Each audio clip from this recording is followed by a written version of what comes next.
Lion of Judah Society.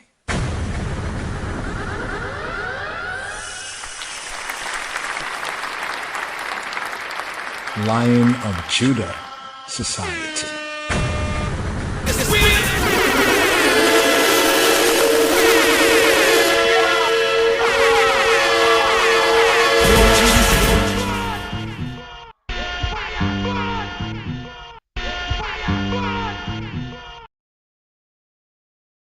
Psalm 48.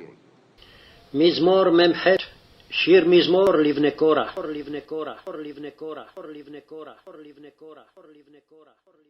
Great is the Lord, and greatly to be praised in the city of our God, in the mountain of his holiness.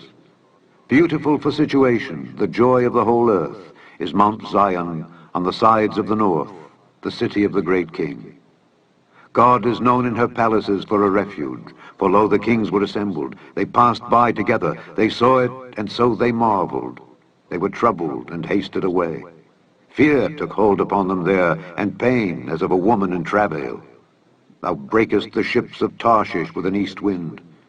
As we have heard, so have we seen in the city of the Lord of hosts, in the city of our God. God will establish it forever. Selah. We have thought of thy loving kindness, O God, in the midst of thy temple. According to thy name, O God, so is thy praise unto the ends of the earth. Thy right hand is full of righteousness. Let Mount Zion rejoice. Let the daughters of Judah be glad because of thy judgments. Walk about Zion, and go round about her. Tell the towers thereof. Mark ye well her bulwarks. Consider her palaces, that ye may tell it to the generation following. For this God is our God forever and ever. He will be our guide forever, forever, forever, forever, forever. Lion of Judah Society. Yes. Erev Tov. Good evening. Lila Tov. Good night, Boker Tov.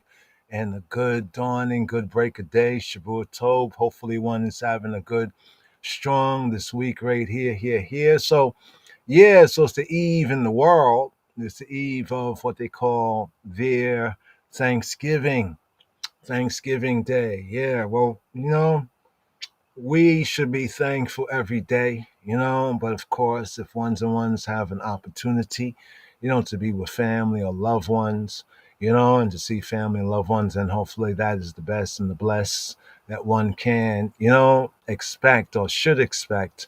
But, just thinking about the whole thing about, the real context of what's called Thanksgiving Day, that can kind of like rob you of your appetite.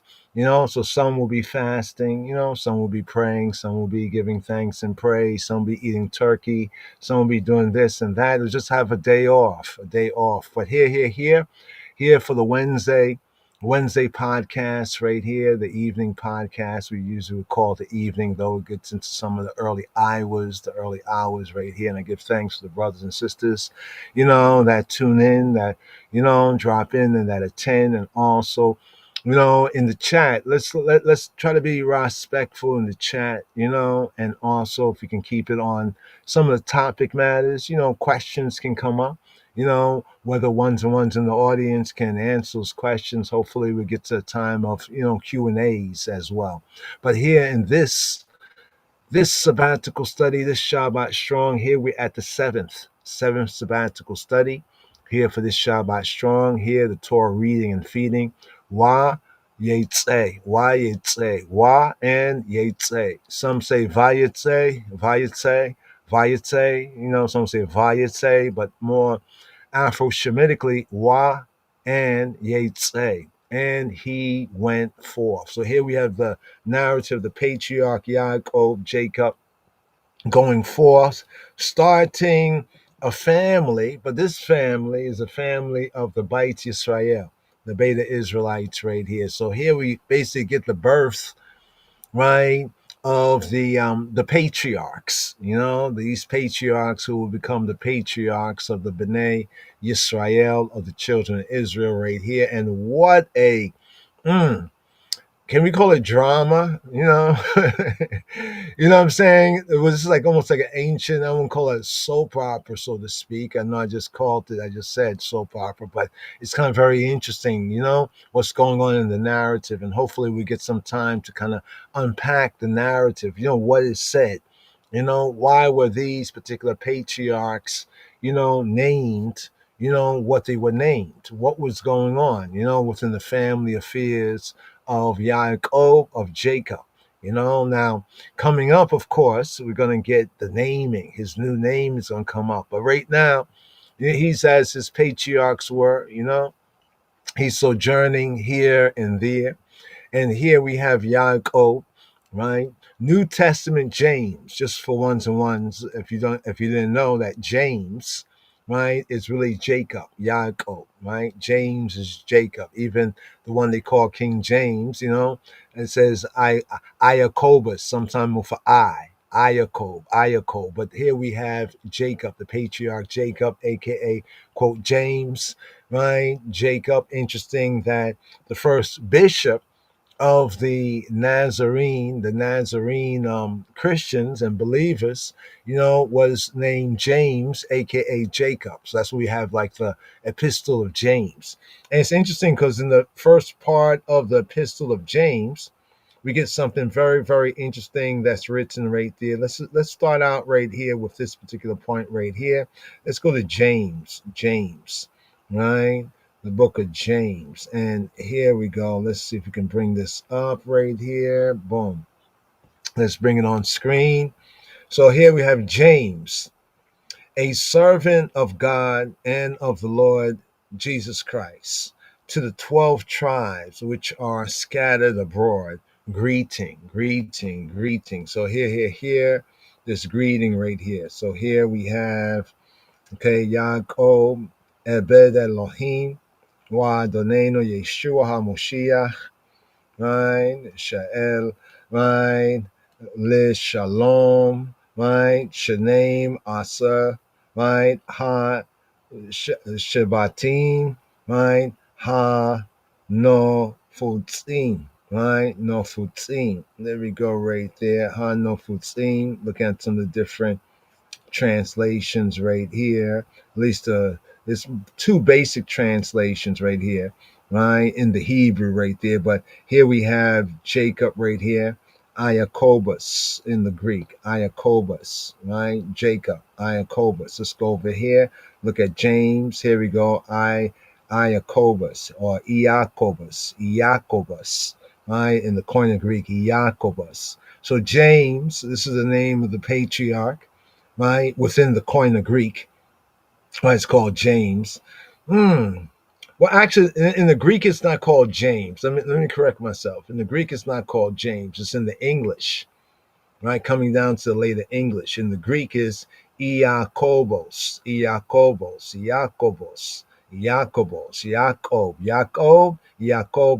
right? Son of Zebedee, an apostle, and brother of the apostle Yohanan, John, commonly called in English, KJV versions, James, but we just went over here and we see that in the Greek is Iacobus, Iacobus,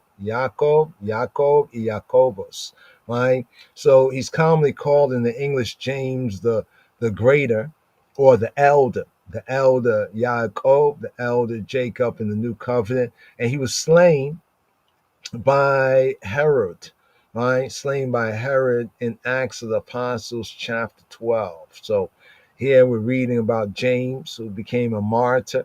Also, James, right, was the first bishop, said to be like the first like shepherd, so to speak, of the called out assembly of the Nazarenes that were at Jerusalem, right? So he's said to be the first, some might say the first bishop, right, of the church at Jerusalem. So what's it, Graco, like in the Greek, Iacobus or Jacobus, right? So we have Iacob, right? Heel catcher, supplanter, right? He was the second son, right, of Yitzhak, right? Then we have the father here says of Joseph, the husband of Mary, but the Hebrew origin, just to connect us to our Torah reading and feeding right here, Yaakov, Yaakov, right? Yaakov, he'll hold the supplanter, son of Yitzhak, grandson of Abraham. Here in the Torah reading and feeding here at this seventh sabbatical study, Wayyetzei, and he exited, and he exit. You say like exit stage right or left, but Jacob he exited from his home, his family, right, and away, of course, from Esau, and he travels all the way to Haran and to his in-laws, right, on his mother's side, right, and from there, you know, he loves Rachel. He gets Leah before Rachel, right, and then he has them both, and they have the handmaids. And basically, we have so far at this Torah reading and feeding of this for the fourth day right here, the fourth Aliyah, we have the birth of the 11, right? 11 of the 12, right? And we have also the daughter, right? The daughter. So we have 12 children right here, but only 11 of the sons, right? 11 of the sons, right? So Binyam is still to come, right? So here we have Yaakov, Jacob. Here is brought out as heel catcher, that is the supplanter. Jacob, right? Yaakov, Yaakov, Yaakov, right? So we have Akab, right? Akab. You know, why is this very important? Because here, you know, when some people talk about the pointings, like how words are supposed to be pointed, it's interesting because we look at even the Koine Greek, we can see how the Koine Greek tries to keep to the basic Hebrew, the way that the word was said and the way the word was pronounced, right? And this is what also verifies that even in the first century times, there was more than the 2 or 3 vowels that some later day alleged Hebrew speakers would assume, right? So here we have Jacob, right, or James. So all of that basically just bring out one hit once again, Iakobos, Iakob, or Iako. So right there, the phonetics is correct. The I is not an I as we say it today, but more of an E. Like even with Yeshua's name, Iesu, Iesu, Iesus, right? For Yeshua. So here we have Iakob, Iakobos, for Yaakov, Yaakov, Yaakov, Yaakov, Yaakov, Iakobos, right? Now, one thing is interesting is that for those that speak about the Lashon Kodash and they're less than the full set of vowels, right? Notice when we look at the word Jacob, right? Where do we get the O from? In the Yaakov, right? There are 4 letters right there: the Yod, the Ein, the Kof, and the Beit, or the Y, the hard A, the Q, and the B, right? And then notice over here when we go to the Koine Greek, right? That's basically imitating or mimicking or reflecting to the best degree possible the Hebrew enunciation. We have Yaakov, Yaakov, Yaakov, right? So that means that even when we look at the Hebrew, let's look at the Hebrew over here. We look at the Hebrew original. There's not a vav. There's not a, you know, they didn't say Yakub.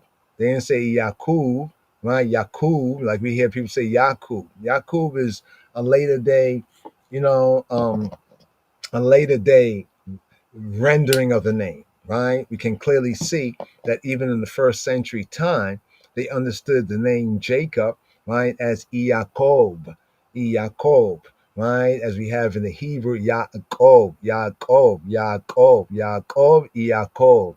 See how close that is? Yeshua, and then we have Iesu,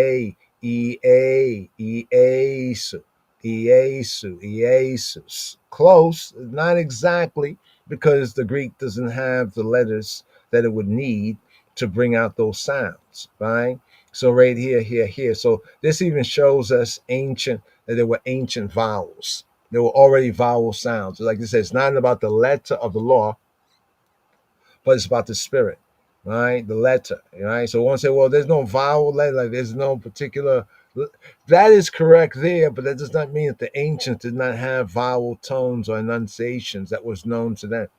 It's like right now today in social media, somebody texts you and they'll text you like in a social media acronym. Most of us probably would know what these things mean. Somebody who's not familiar will be like, hey, what is this? But once you tell them what it is, they see it like LOL, right? LOL. We make laughing out loud, right? So I use that as an example that the early speakers, right, of the Hebreo Aramaic, that they understood, right, the vowels that were there. So even though later on we get a vowel system, but this vowel system, I submit to you, was a vowel system that was seeking to its best ability, preserve the already established enunciation with the vowels that go all the way back to even the Koine Greek times, both of the New Testament writings and also of the Old Testament. Remember the LXX writings. All right. So be that as it may, this is our verse right here. James or Jacob, Yaakov, a servant of Elohim and of Adonenu, our Adon, Yeshua HaMoshiach, to the 12 tribes. Notice right here how James in the New Testament, right, is sending out a message. Remember who James was, Yaakov. James or Jacob is said to be the first bishop, the first shepherd, of the church, right? That was at Jerusalem, that was at Jerusalem, right? So we say like the first church, right? We talk about the first church when we get to the called out. To say church, we're saying to say called out assembly, right? Or in the sense of the synagogue, right? The synagogue that separated from those who were accusers, attackers of Moshiach to those who were in Moshiach. So we have James, Jacob, a servant of Elohim and of the Lord, Ha'adon, Adonenu, our Lord, the Adon of Anu, of us, Yeshua HaMoshiach. And this message here, notice who it's going to. It's shalom, but who? To who? To the 12 tribes, right? To the 12 tribes that are scattered abroad. Greeting. I mean, this is significant right here because this book is a book from the New Testament. So that means the New Testament church was conscious, right, that there were 12 tribes scattered abroad, right? There were 12 tribes scattered abroad. So what about them? I mean, how have these 12 tribes, have they found any of these 12 tribes, like from 2,000 years? Remember, we're talking about 2,000 years, right? So when we get to the very beginning, we see where the 12 tribes are greeted here in James' epistle, the epistle of the first bishop. As we mentioned already, he was martyred, he was martyred by Herod, right? He was martyred by Herod in Acts, I think it was Acts chapter 12. But right here for the evening service and here for this, we have today's daily psalm, which is usually it's the evening psalm for the second day of the Shabuah. Second day of the Shabuah, right, is what the world will call Monday, right? The Yom Sheni, second day. So here we have today's daily psalm, Psalm 48. And Psalm 48 is theme. The theme, Chaverim, is the deliverance of Zion, the deliverance of Zion, Here. A little bit on today's daily psalm. There's some of our extended dubs right there. We had a dub there, a midrash on Sir Coxon, right? The English, the Hebrew, the Royal Amharic. But right here for today's daily.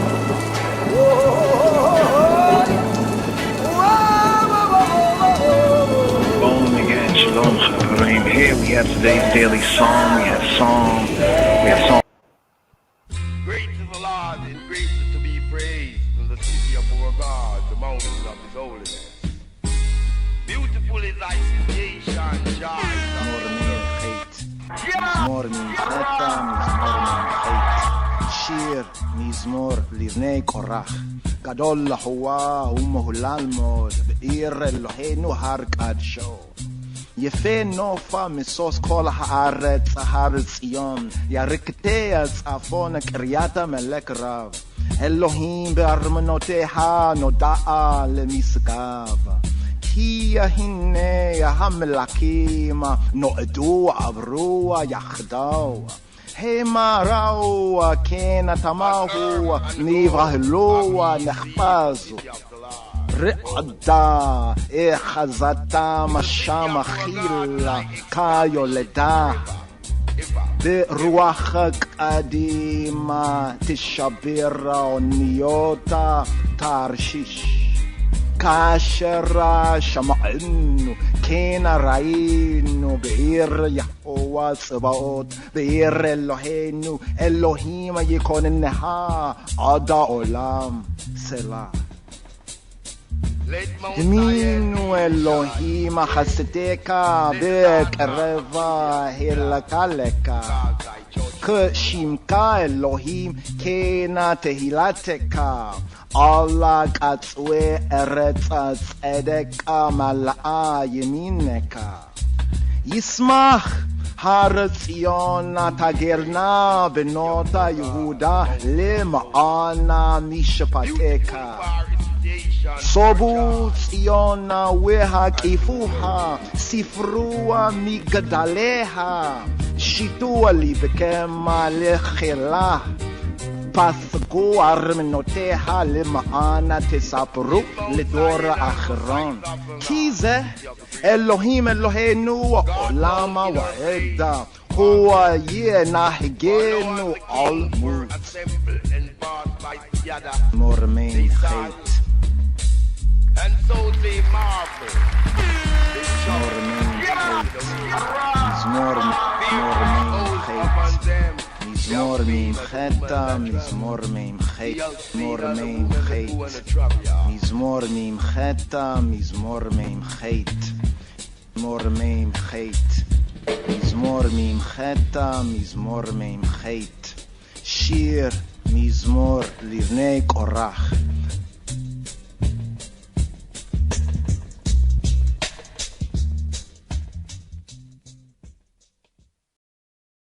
And here, Shema Yisrael, Midrash on today's daily psalm, according to the royal order of the Ethiopian Hebrews, and hereafter the order of Malachiah Tzedek, Mizmor Mim Chet, Mizmor Mem Chet, Psalm 48, Psalm XL, VIII, yes I, the deliverance, the deliverance of Zion, Psalm 48. Mizmor Mim Chet, Mizmor Mem Chet, Shir Mizmor Livnei Korach, Gadol Yahweh Hulal Meod, Be'ir Eloheinu Har Kadsho, a song, Shir Mizmor, a song, Shir, a song, Mizmor, a psalm, a chant, an intonation, Livnei Korach, of the sons of Korah. Gadol Yahweh Hulal Meod. Gadoli Yehovah, Gadol Yahweh, great is Jehovah, Hulal Meod, and greatly to be praised.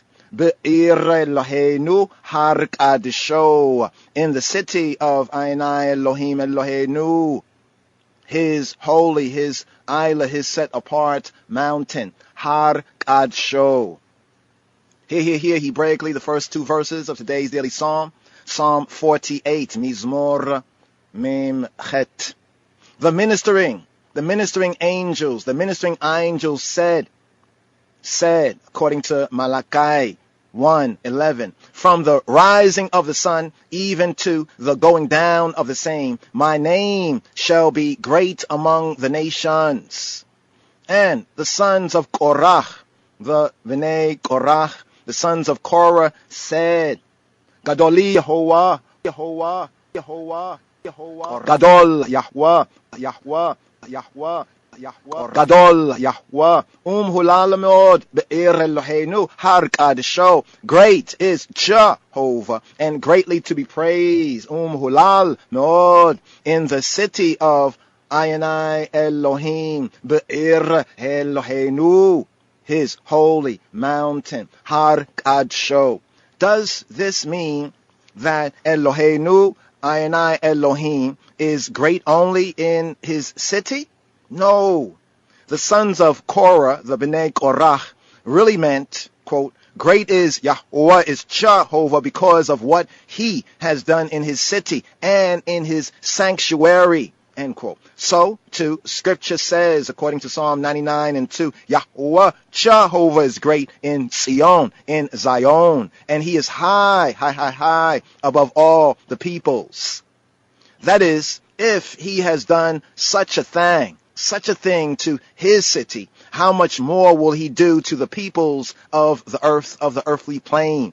For it is said, according to Ermias, according to Jeremiah 25:29, lo, look, I begin to bring evil on the city, upon that my name is called. And should y'all be utterly unpunished? Y'all shall not be unpunished, for I will call for a sword upon all the inhabitants of the earth, of the earthly plane, saith Yahweh Tzebaot, saith Jehovah of hosts.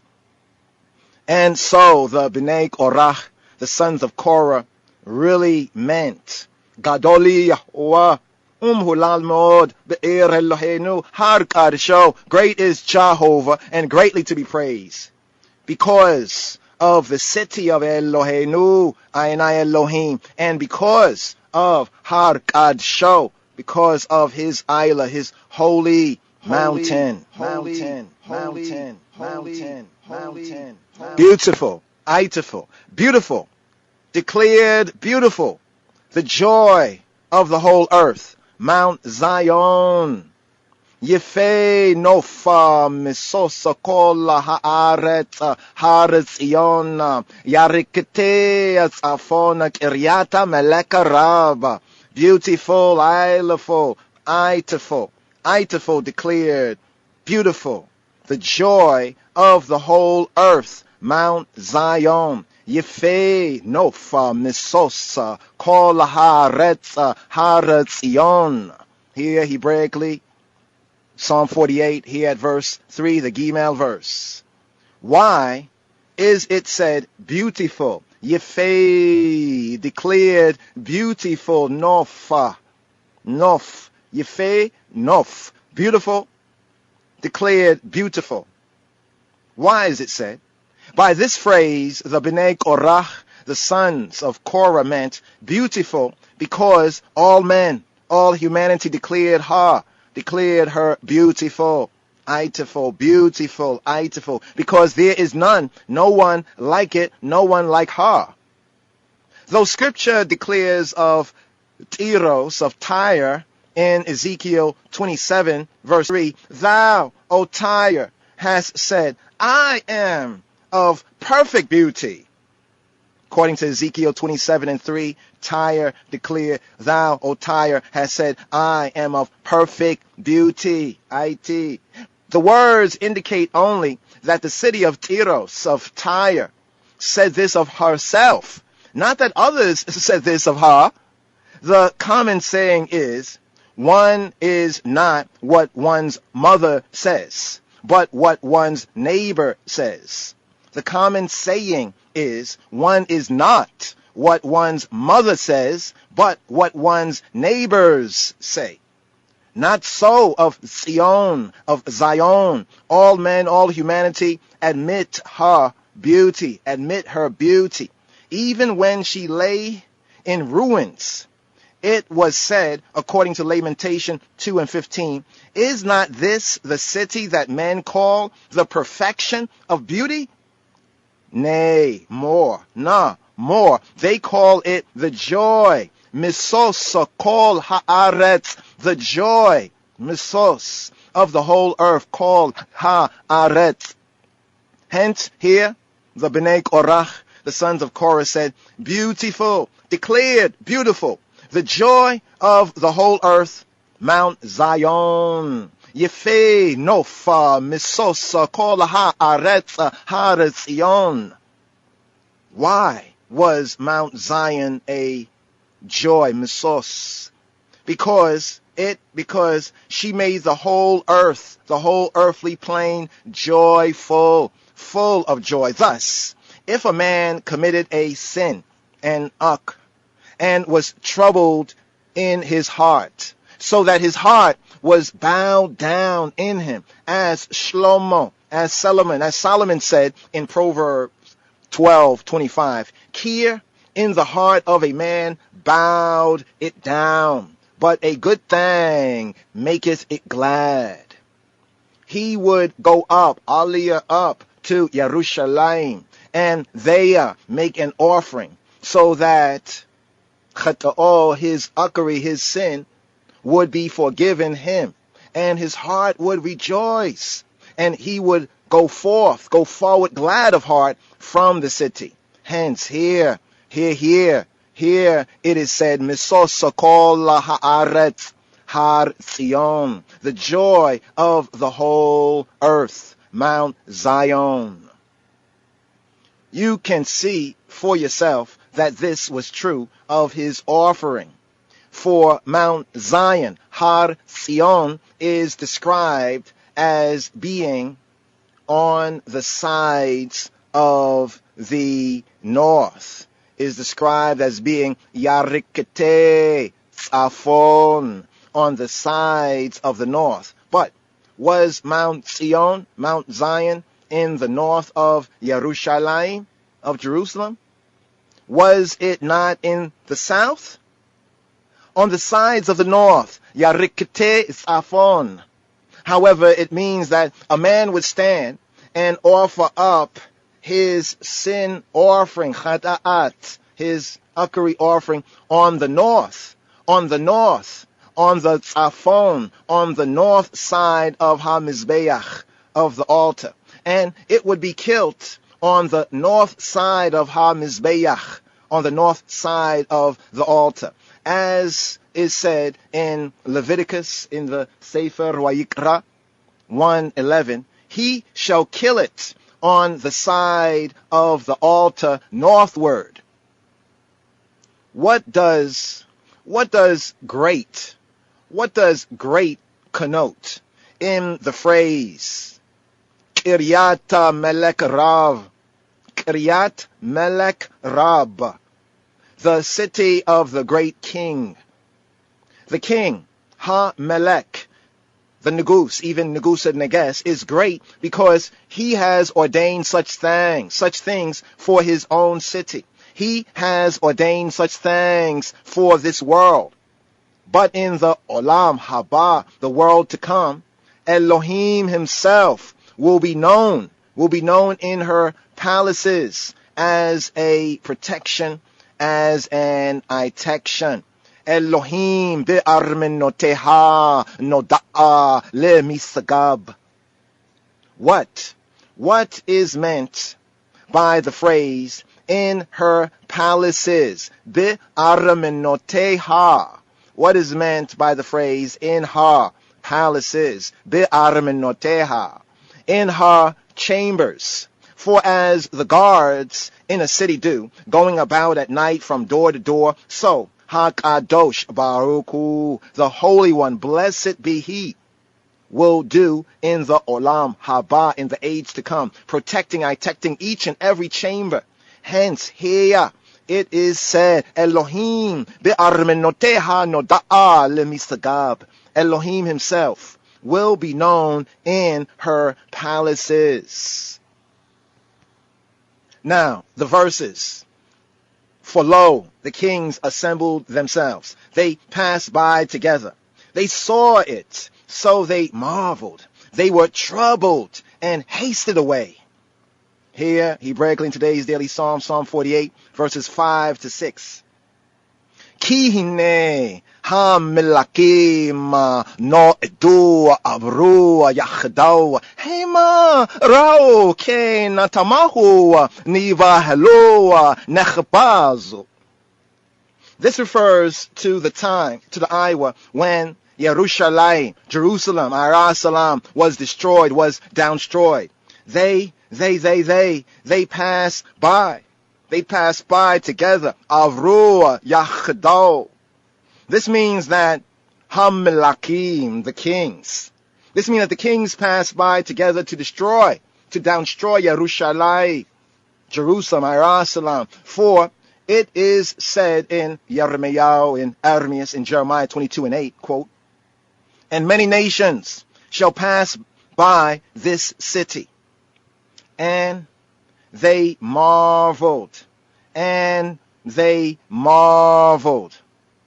Ken Tamahu, Ken Tamahu, and they marveled.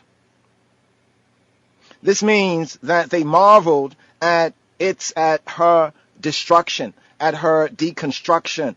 As it is written in Jeremiah 22, Jeremiah 22:8, quote, they shall say, every man to his neighbor, wherefore hath Jehovah done thus, like this, to this great city?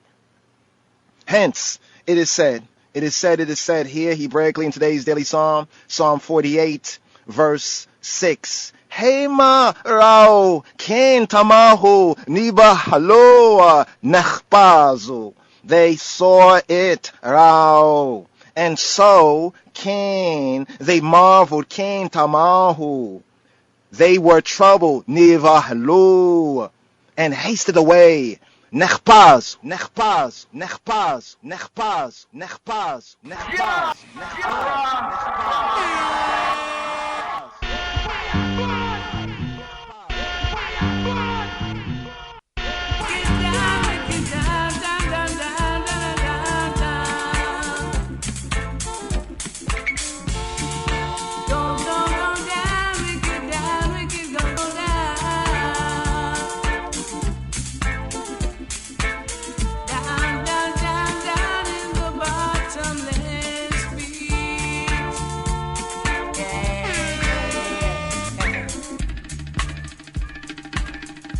שיר מזמור לבני קורח, גדול אדוני מולה מאוד, בעיר אלוהינו הר קודשו, אפר נוף משוש כל הארץ, הר ציון ירכתי צפון, קריית מלך רב, אלוהים בארמנותיה נודע למשגב, כי הנה המלכים נועדו, עברו יחדיו, המה ראו כן תמהו, יבהלו נחפזו, רעדה חזתם שם, חלקה יולדה, רוח קדים תשבר אוניות תרשיש, אשר שמענו כן ראינו בעיר אדוני צבאות בעיר אלוהינו, אלוהים יכונניה עד עולם סלע, דימינו אלוהים חסדך, בקרב היכלך, כשמך אלוהים כן תהילתך על קץ וארץ, צדק מלאה ימינך, ישמח הר ציון, תגלנה בנות יהודה, למען משפטיך, סובו ציון והקיפוה, ספרו מגדליה, שיתו ליבכם נחלה, פסגו בנותיה למען תספחו לדור אחרון, כי זה אלוהים אלוהינו עולם ועד, ונהגנו על מות.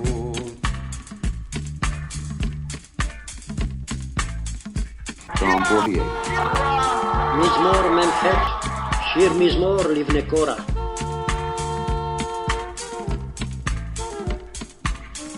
Great is the Lord, and greatly to be praised in the city of our God, in the mountain of his holiness.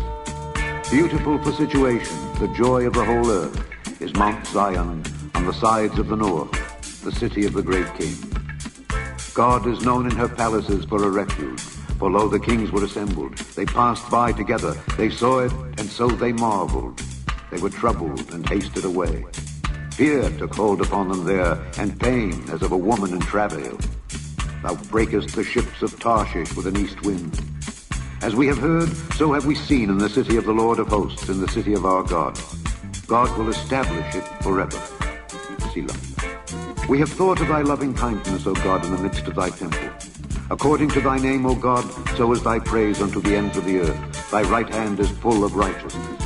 Let Mount Zion rejoice. Let the daughters of Judah be glad because of thy judgments. Walk about Zion and go round about her. Tell the towers thereof. Mark ye well her bulwarks. Consider her palaces, that ye may tell it to the generation following. For this God is our God forever and ever. He will be our guide forever, forever, forever, forever, forever, forever.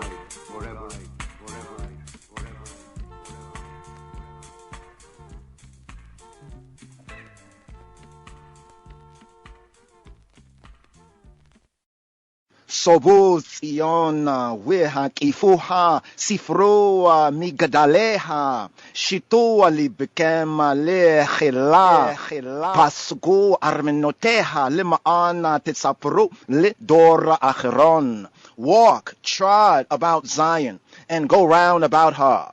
Number the towers thereof. Mark ye, mark your well her bulwarks. Consider her palaces, that y'all may tell it to the generation following. Hear. Midrash in today's daily psalm, Mizmor Mim Chet Mem Chet. Here, Psalm 48, verses 13 to 14, Hebraically. Rav Nachman said, according to Ecclesiastes 1 and 9, the thing that have been, it is that which shall be. Even as HaKadosh Baruch Hu, the Holy One, blessed be He, lifted up the Bnei Yisrael, the children, the sons of Yisrael, in clouds of glory, and wrapped them around, and bore them up, as it is said in Exodus 19 and 4, and I bore you on eagle's wings. So will He do it again. And it will be said, according to Isaiah 60 and 8, who are these that fly as a cloud? Number the towers. Number the towers thereof. Sifru migadaleha.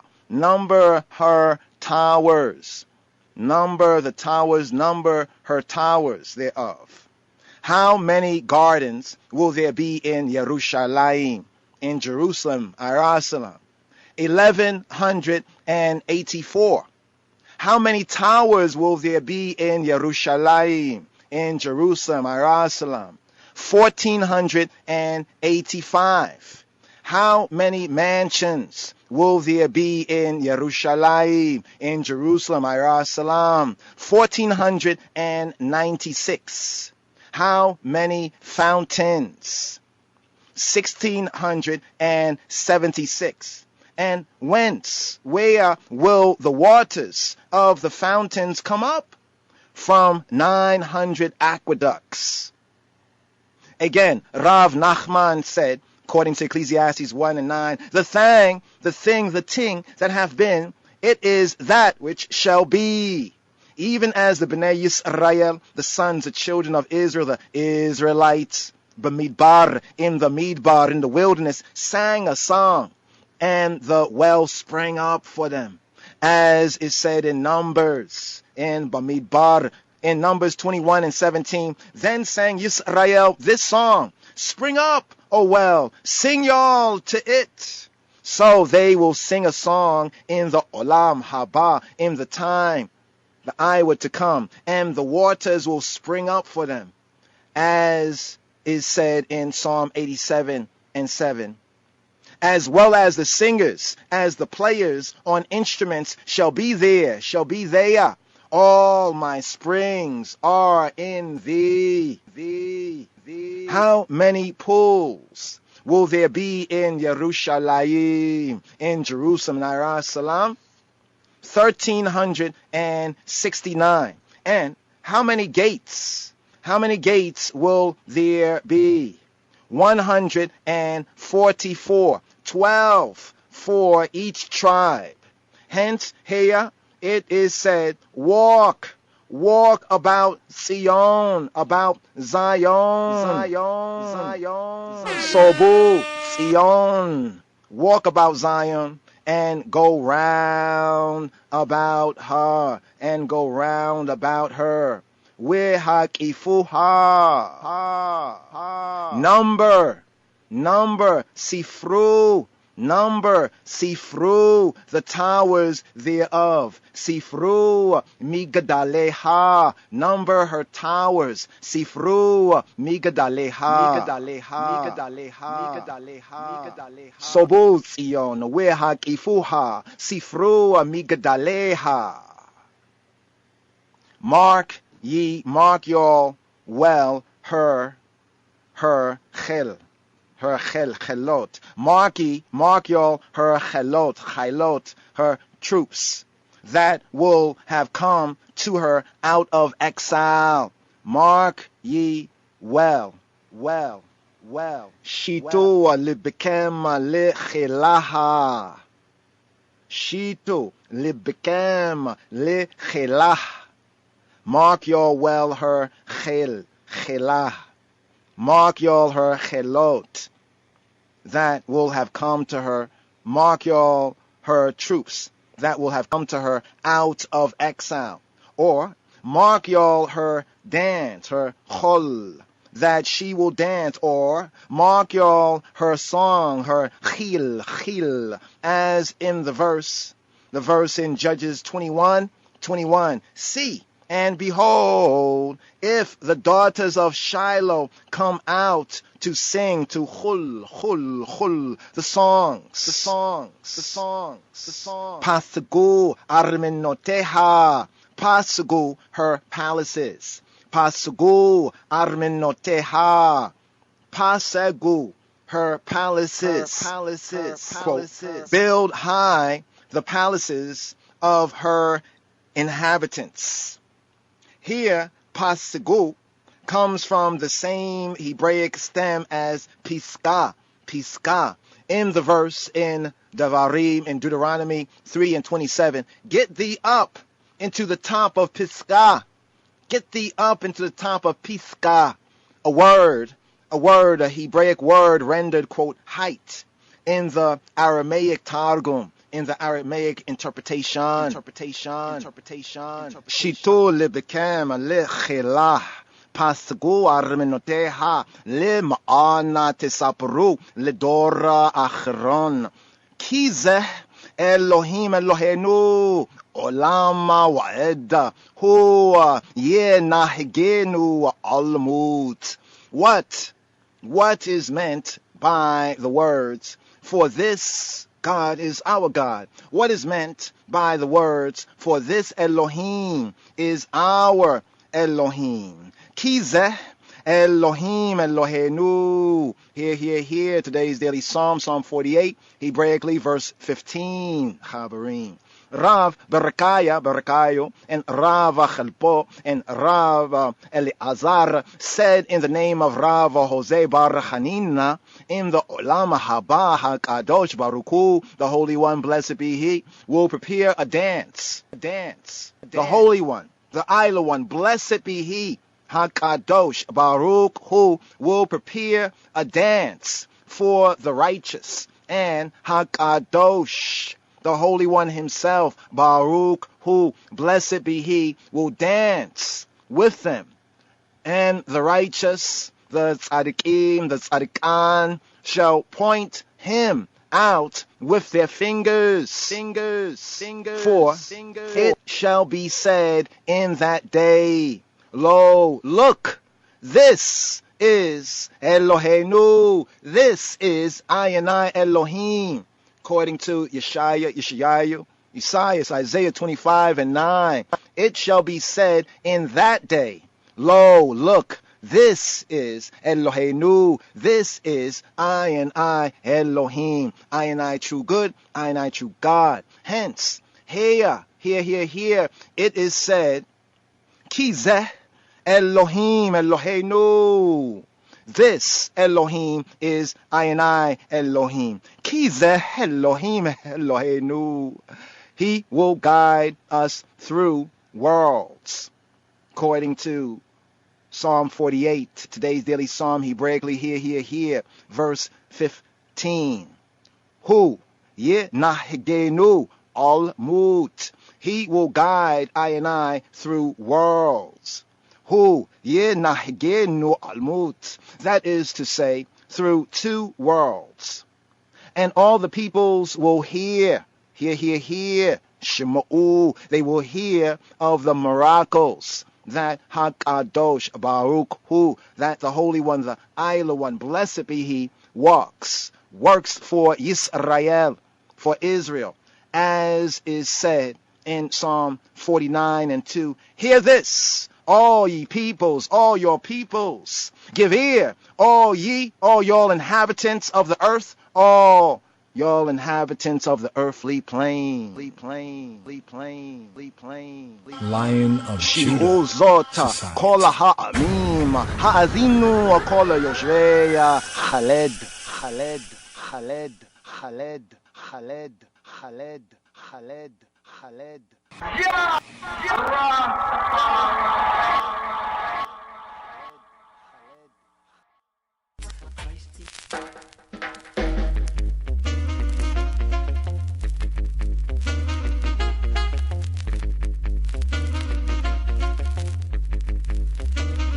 מזמור מ"ח, שיר מזמור לבני קורח.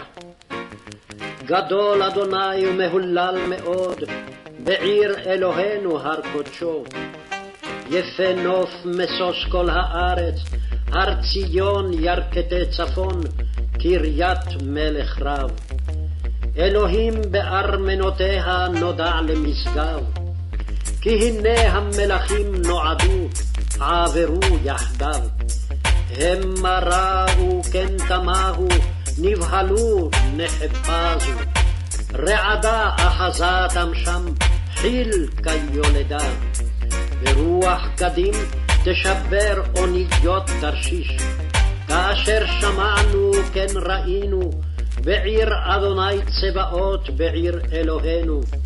אלוהים יכונניה עד עולם סלע. דימינו אלוהים חסדך בקרב היכליך.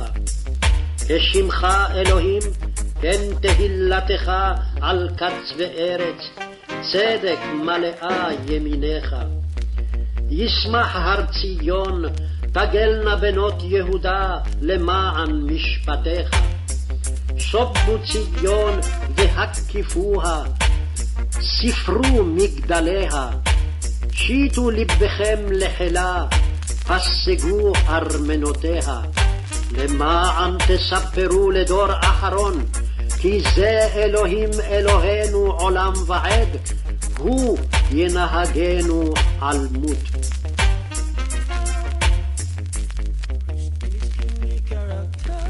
Psalm 48. מזמור מ"ח, שיר מזמור לבני קורח.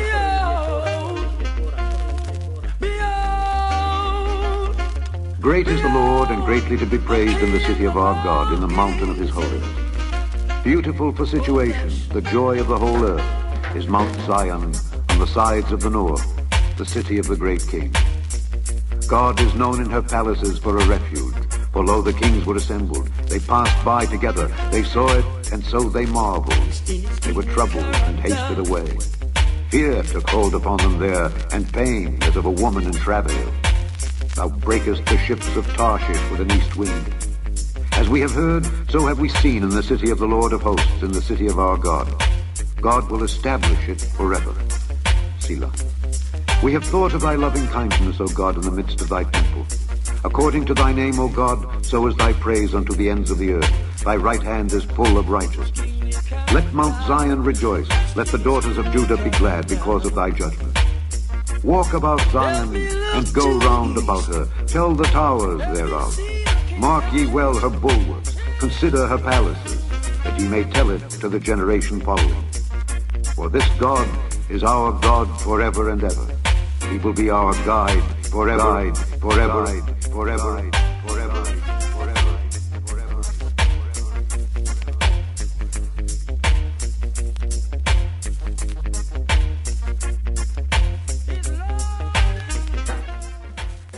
Lion of Judah Society. Great is the Lord, and greatly to be praised in the city of our God, the mountain of his holiness. Beautiful is thy situation, joys of the whole earth, is Mount Zion. And the sides of the north is the city of a great king, Yah. God known in her place for thy refuge, for lo, the kings assembled. They passed by together, they saw it, and so they marveled.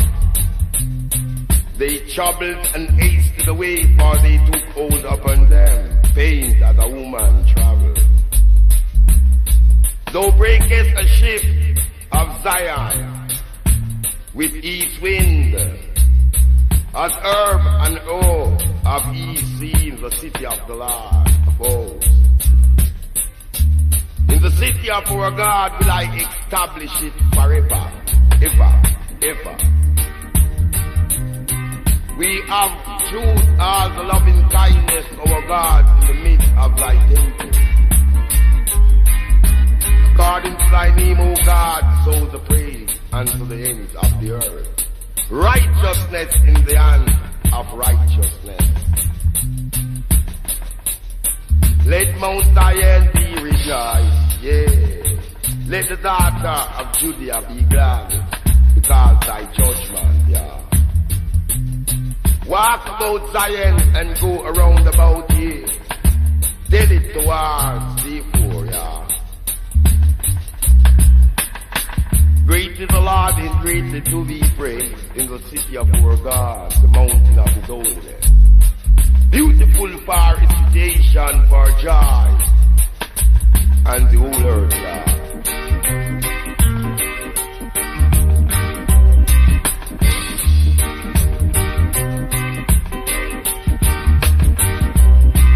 Is Mount Zion on the sides of the north, the city of the great king.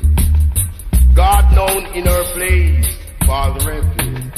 For lo, as the kings were assembled and fought by together, they saw it. And so they marveled, they troubled and hasted away. Fear took hold upon them.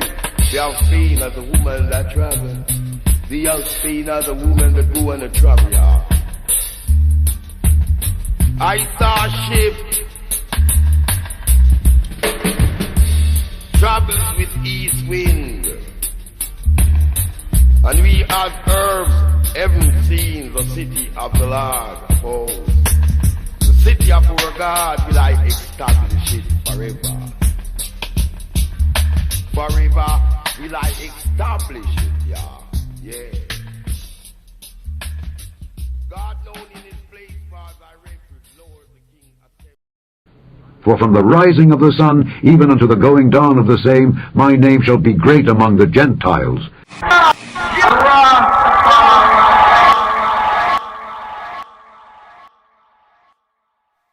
And in every place incense shall be offered unto my name, and a pure offering. For my name shall be great among the heathen, saith the Lord of hosts.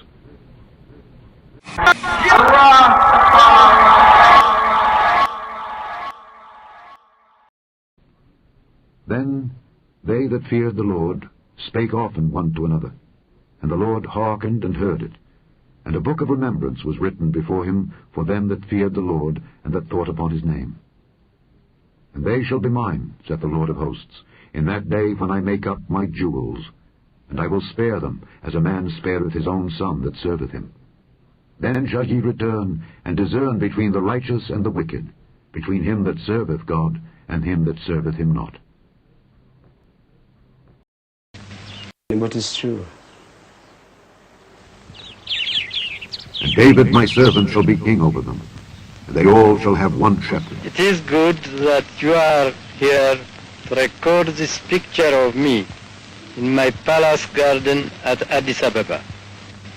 People who see this throughout the world will realize that even in the 20th century, with faith, courage, and a just cause, David will still beat Goliath. And David my servant shall be king over them, and they all shall have one shepherd. They shall also walk in my judgments and observe my statutes and do them. And they shall dwell in the land that I have given unto Jacob my servant, wherein your fathers have dwelt. And they shall dwell therein, even they and their children, and their children's children, forever. And my servant David shall be their prince forever. Moreover, I will make a covenant of peace with them. It shall be an everlasting covenant with them, and I will place them and multiply them, and will set my sanctuary in the midst of them forevermore. My tabernacle also shall be with them. Yea, I will be their God, and they shall be my people. And the heathen shall know that I, the Lord, do sanctify Israel, when my sanctuary shall be in the midst of them forevermore. Evermore. Evermore. Evermore.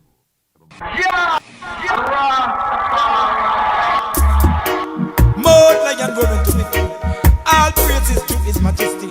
Child of a night action fully. Hey, hey. Oh, yeah. Oh, oh.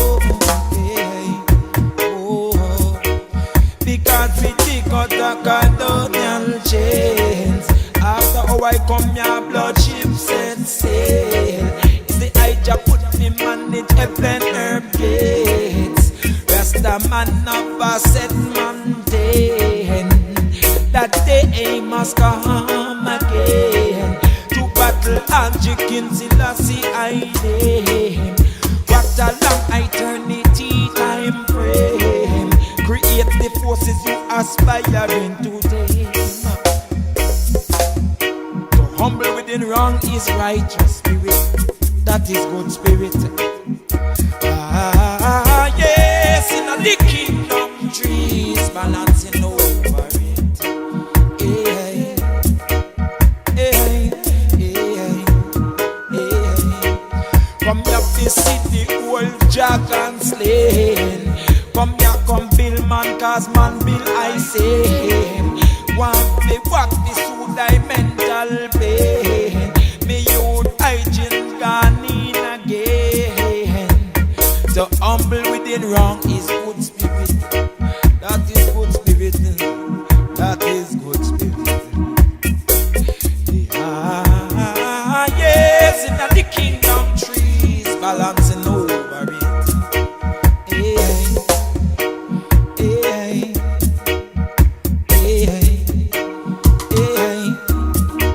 Technological pruning hooks and plowshares. Every room full of back camera these days. What your mama don't say, change your ways. Federal crab gun, this squeeze, listen in the end. Listen in the end.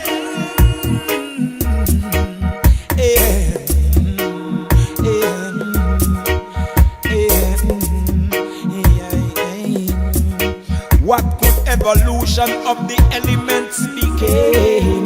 But a genius of a stupid game. To them, matter is a constant shame. What kind of manners we arrange them brain? Humble within wrong is good spirit. That is good spirit. That is good spirit. Good spirit. Ah, yes, in the kingdom trees balancing over it. Yeah. Come here to see the old dragon slain. Come here, come build man, cause man be like same. Well, what be suit I mental pain. Me youth hygiene gone down again. To humble within wrong is good spirit. Within wrong that is good spirit. Ah, yes, in the kingdom trees balancing over it. Yeah.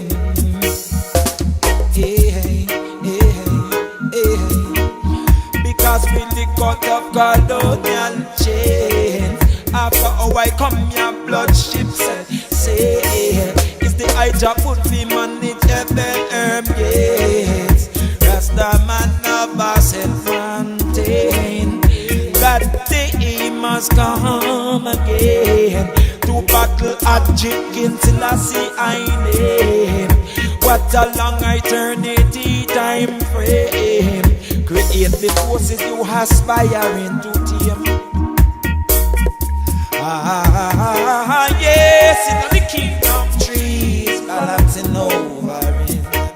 Yeah, well over it. Ah, yes, in the kingdom trees balancing over it.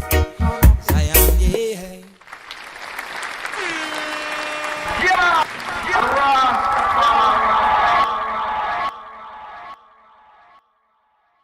Yes. Vaughn Benjamin right there with Kingdom Trees, Vaughn Benjamin here for today's daily Psalm. Psalm 48. Mizmor Mim Chet. Mim Chet.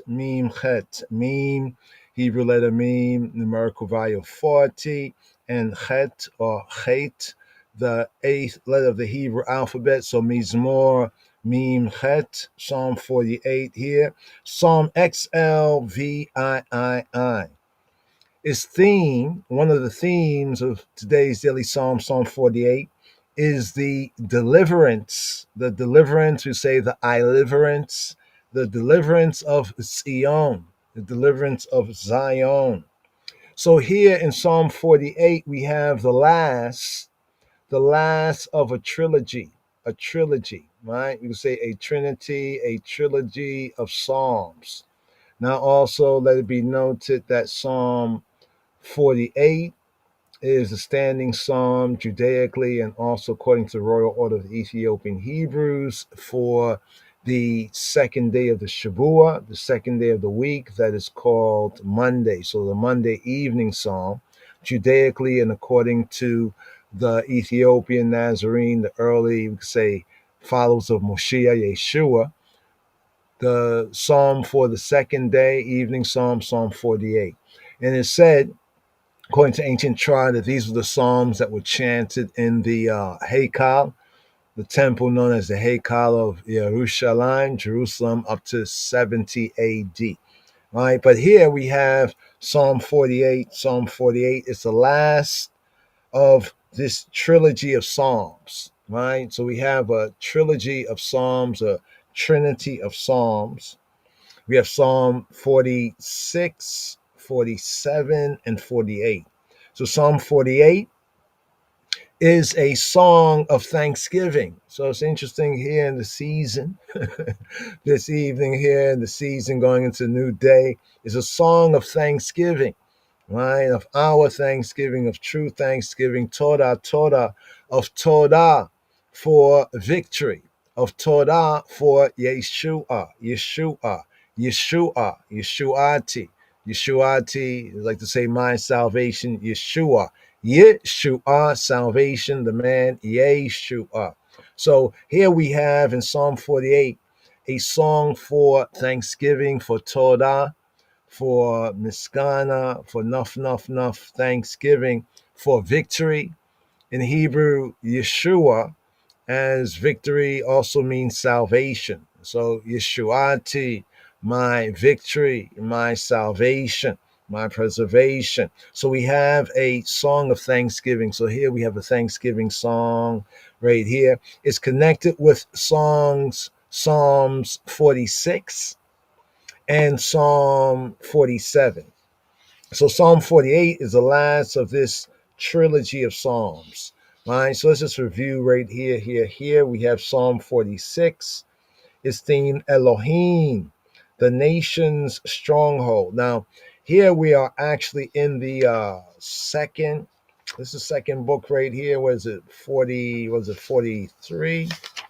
Right over here, 42. Yeah, 42 is book 2 of the Psalter. So book 2 of the Psalter, likened to the Torah. Torah has 5 volumes. They call it Pentateuch. Well, the book of the Psalms is also a Pentateuch. There's 5 books.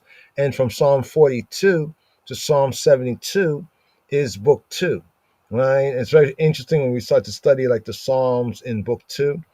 They have more of an Elohim, a kind of creator and judgment focus. But here we have Psalm 42 to 72 as book 2. And here in the beginning of the trilogy of Psalms that lead up to today's daily Psalm, Psalm 48, we have Psalm 46, Elohim, the creator, the judge, the almighty power, the nation, speaking of the nation of Israel, the nation's stronghold. So here, just to share some of the superscription, just a little bit of the superscription right here. It reads right here, since this is the third, the fulfillment, the final of a trilogy of Psalms. Well, like seeing the last episode, well, how does it begin? Right? So here we begin with Psalm 46. Psalm 46, this and the next 2 Psalms, 47 and 48, they form a closely connected group. They are of common authorship, and originated in the same historical event, event horizon. Alike, these 3 Psalms, the Trinity of Psalm 46, 47, 48, they tell of something very grievous, a grievous national danger to the nation as a whole that had been overcome by the mercy of Elohim, by the chesed, the attribute of Yahweh Eloheinu, he who be, he be the one full of mercy. So that grievous national danger had been overcome by the chesed, the mercy of God, the mercy of Eloheinu. So the occasion that no doubt likely inspired. What was the occasion? Can I ask the question? What's the occasion that likely inspired, gave inspiration to these three Psalms, the Trinity of Psalms here? This was the invasion of the land by the army of Sennacherib. Sennacherib in the time of Hezekiah. Yehezekiah, in the time of Hezekiah. Now, based on that, at the best we could say, let's just point that out as a likely hypothesis, right? This can be strengthened now, right, by many resemblances between the phraseology, Hebraically, the phraseology, and the language of Yeshayiah, right? Isaiah, Isaiah, the Hanabi, the prophet, who lived during and through that crisis, and also in the prophecy of Yeshayiah, Isaiah the prophet, we have him writing about it. So we can see the same time period of the invasion of the land by the army of Sennacherib during the reign of the king Hezekiah. Now it's very, very interesting right here. Wow. I was going to touch on this. It was the last verse that we have in Psalm 48. Right. And if you're paying attention, you'll notice if you look in your King James Version of the Bibles, let's do this right here. Let's bring this up right here. Let's do this and let's bring it over here to Bible. Let's go down to King James Version. Let's take KJV Light. Right, let's start off with KJV Light. Let's go all the way down to the last verse 14. Verse 14, what does it read? Chabarim. It reads, for this God, our God, forever and ever. He will be our guide. It says, even unto death. And what do we say to that? Why fire? Why fire burn? Well, because that right there is not what the Hebrew, right? It's not what the Royal Amharic, it's not what the ancient versions read, right? It's not what the ancient versions read. Just to bring this out a little bit more here, let's go to compare scripture, right? So here you notice in the compare scripture, BBE, because this God is our God forever and ever. He will be our guide. Fair enough, yes. But let's go on. BSB, just to compare and contrast, we'll get right into the Ivrit or to the Hebrew. For this Elohim is our Elohim forever and ever. He will be our guide. Now, this one here says even until death, but they have a D. Is a D like if you don't pass, you get a D? Is that the D is? Here we go right here, right? Now, oh, whoa, look what they say, 14D, right? It says, or he will guide us beyond death. A little bit better, right? Yeah. He will guide us because he's the God of the living, not the God of the dead. Get it? Right? Let's look at easy English. Easy English is wild sometimes, but let's look at it anyway. For this God is our God forever and ever. He will be our guide until we die. So what happens after that? Let's look at the note right here. Let's look at the note down here. Okay, this is some freestyle stuff right here. Okay, there's some freestyle. Somebody kind of read it, they kind of ate it and then chewed it up and spit it out and everything. So we're not gonna go there right there. Now let's look at the English right here. ISV says, for this God is our God forever and ever. He will guide us until death. So everybody's talking about until death. KJV the same way right there. Let's look at the Greek. I know it's all Greek to us, but let's look at the Greek right here. Right? Let's look at this phrase, Aistos Ionis. right? Those words right there, ice, toast, ionis, and give thanks for technology. Go to and fro, and knowledge shall increase. Now, I didn't even switch it over to the Greek. It's still on my previous Hebrews. Kind of compare and contrast here. Google Translate here. They're bringing out ice, toast, ionis, right? But here, let's do this right here. Let's actually flip it over to the Greek, right? To the Greek, right? And yeah. So modern Hebrew, it's not Yiddish. I be hearing people say that. They be like, modern Hebrew is Yiddish. I'm like, damn, that's real ignorant.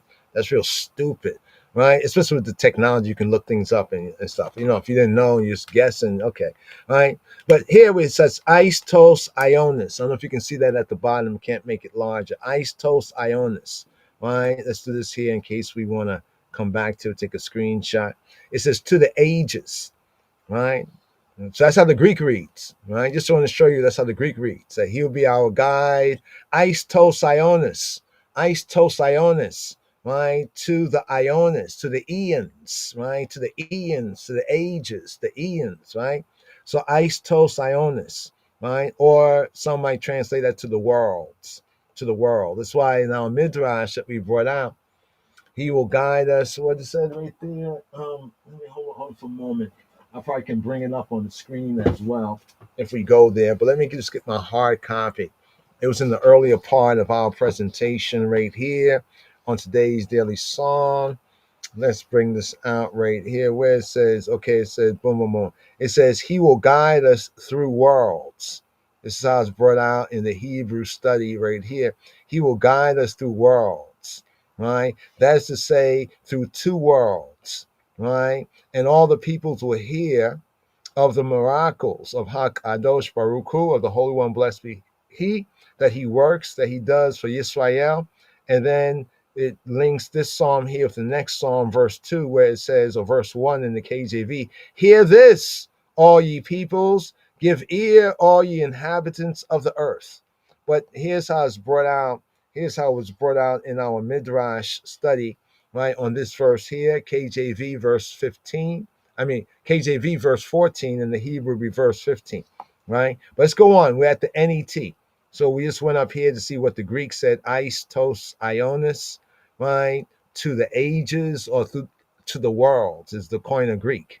Now remember they said the LXX was translated from an older, they say a Hebraic manuscript, everything, yeah, in Egypt, right? For the Ptolemies and all that. And it was allegedly translated by like Hebrew, Yehudi, Judaic scholars. Even amongst we, the black Jews, it said that it was translated in Egypt, right? So there, in that version, it says to the ages. So the question is, the word for ages, ionis, and the word for death, what's the word for death again in the Greek is Thanos. Thanos.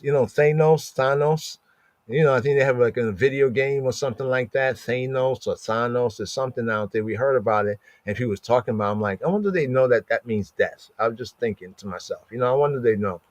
I mean, if they want to play around with it, they could play around with it. But anyway, it says, for God, our God is our defender forever. He guides us.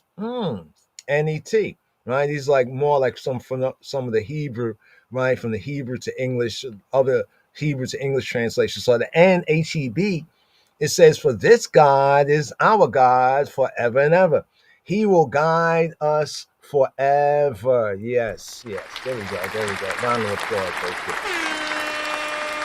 there. We have a winner. You know what I mean? Right here. Now, here we have a little note right here, right? A little note, right? So when Paul says study to show ourselves approved, now here they said the MT reads death. Well, the Masoretic text, okay, let's go down to it. It reads, it can read death, but if you know Hebrew, you know that to come up with death there is a violation of the basic rules of translation. Now, the way the word is read right here, al-mut. Al-mut right there means on death. Al-mut. So you see the two words that we have highlighted there? That means on death, right? But then you can see it has, is that the mapek? I forget the name of the symbol, but you see the like hyphen that separates the two. right? It's a hyphen that separates the two. Now, when we read this instead of al mut, instead of like al mean on and mut means death, if we read it as al mut, right, or alamot, the same letters alamot, right, it means eternity or worlds, right? That means eternity or worlds. So, in other words, if we take this as one word that is irregularly divided, so in some of the Masoretic texts, they divide that word right there.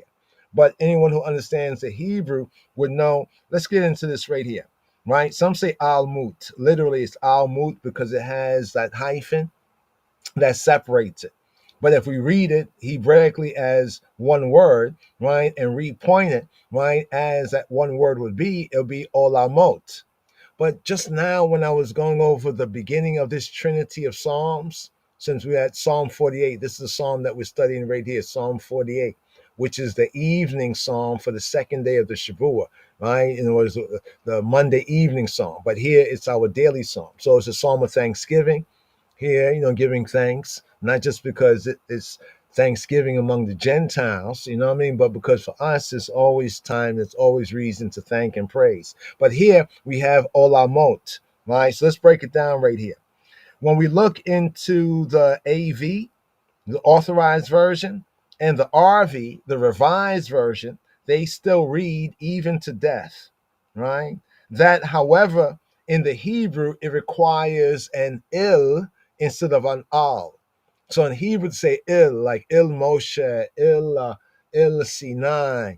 It's like to Moses, to Sinai, il Israel, to Israel, right? We say all mean on, right? Like we say aleikem, shalom aleikem, shalom, peace be up on you, like an umbrella in a sense. Shalom aleikem, right? So to say like, if I say shalom aleikem, if I say shalom aleikem, I'm saying peace be to you all.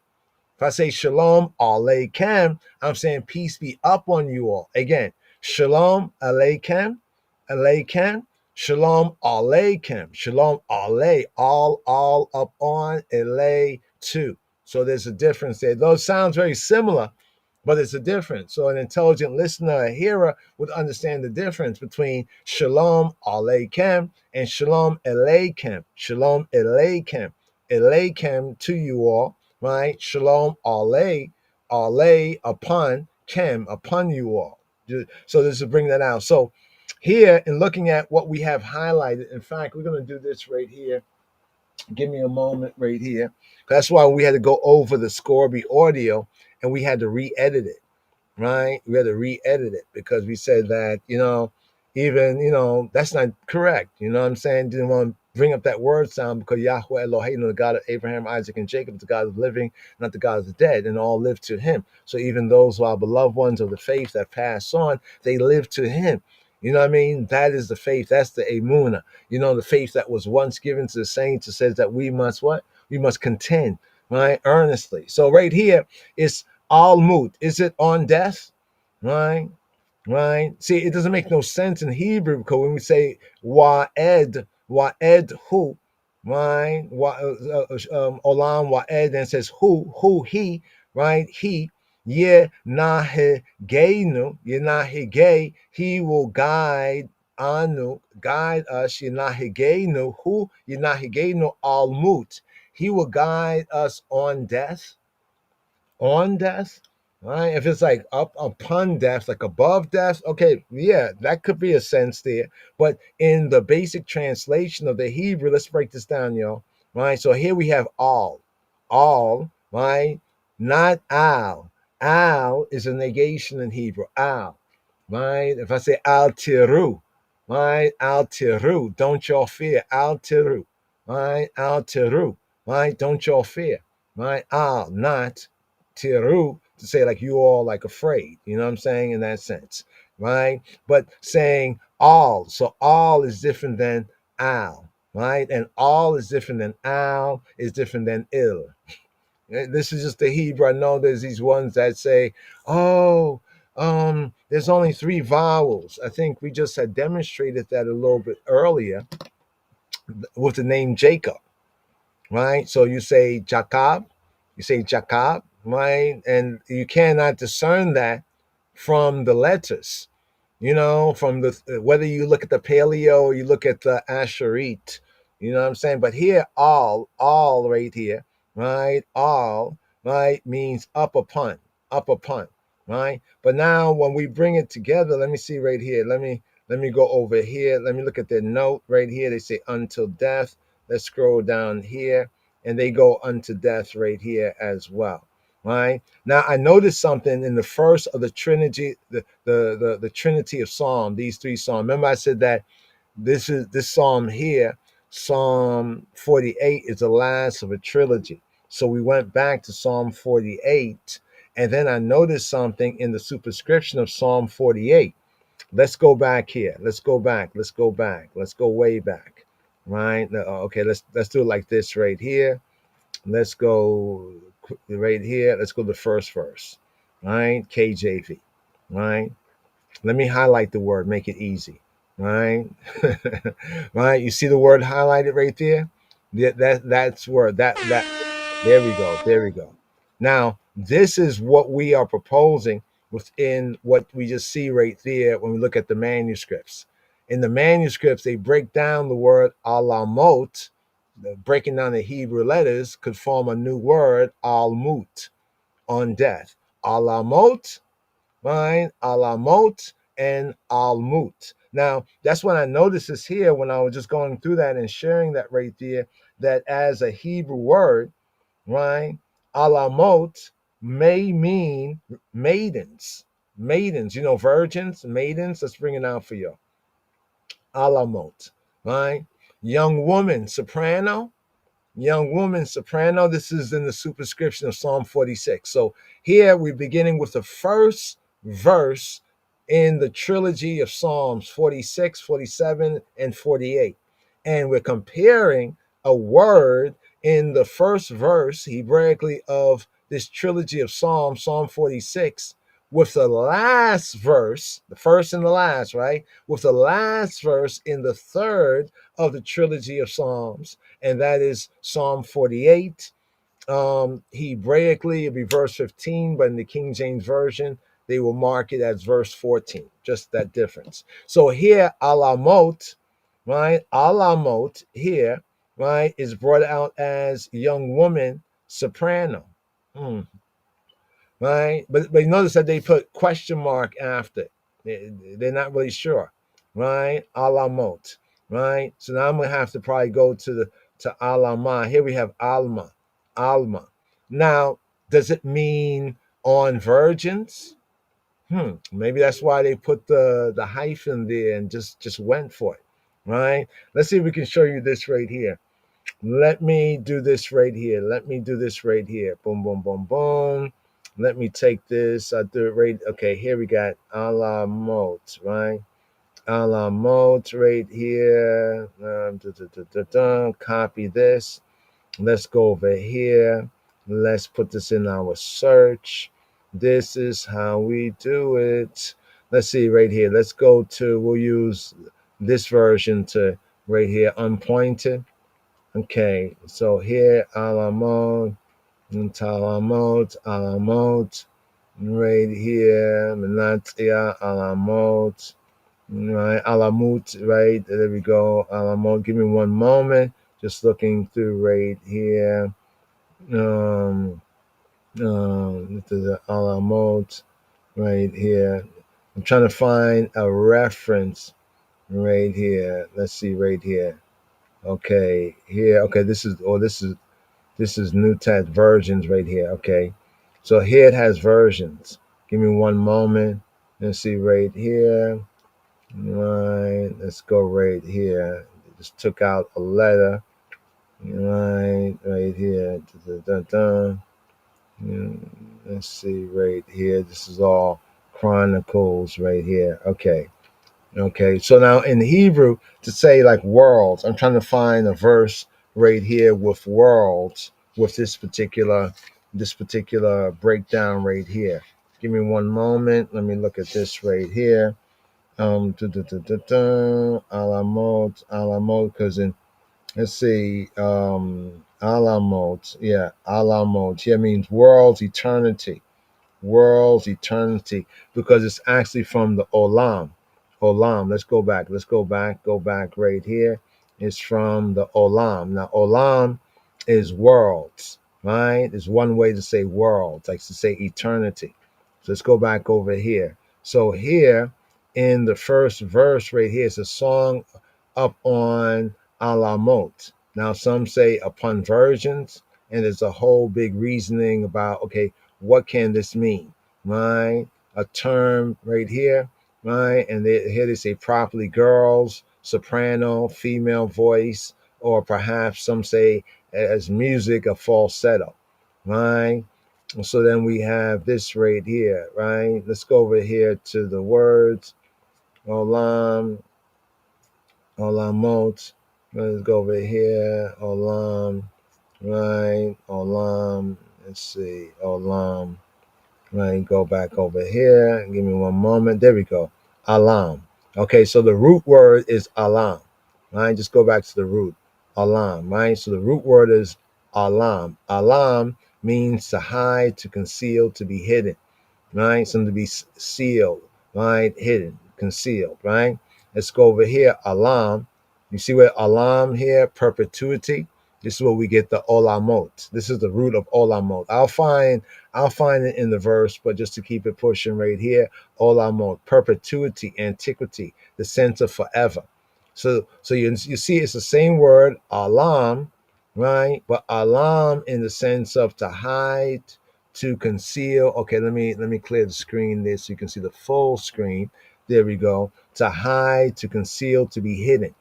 Right now, this is also the root word for, like we say, olamim, olam, like forever. The same sense for the word forever, right? As we mentioned before. And then we have also alam, right, which comes from that same root, right? Perpetuity, antiquity, forever, right? Forever. Remote time. It has to do with time. And this often is a word that is brought out as forever, like olam, right? Olam, olamim, right there. There we go, right there. Olam. You see olam? So now the male form, we have olam, right? And then we have olamot, right? Olam is like to say a world or a cycle of time or out of time cycle, a cycle of existence that's either in time or out of time, right? This word here is an interesting word because often it's translated as forever. In some cases, it's translated as world, right? But when it's used of time, it's translated as long time, whether a long time past or long time future. Does this mean that forever can be forever past or can be forever future? This is the true sense of the word, often translated as forever from the Hebrew. You see right here, olam, olamot, olamim.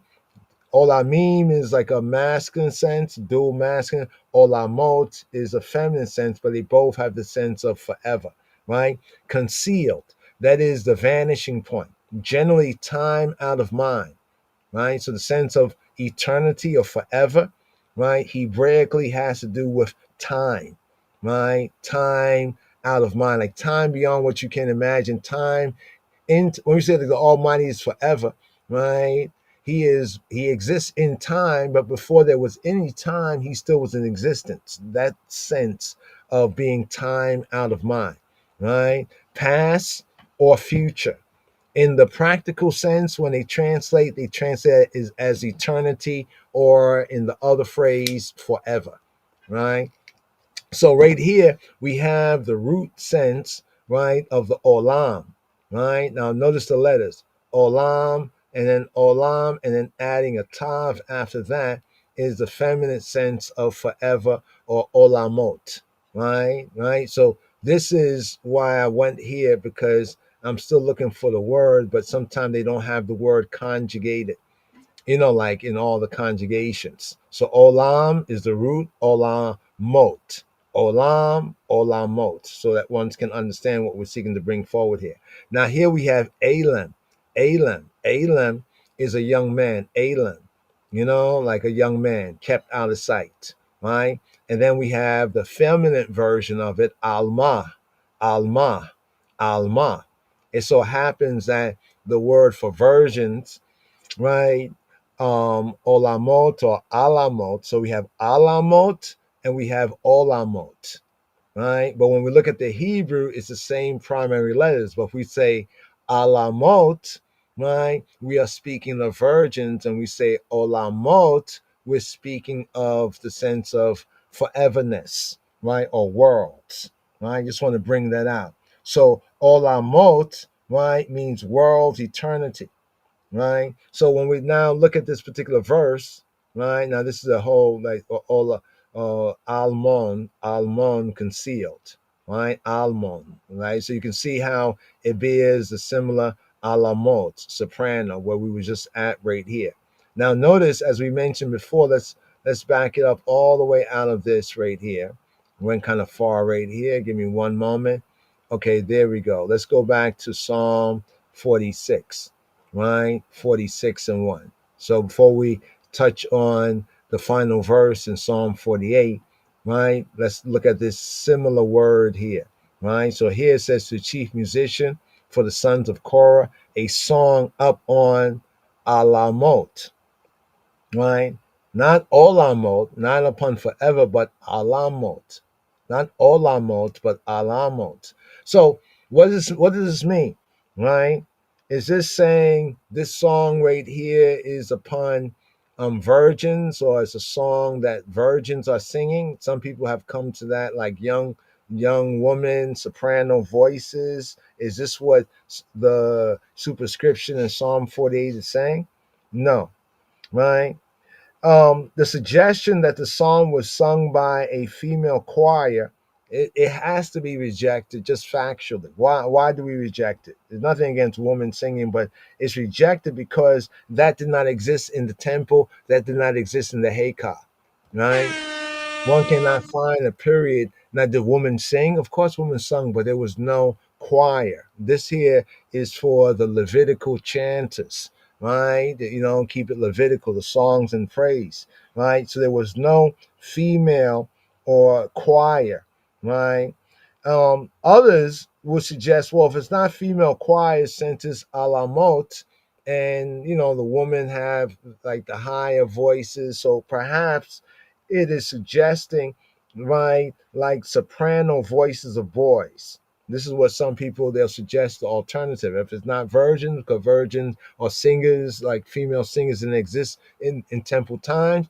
What maybe it was like for like young men, before everything drops, so to speak, you know what I mean? And their voices are higher, as it were, right? The only clue, what clue do we have in the scripture to really narrow down and come to the truth of the matter is the definition that we find in First Chronicles chapter 15, verse 20.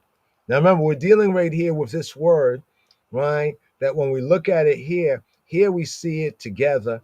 And at the end of Psalm 48, it says Almut is separated. So this is Alamot, but there it's separated to form Almut, right?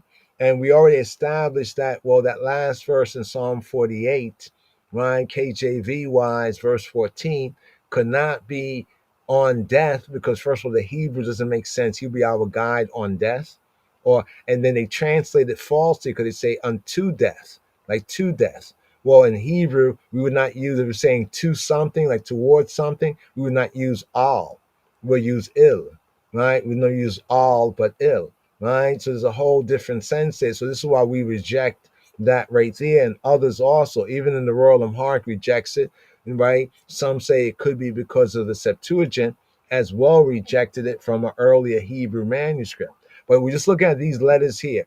So these letters put together, right, as one word could form virgins or sopranos or virgins, right? But here we're going to get the key of why this psalm right here reads the way it reads in superscription to the chief musician for the sons of Korah, a song upon Alamot. And why Alamot right here, if you go to a simple, dictionary reference to the Hebrew term, it's young woman or virgins, really virgins, like hidden ones, and you hide away the virgins, like the Elam, the young men.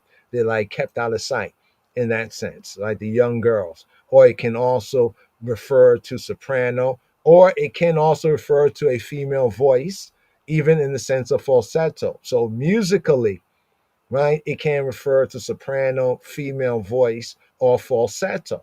So some would say, well, then that maybe what it is, that everybody was to sing in a falsetto voice, or in a soprano voice, or a higher tone of voice.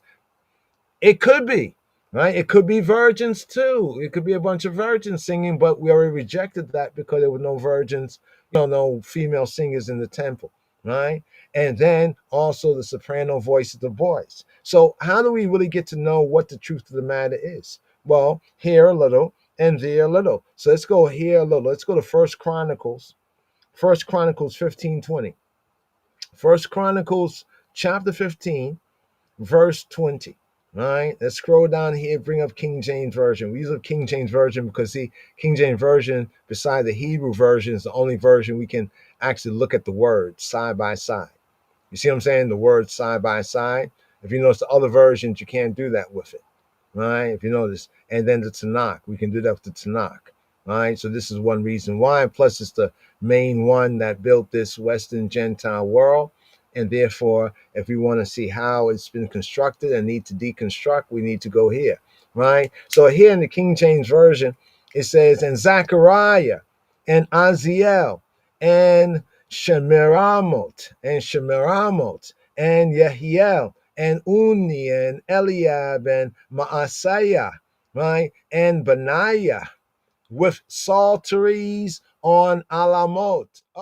We get the Alamot again, right? We reach that Alamot, right? We get the Alamot right there, just as we had in the beginning of Psalm 46, the first psalm in the trilogy of Psalms, right?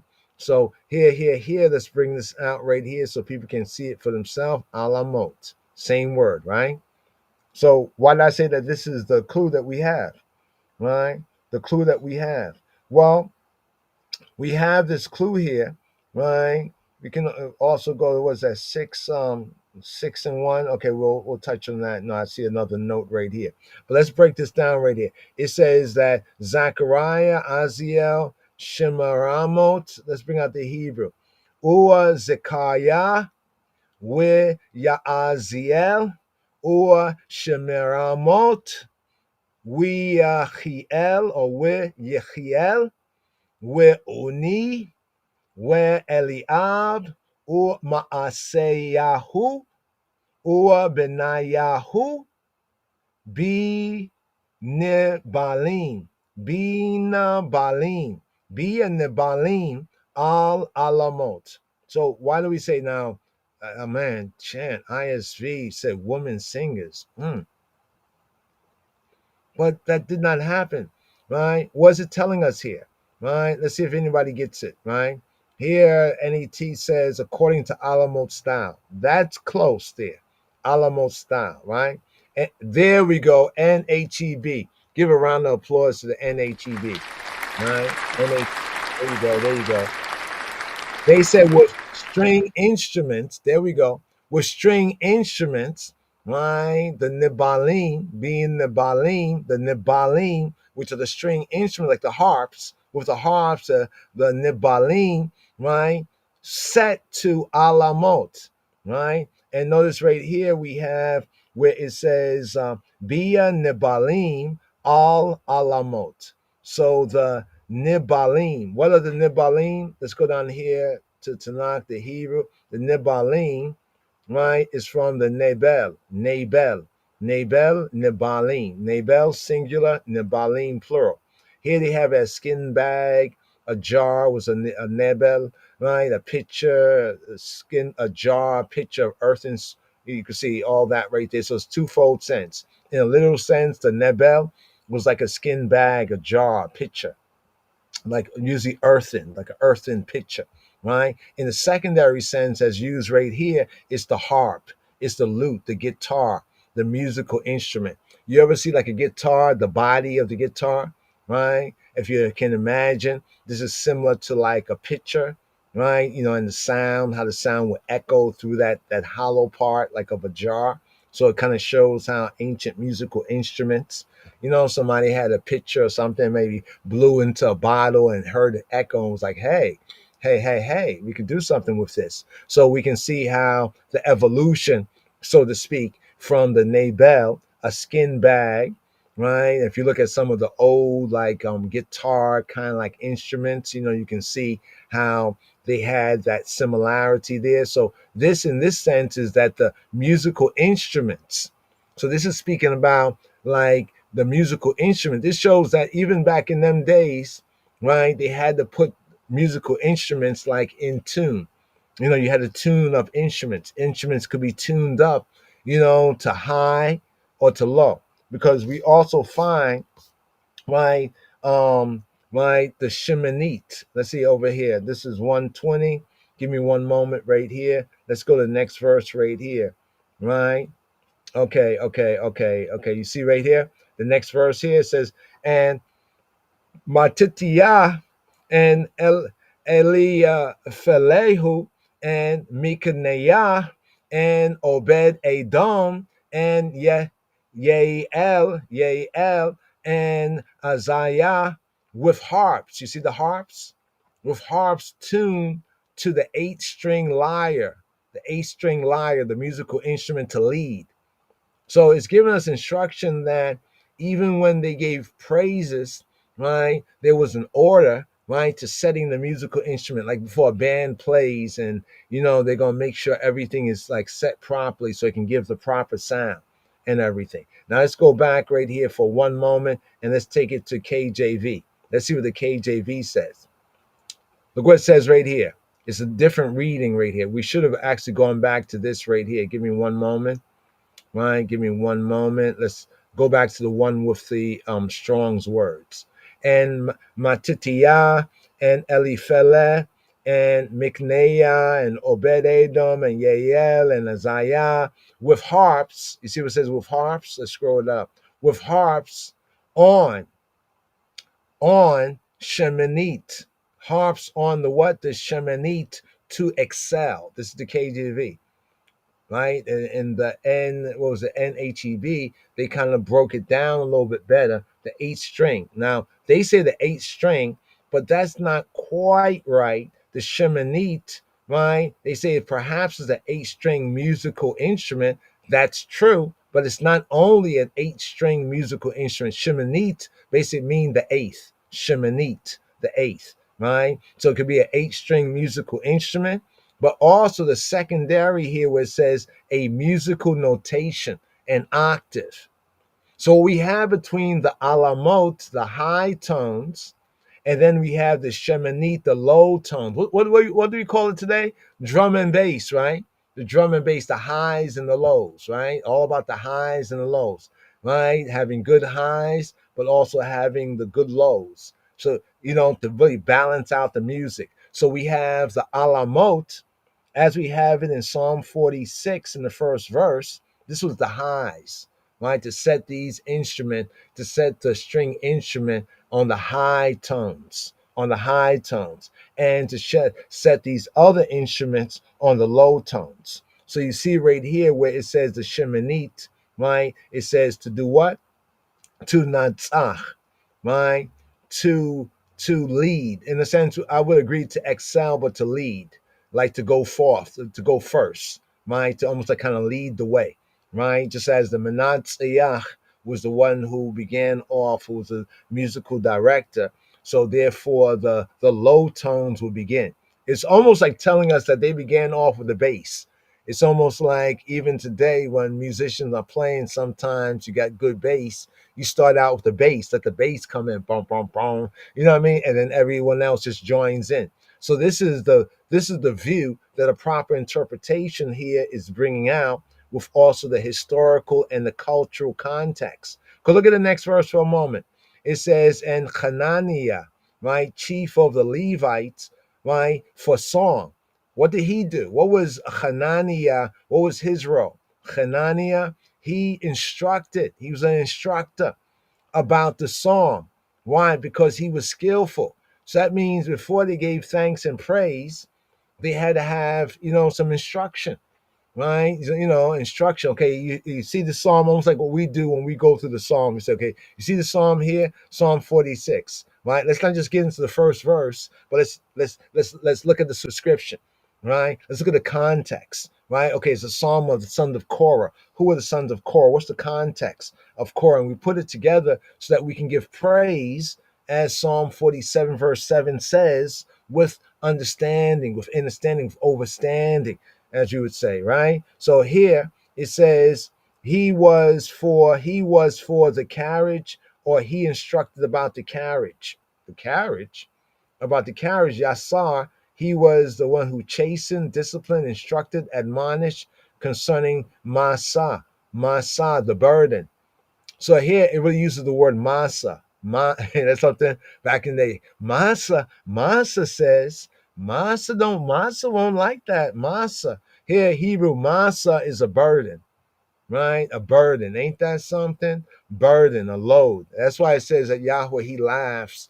Adonai, he laughs in the heaven because he has the enemies in derision, right? So we say Masa, right? But actually we were saying Masa, right? The load, the bearing, the tribute, the burden, right? The burden. But notice it's in the sense of the lifting up, because Masa come from Nasa.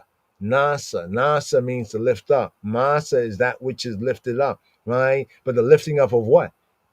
So it's not about the carriage as they translate it there, but about the burden, but the carrying of the tune, the carrying of the tune, right? And also, like the best singers and performers, they put some soul.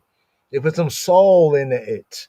You know what I'm saying? That's why some of your favorite singers, like they give it, right? When they lift up that tune, they give it. That is that which the soul lifts up itself, right? So not only was Hananiah teaching about just the musicality of it, right, but he was teaching about the spirituality of it. Like if there's a certain song, like the crucifixion song, right, Psalm 22, right? Whenever we get into that song, we got to kind of, to really feel it, we got to put ourselves in that state of mind.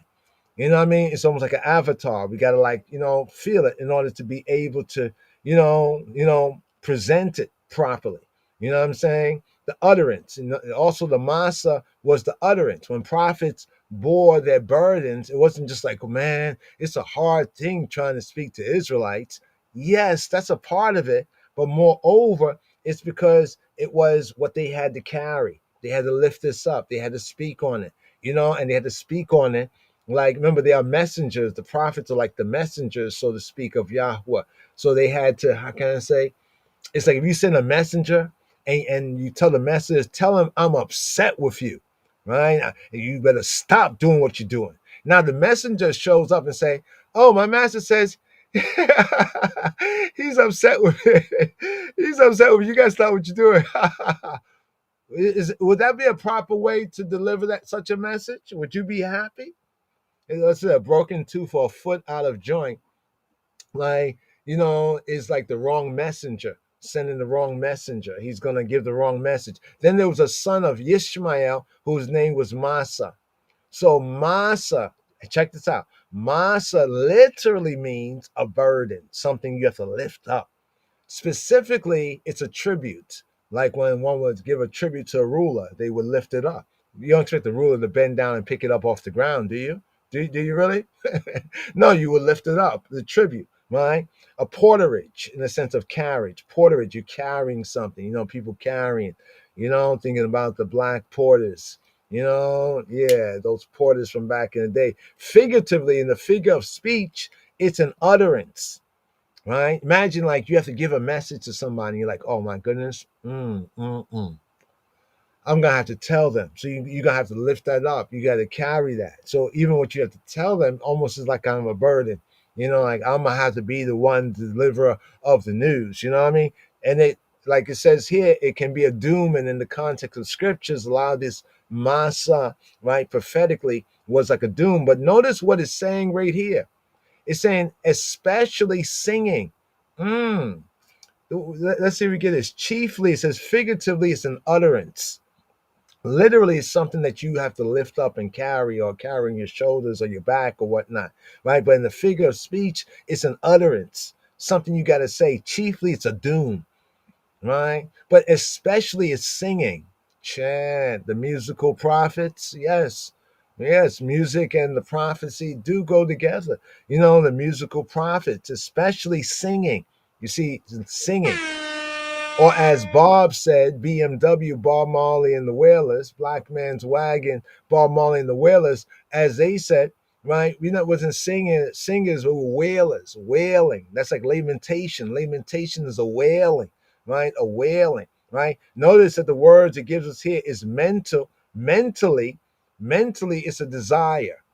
Because one had to put their mind in the right state of mind to present this. You know, each psalm has a different kind of like a context. You know, it so happened that the Psalms we have here to lead into today's daily psalm, the Trinity of Psalms, they're all in the same context, right? So you can see the word further brought out in translation after the hyphen and the colon right there. It says burden, carry away. You see what it says prophecy? You see what it says prophecy? Right? They set song a tribute. So when we're looking at this is in the book of Chronicles right here. It gives us a better idea of what we're saying right here. Look, so all the singers, everyone had their specific duty, right? Everyone had their specific duty. And over here in our verse that we first went to, verse 20, First Chronicles 15 and 20, speaking about Zechariah, Aziel, and Shemerot, right? Shemer Ramot, right? And Yechiel and Uni and Eliab and Messiah and Benaiah. It says with psaltery. So the psaltery, the Nabel, right, are the musical instruments. The musical instruments, the lyre, the musical instruments, right? In fact, that said something there. We want to point your attention to, like a vase. You see what it says, a vase, as similar in shape when full.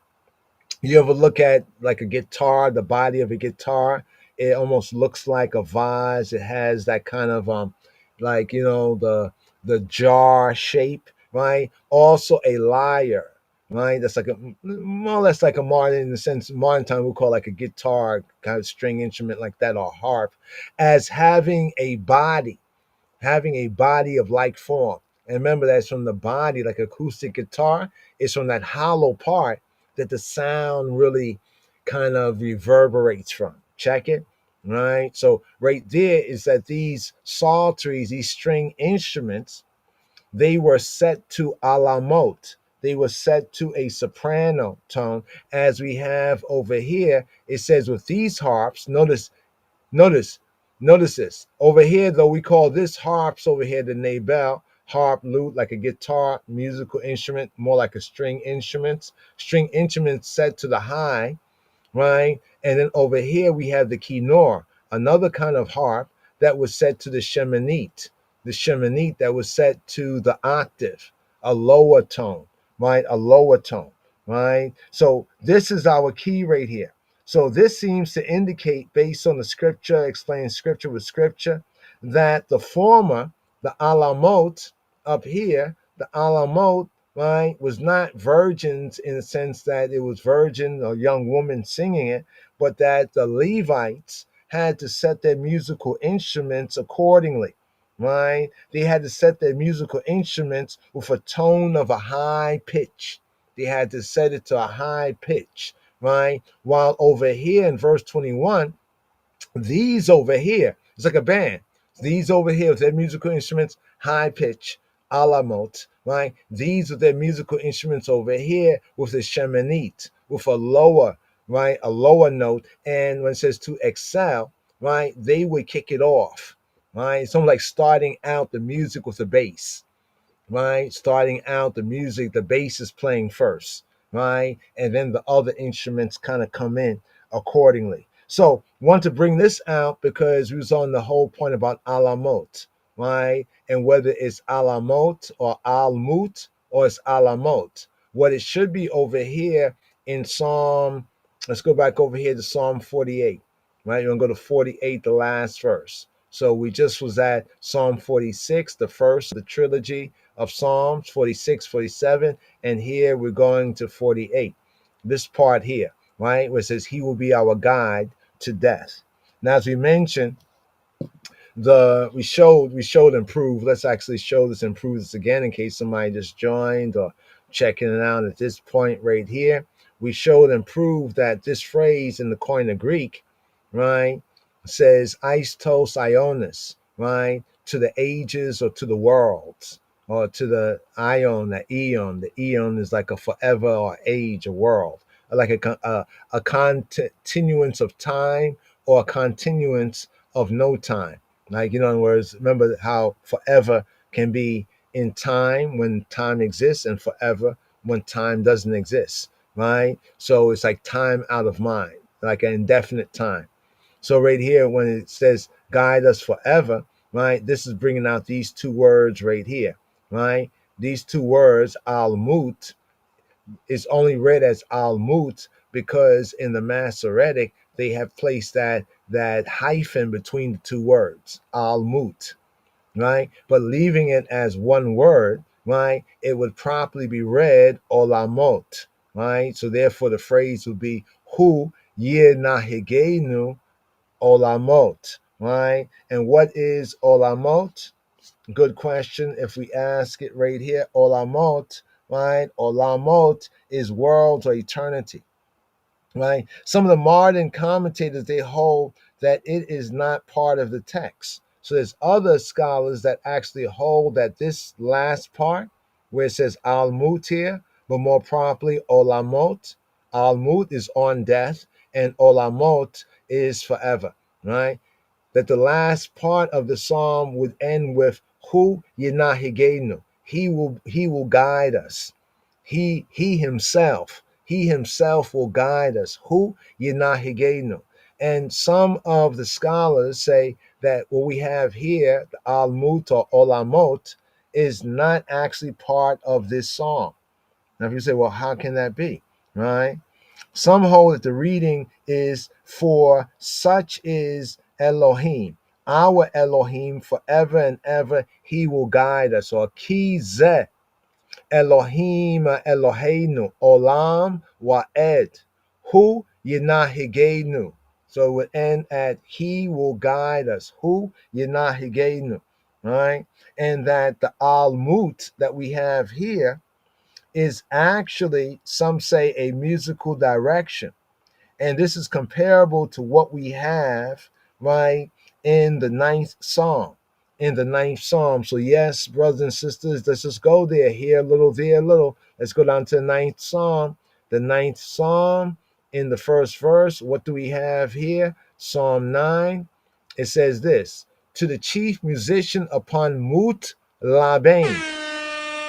So mutlabain, this word right here, mutlabain, right? You see anything similar to mut part, right? Let's go into the word mut. Mut here, right, is death, right, or dead. Mut, mavet, mot, mut. So if we literally, with the preposition and the article interpose, because it just says mutlabain. If we say muta lehabain, if we say mut lehabain, is to die, right, for the son, or the death, mut, right, of the son, labain, mut lehabain, mut labain, right? And here they say it might have been the title of a popular song. Now, not getting into the details of this right here, this is best brought out as a superscription, and this here best is brought out as a musical direction, right?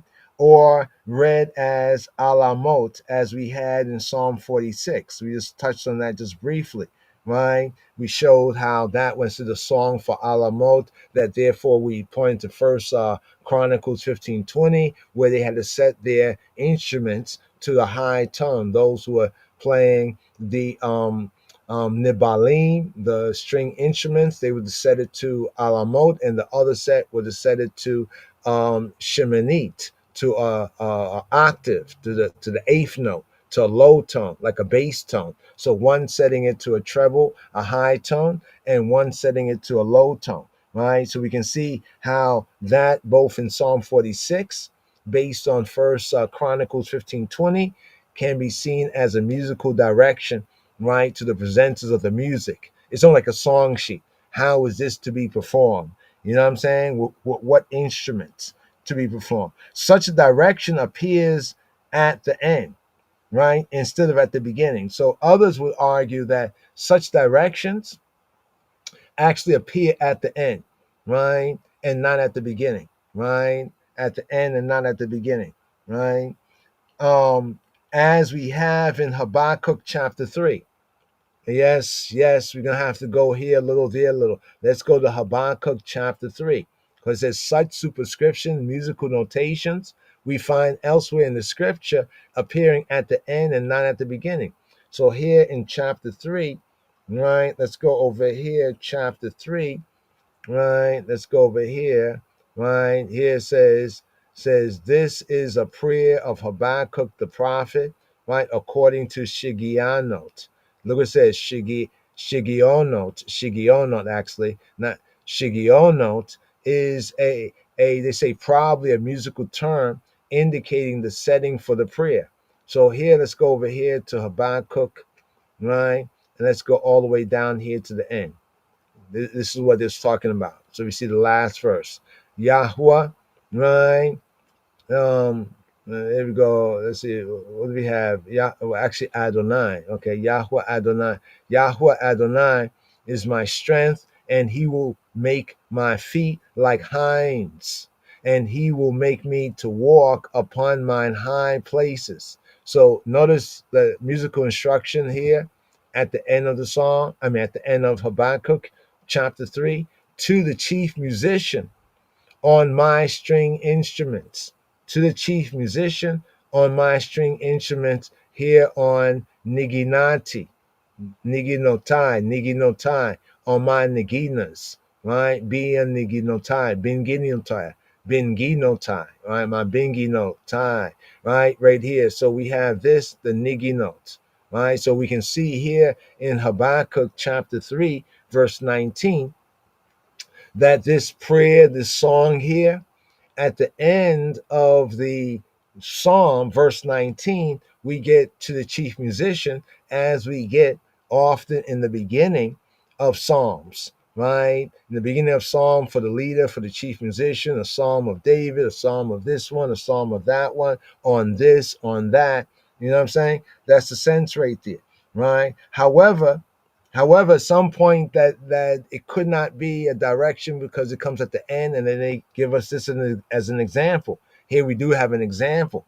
However, right, this occurs nowhere else in the Psalms. So many consider, right, that what we have over here, right, and let's get back to Psalm 48, and this is the part that we're looking at right here, the until death, and then looking at the Hebrew almut, right, that actually it really belongs to Psalm 49. Now you know why that's so important right there, why it's likely that that is the truth of the matter, because the context of Psalm 49, you know what Psalm 49 is about? Psalm 49 is themed death the leveler. Psalm 49 is themed death the leveler. And what's interesting is that Psalm 49, Judaically, Hebraically, is the psalm that is appointed for recital in a Judaic, a Jewish, a Judahite, a Israelite house of mourning. That Psalm 49 is a psalm that's appointed, right, in an Israelite, a Judahite house of mourning. So like when one is mourning, right, a passing, often this psalm, Psalm 49. So we see at the last part of it says to death. That's a false translation. It's not ilmut, it's almut, it's on death, right? It's upon death, almut, right? And that would make no sense in Hebrew to say he will be our guide, right, on death. It doesn't really make any sense right there. This is why we propose both from the LXX and a proper reading of the Hebrew, right? Olamot, forever, right? And if it's not Olamot, and actually it is Almut, then that logically belongs to Psalm 49. So it's like we look at the ancient scrolls, a lot of the scrolls didn't have chapters and verses, but had to be based on the usage and understanding parsed, right? So that could be a fragment that if not forever, right, olamot, then it should be al-mut attached as the beginning of Psalm 49. And Psalm 49 is themed death, the leveler. In other words, one event happens to all, whether you are high or low or high, whether you're rich or poor, whether you're a fool or wise man. One event, right, happens to them all, and therefore Psalm 49 has a theme of death, the leveler. Let me go over here and let's see if we can bring this out for you here, right? Or the vanity of earthly prosperity and good, right? The vanity, like trusting in just okay, you're rich, right? So you think you're better than the poor, but death is going to level you to the same level. You're both dead.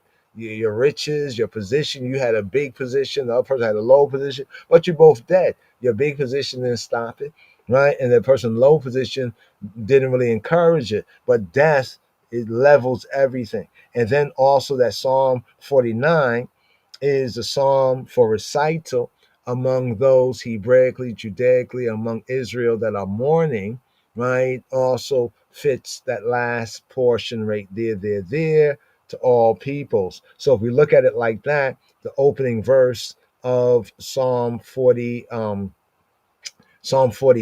where it says this right here, it says to the chief musician, right? A psalm for the sons of Korah. Somebody say, on death, hear this, on death, hear this, all ye peoples, give ear, all ye inhabitants of the world. And I know that's not our psalm right here, but if you do go through Psalm 49, you can see that the death, the leveler theme is very appropriate, because the last verse in Psalm 49, it says, man that is in honor, right? Man that is in honor understandeth not. Man that is in honor, that doesn't understand, right? He is like the beast that perish, right? So one's wealth, one's position, social status, and standing doesn't take away from the consequences, right, of death, right? Death comes to all, right? Money and wealth cannot ward off death, right? The rich cannot pay it away, right? The rich is brought to the same level of the poor. And if this thought, this idea, this truism was born in mind, then wealth would not breed insolent pride, and wealth and position wouldn't breed insolent pride, right? Insolent pride, right? The thought of the poor and their disability, right, could bring hope for the ultimate triumph of good over evil, right? In other words, the rich would humble themselves. So therefore, just want to bring that out right there from the final verse that we had in Psalm 48, right? Because like we said, when we share it right here, we'll share it one more time. That part we had to do a kind of a post-production edit because it did not fit what we knew, right, to be true. And also in the Royal Amharic, like the Septuagint and the better rendering of the Hebrew, basically says he will be our guide forever, right? So we have the 2-3 witnesses. Therefore, we share this here. Psalm 48. מזמור מ"ח, שיר מזמור לבני קורח.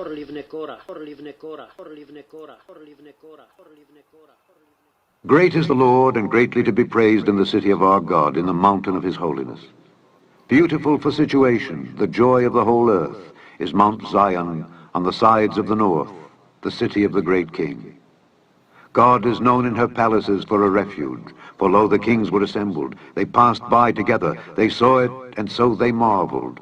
They were troubled and hasted away. Fear took hold upon them there, and pain as of a woman in travail.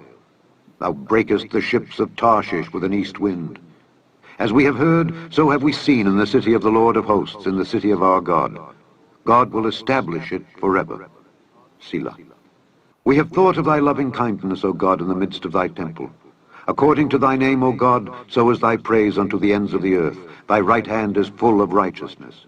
Let Mount Zion rejoice. Let the daughters of Judah be glad because of thy judgments. Walk about Zion, and go round about her. Tell the towers thereof. Mark ye well her bulwarks. Consider her palaces, that ye may tell it to the generation following. For this God is our God forever and ever. He will be our guide forever, forever, forever, forever, forever. Yes. So right here on the Hugh Mundell Classic, Jafire will be burning right here for the dub wise.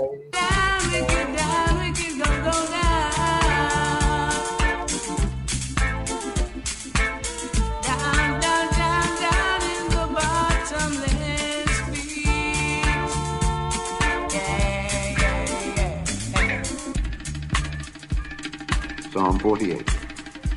מזמור מ"ח, שיר מזמור לבני קורח.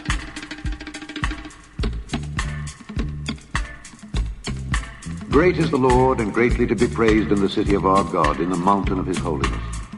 Beautiful for situation, the joy of the whole earth, is Mount Zion on the sides of the north, the city of the great king. God is known in her palaces for a refuge. For lo, the kings were assembled. They passed by together. They saw it, and so they marveled. They were troubled and hasted away. Fear took hold upon them there, and pain as of a woman in travail. Thou breakest the ships of Tarshish with an east wind. As we have heard, so have we seen in the city of the Lord of hosts, in the city of our God. God will establish it forever. Selah. We have thought of thy loving kindness, O God, in the midst of thy temple.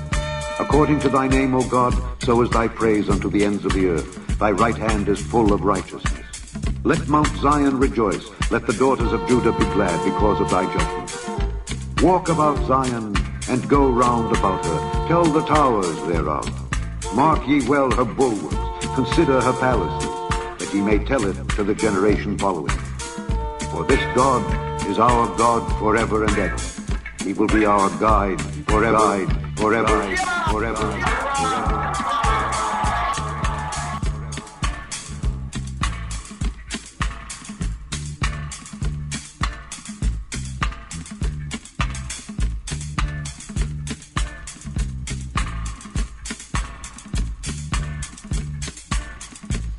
מזמור מ"ח, שיר מזמור לבני קורח.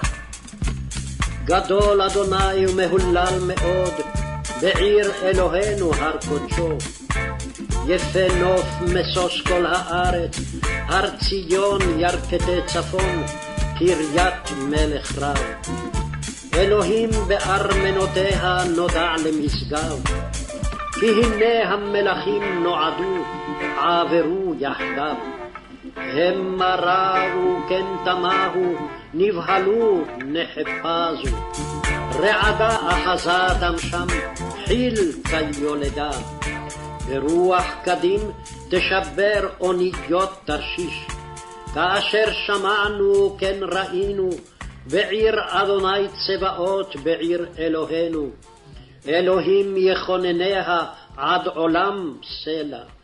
דימינו אלוהים חסדך בקרב היכליך. כשמך אלוהים, כן תהילתך על קצווי ארץ, צדק מלאה ימינך. ישמח הר ציון, תגלנה בנות יהודה למען משפטיך. שובו ציון והקיפוה, ספרו מגדליה. שיטו לבכם לחילה, פסגו ארמנותיה.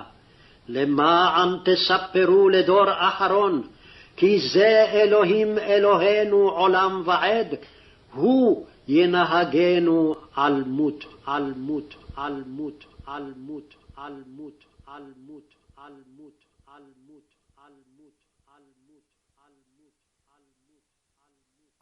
Psalm 48. So once again, Psalm 48, Trinity of Psalms. Right here, these three Psalms closely going together. Psalm 46, as we touched on briefly there.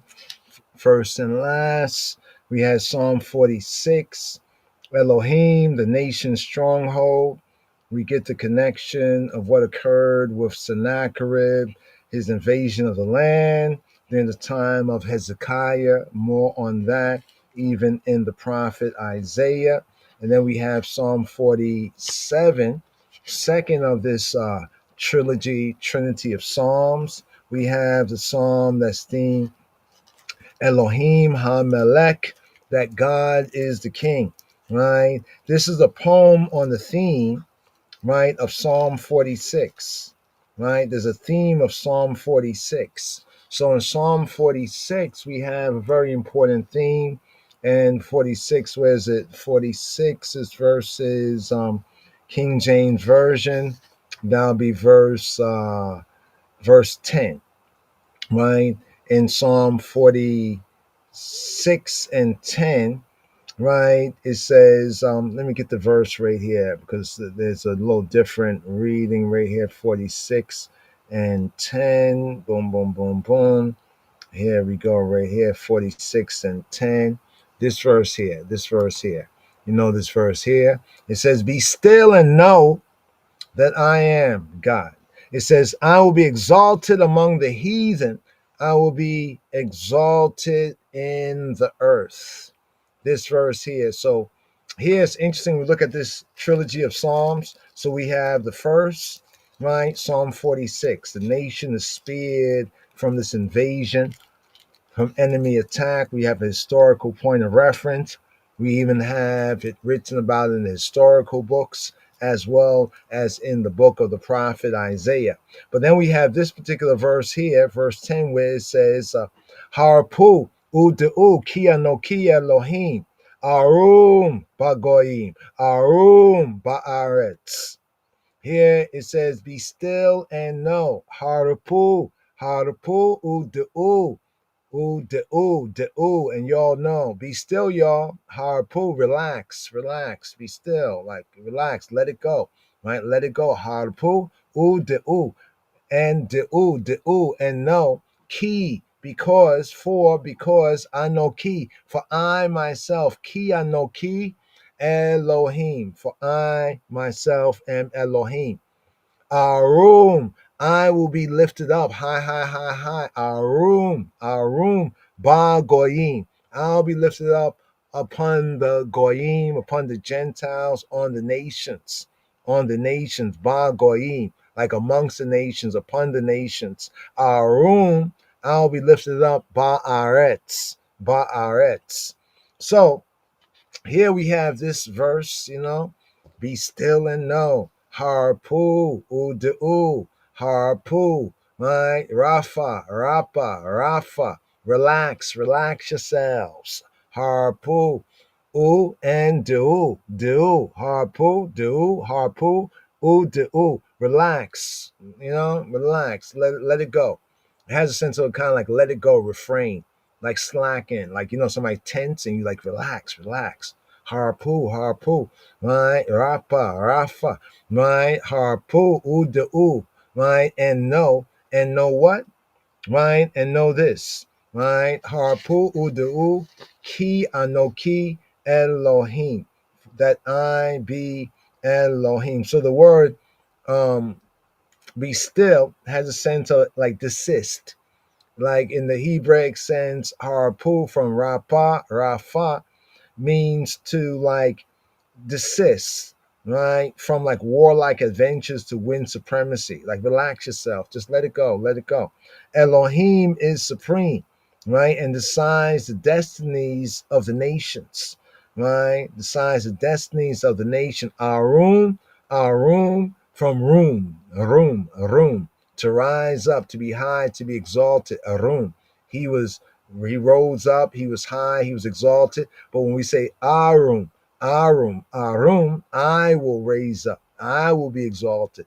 Arum bagoyim, amongst the nations, whether they are the League of Nations. Remember the League of Nations? That's what we have that slide where you see 19 was it 36, right? League of Nations, League of Goyim, League of Heathen, League of Gentiles, League of Goyim, and then we have the United Heathen, the United Gentiles, United Goyim, right? The United Nations. So with His Majesty in 36 and 63 right there, just thought it very interesting right there. Harpu du kia no kia Elohim, Arum bagoyim, Arum Ba'aretz. I will be exalted. Ba'aretz. Right? the thought underlying this phrase here. So in this phrase, in this verse right here, verse 10, Psalm 46, verse 10, the first of this trinity of Psalms, this particular phrase, it becomes the subject, right? The subject of the next psalm. So we get the second, just to go through this as an overview, the second of this trinity of Psalms right here. Let's go over here, right? Here we go right here. Here we go to this verse right here. This is the second to chief musician, a psalm for the sons of Korah. Oh, clap your hands, all ye peoples. Shout, shout, right? Shout, right? Lelohim, right? Hari'u, Lelohim, Bikorina, with a voice, the voice, right? The voice of triumph, Bikol Arena, right? With good vibes, right? A triumphant vibes. So here in the second, Mizmor, so the first was Mizmor, Meme, wow, Meme Vav, yeah, Meme Vav. Psalm 46 here is Meme Zain 47. The theme Elohim HaMelech. The theme here is God is the King, God the King, right? This here, Psalm 47, is a composition, a poem on the theme of Psalm 46, KJV, verse 10. Arum Ba'aretz, Arum Ba'aretz, Arum Ba'aretz, Arum, I will rise up, I will be exalted, Ba'aretz, in the earth, in the earthly plane. Assyria's defeat. Remember Sennacherib, he had threatened to invade the land. He had invaded the land in the time of Hezekiah, and it was a close one. It was a very close one, right? And the prophet Yeshaya is even there to witness. It's a very interesting part of scripture because even some say that it was the Ethiopian king Taharka, because when you read the narratives, there's like two tellings of it, right? And also in the prophet Isaiah. It's around the same time that Taharka was said to have come to, Jerusalem, right? And Hezekiah's assistants. Some say it like that. But then there's another narrative that speaks about how there was an angel, right? And this angel had discomfited the Assyrians, right? Basically, they came in, they were all ready to do something, but that was turned about. Some say it was because Taharka was on his way. He was going to, he sent, reinforcements. That was a good period with the Ethiopian Egyptian ruler at that time. Others, another narrative speak about an angel. Some see it as distinct as happening together. Some see it as a one way of saying the same thing, right? But be that as it may, just want to bring that into the record because then that explains here Psalm 47, right? Because at this particular point of this psalm, Assyria was defeated. Because you have to recognize that, like, the Assyrians, they were on some stuff, man. They were like, because they were beating people, they were like knocking down other kingdoms that believed in all these other gods.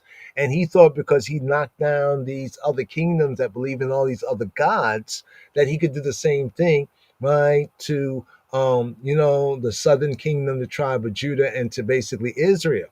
But this proved not to be the case, right? Therefore, that idea in Psalm 47, where Elohim, the creator, the judge, right, the almighty power, our God and Father and our King of the Kings, right? He is the one that's ruling. So now with Assyria being defeated, this is also another way of proclaiming that Elohim, even Eloheinu, even our God, right, is the ruler of rulers, to whom all peoples are summoned to pay allegiance. Now, if you get into some of the deeper part of the historical narrative concerning this episode that we are saying is the context and bears a lot on understanding this psalm and these psalms right here, you'll find out that they were like, hey, don't listen to Hezekiah.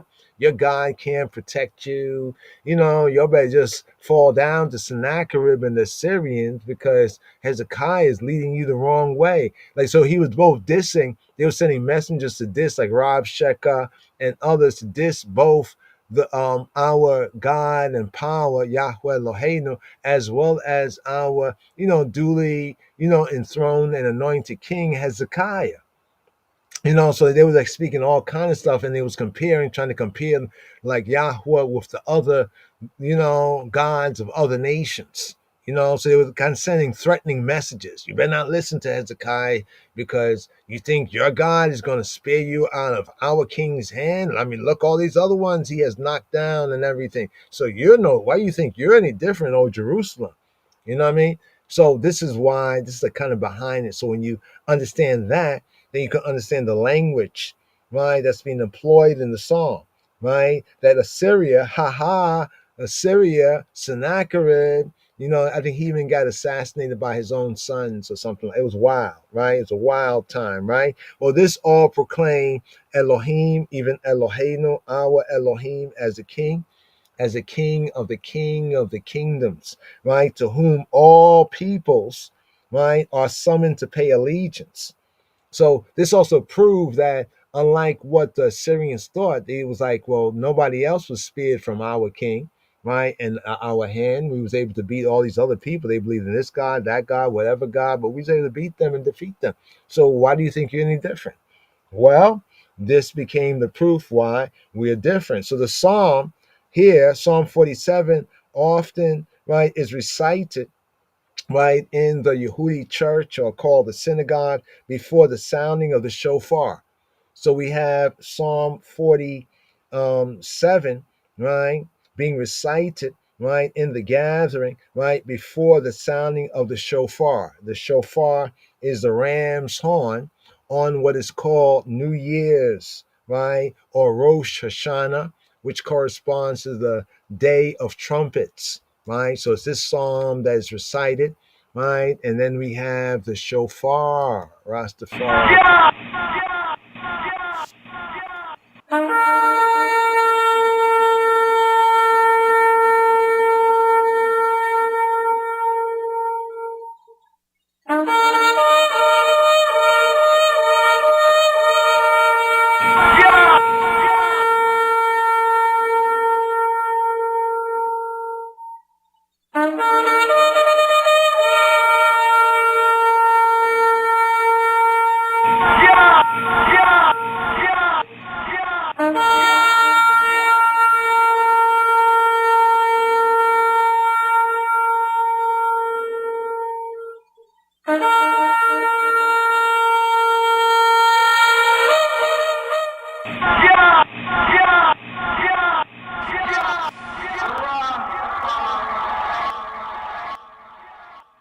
Yes. So that day there, which is the fifth of the seven appointments for Yisrael, and the third of the 3 times. So the day is the first day of the 7th month, right? The Yom Teruah, later known as Rosh Hashanah, the New Year's Day, right there. This is the day when the liturgy, it dwells upon the thought of Elohim's universal sovereignty. So for the Israelites and the Judahites, when we come into the 7th month, as the Torah says, it's the end of the year, and we're coming out of the agricultural time, entering to the winter time. Often this was a time where, like, the civil, so we come into the beginning of the civil. So we'll talk about New Year's, the civil New Year, where we're out of the holy feasts and festivals that occur the 3 times, right, in the year. Speaking of the Passover, the harvest, right, and then tabernacles, when we come to the 7th month. So just to understand the New Year's context in its proper sense, right there, we're coming into the civil year because we're coming out of the holy year, right, the ecclesiastical year, where we have 7 months, and within those 7 months, we have 3 main appointments. 3 times in the year show all the males of Israel, right? So what's interesting about the Day of Trumpets, or Shofar, right? The shofar horn and the day, Yom Teruah. This is the day when the liturgy, Hebraic liturgy, it dwells on the thought of Elohim, Eloheinu, right? Universal, right? Sovereignty. Right? We say the Melech HaOlam, right? Eternal King, Universal King, right? So this here brings us right here to this particular psalm right here, and now, just to seal up right here, right? With Psalm 48, right? Psalm 48 is the last of the trilogy of Psalms, 46, 47, 48, and it speaks of the sparing of Zion and Jerusalem, Zion and Jerusalem from the invasion of the Assyrians. This is what is celebrated and what was celebrated as the city of the great king, right? As the city of the great king, it is under, right, Yahweh's protection and secure from would-be ravagers. That was the testimony, we say, of that time and that generation in the time of Hezekiah, Sennacherib, and the prophet Yeshaya. May this guardianship be continued forever, right? The note of joy, as we mentioned already, it predominates throughout, as is the seal, right? The seal, right? So even the language of these three psalms, if you kind of read them and study them together, it's very beautiful right here. I know we've spent some time on this psalm right here, but here, like to share a little bit, right, of the A side of the tune, right? The martyr and artist Hugh Mundell. This tune here, a little bit of fire will be burning.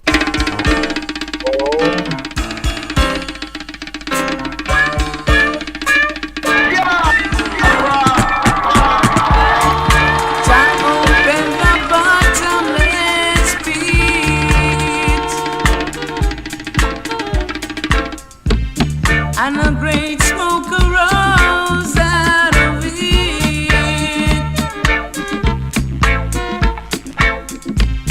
The smoke of the furnace turned the sun into darkness. Yeah, yeah.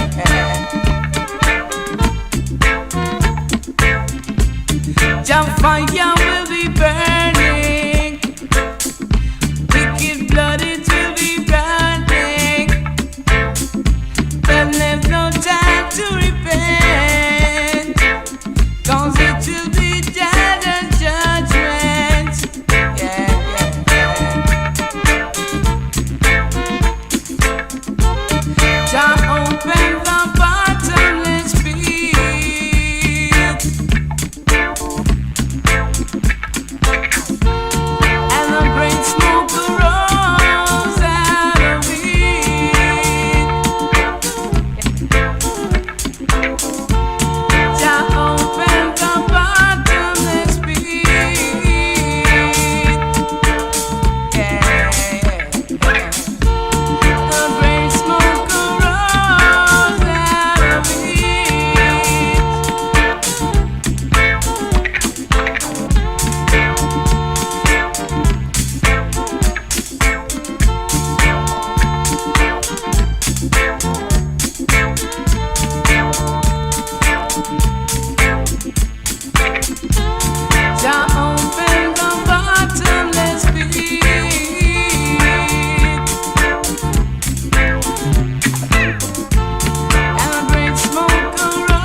Psalm 94.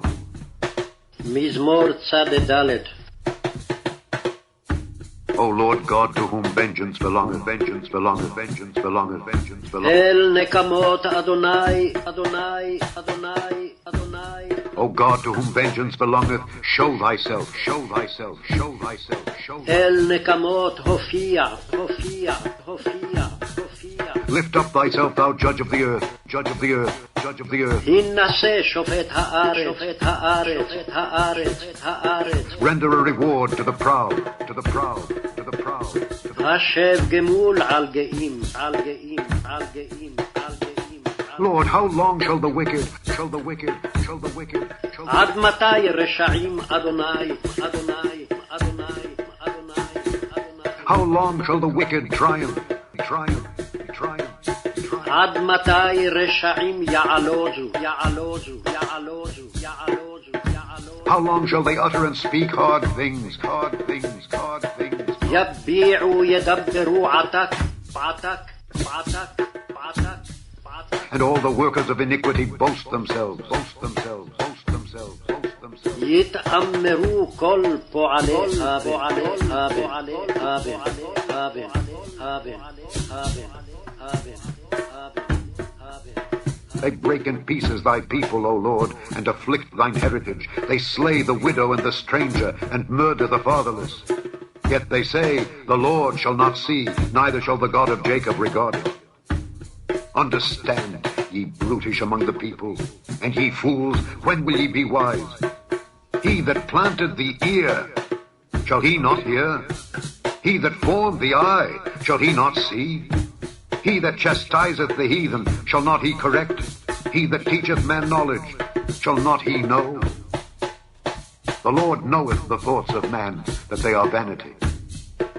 Blessed is the man whom thou chastenest, O Lord, and teachest him out of thy law, that thou mayest give him rest from the days of adversity, until the pit be digged for the wicked. For the Lord will not cast off his people, neither will he forsake his inheritance. But judgment shall return unto righteousness, and all the upright in heart shall follow it. Who will rise up for me against the evildoers? Or who will stand up for me against the workers of iniquity? Unless the Lord had been my help, my soul had almost dwelt in silence. When I said, my foot slippeth, thy mercy, O Lord, held me up. In the multitude of my thoughts within me, thy comforts delight my soul. Shall the throne of iniquity have fellowship with thee, which frameth mischief by a law? They gather themselves together against the soul of the righteous, and condemn the innocent blood. But the Lord is my defense, and my God is the rock of my refuge. And he shall bring upon them their own iniquity, and shall cut them off in their own wickedness. Yea, the Lord our God shall cut them off.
Psalm 81. מזמור פ"א למנצח על הגיתית לאסף. Sing aloud unto God our strength, our strength. עוזנו, הרנינו לאלוהים עוזנו. Make a joyful noise unto the God of Jacob, God of Jacob, God of Jacob. לאלוהי יעקב, הריעו לאלוהי יעקב.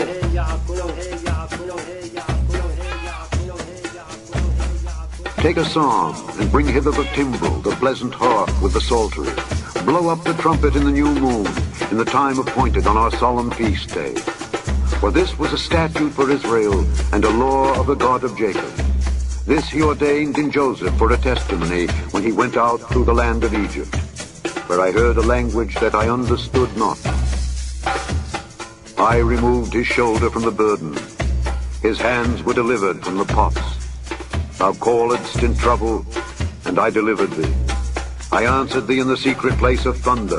I proved thee at the waters of Meribah. Selah.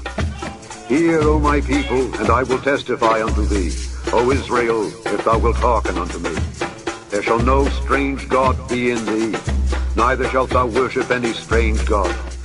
I am the Lord thy God, which brought thee out of the land of Egypt. Open thy mouth wide, and I will fill it. But my people would not hearken to my voice, and Israel would none of me. So I gave them up unto their own heart's lust, and they walked in their own counsels.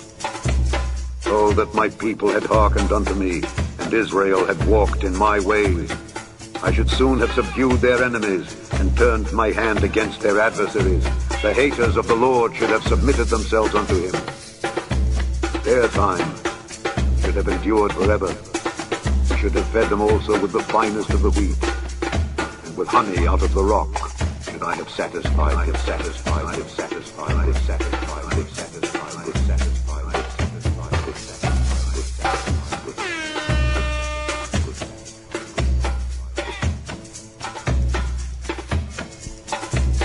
מזמור פ"א למנצח על הגיתית לאסף. הרנינו לאלוהים עוזנו, הריעו לאלוהי יעקב. שאו זמרה ותנו תוף, כינור נעים עם נבל. תקעו בחודש שופר, בכסה ליום חגנו. כי חוק לישראל הוא, משפט לאלוהי יעקב. עדות בהוסף שמו, בצאתו על ארץ מצרים, שפת לא ידעתי אשמע. הסירותי מסבל שכמו, כפיו מדוד תעבורנה. בצרה קראת ואכל לצקה, הענך בסתר רעם, אבחונך על מי מריבה סלע. שמע עמי ואעידה בך, ישראל אם תשמע לי, לא יהיה בך אל זר, ולא תשתחווה לאל נכר. אנוכי אדוני אלוהיך, המעלך מארץ מצרים, הרחב פיך ואמלאהו. ולא שמע עמי לקולי, וישראל לא אבה לי. ואשלחהו בשרירות ליבם, ילכו במועצותיהם. לו עמי שומע לי, ישראל בדרכי יהלכו, במעט אויביהם אכניע, ועל צריהם אשיב ידי. משנאי אדוני יכחשו לו, ויהי עיתם לעולם. ויאכילהו מחלב חיטה, ומצור דבש אשביעך.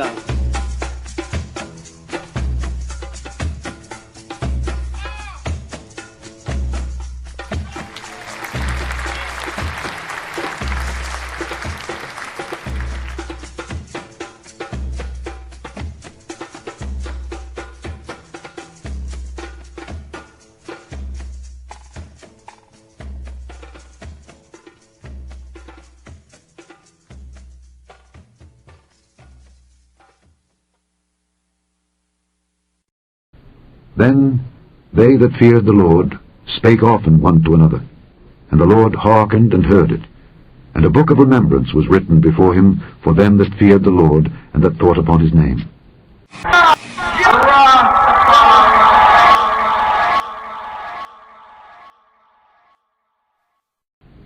And they shall be mine, saith the Lord of hosts, in that day when I make up my jewels, and I will spare them, as a man spareth his own son that serveth him. Then shall he return.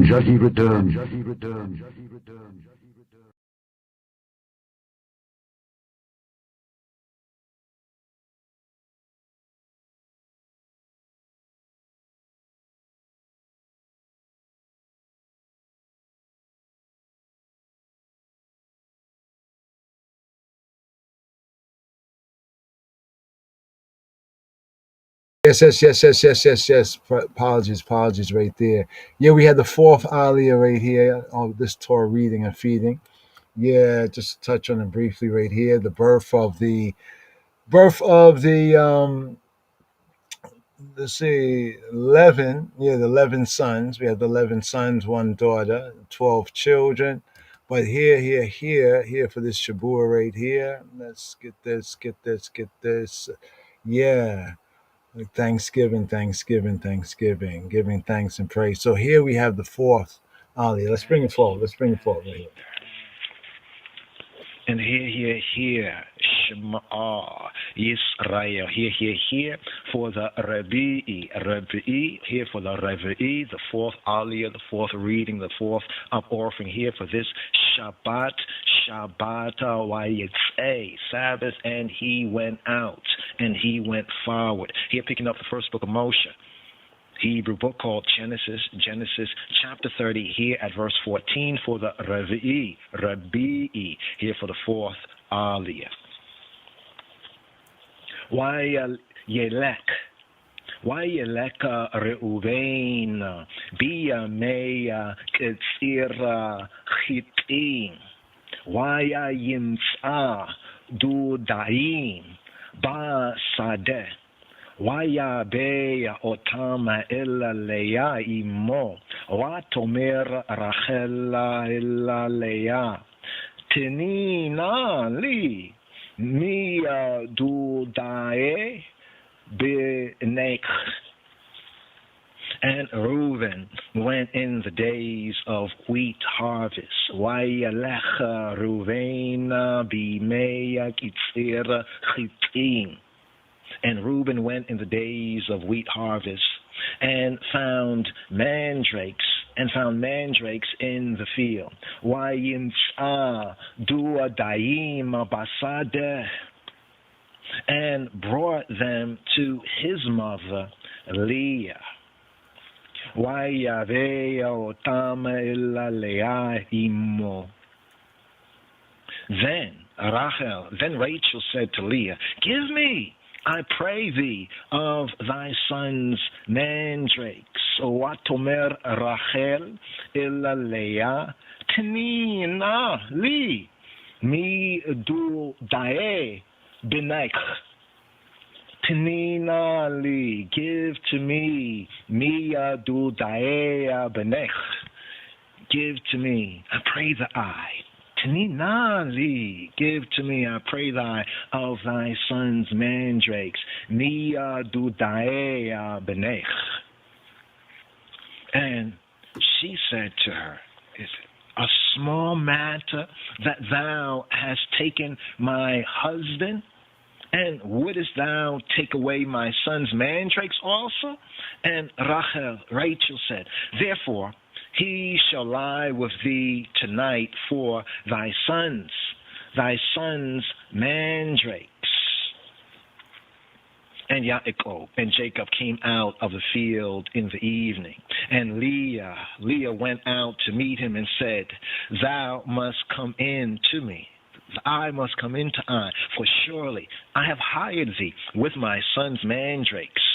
And he lay with her that night.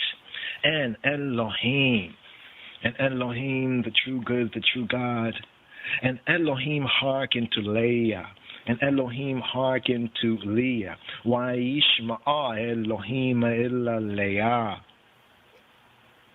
And she conceived, and bare Yaakov, and bare Jacob a fifth son. And Leah said, "Elohim have given me my hire, because I have given my maiden to my husband." And she called his name Issachar.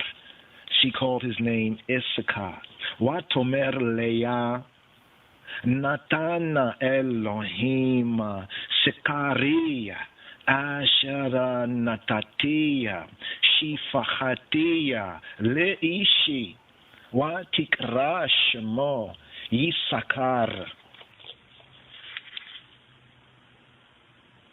And Leah said, "Elohim have given me my hire. Natan Elohim Sekari have given me Sikari, have given me my hire, because I have given my maiden to my husband.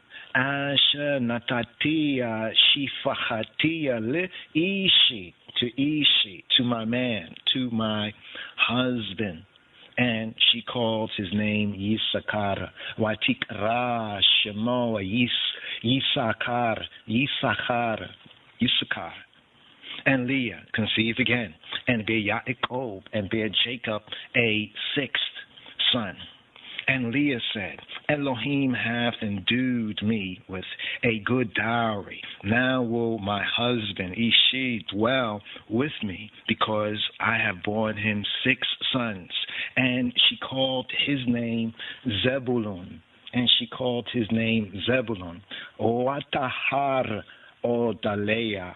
Wateleda Beina Shishia Yaakov. And Leah conceived again and bore Shishi, Bain Shishi, a 6th son, Yaakov. Watomer Leah, Zebadani Elohim.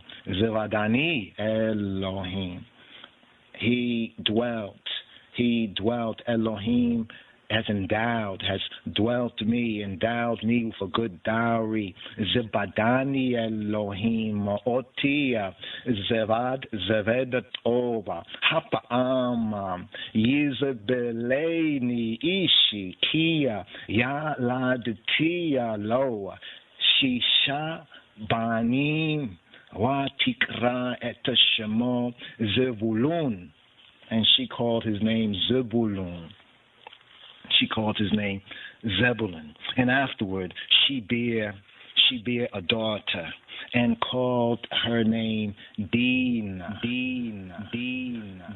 We'achar yalda bat. Wa tikra eta shemaha Dina. And Elohim remembered Rachel, and Elohim hearkened to her, and opened her womb, her matrix, opened her womb, and she conceived and bare a son, and said, Elohim have taken away my reproach. Wa tomera asaf Elohim. Gathering together, Elohim have taken away. Asaf Elohim eta cherpati. Have gathered together, taken away, gathered together my reproach. Asaf Elohim eta cherpati. And she called his name Yosef. Watikra eta shemo Yosef. Saying, Yahweh Jehovah, saying, Jehovah shall add to me, to I, another son.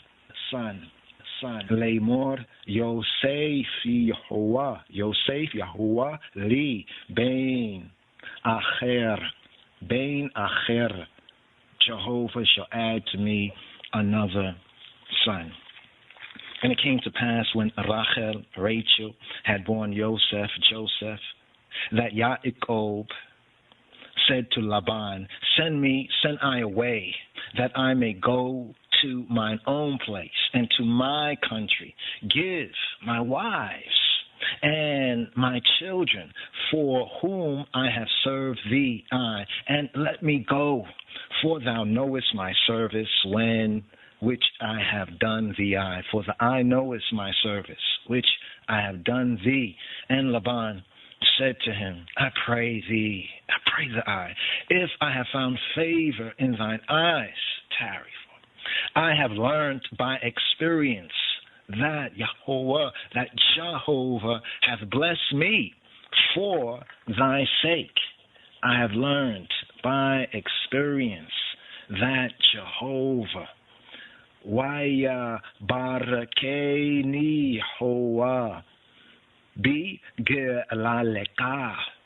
I have learned by experience that Jehovah hath blessed me for your sake, for the eye's sake, for the eye's sake, for the eye's sake, for the eye's sake, for the eye's sake, for the eye's sake, for the eye's sake, for the eye's sake, for the Yes. This fourth Aliyah right here for the 7th sabbatical study right here for this Parashat Wayyetzei, Wayyetzei, Wayyetzei. Some say Vayyetzei. So here for the fourth Aliyah right here, we want to actually go over some of the names of the sons. I just went through that right there. So picking up from the third to here, the fourth day's Aliyah coming forward. We have the fifth day of this Shavua, and yeah, many people on holiday, be it as it may. But here and continue the Torah studies, the reading and feeding. Let's see if we can bring this out right here. Boom, boom, boom, boom.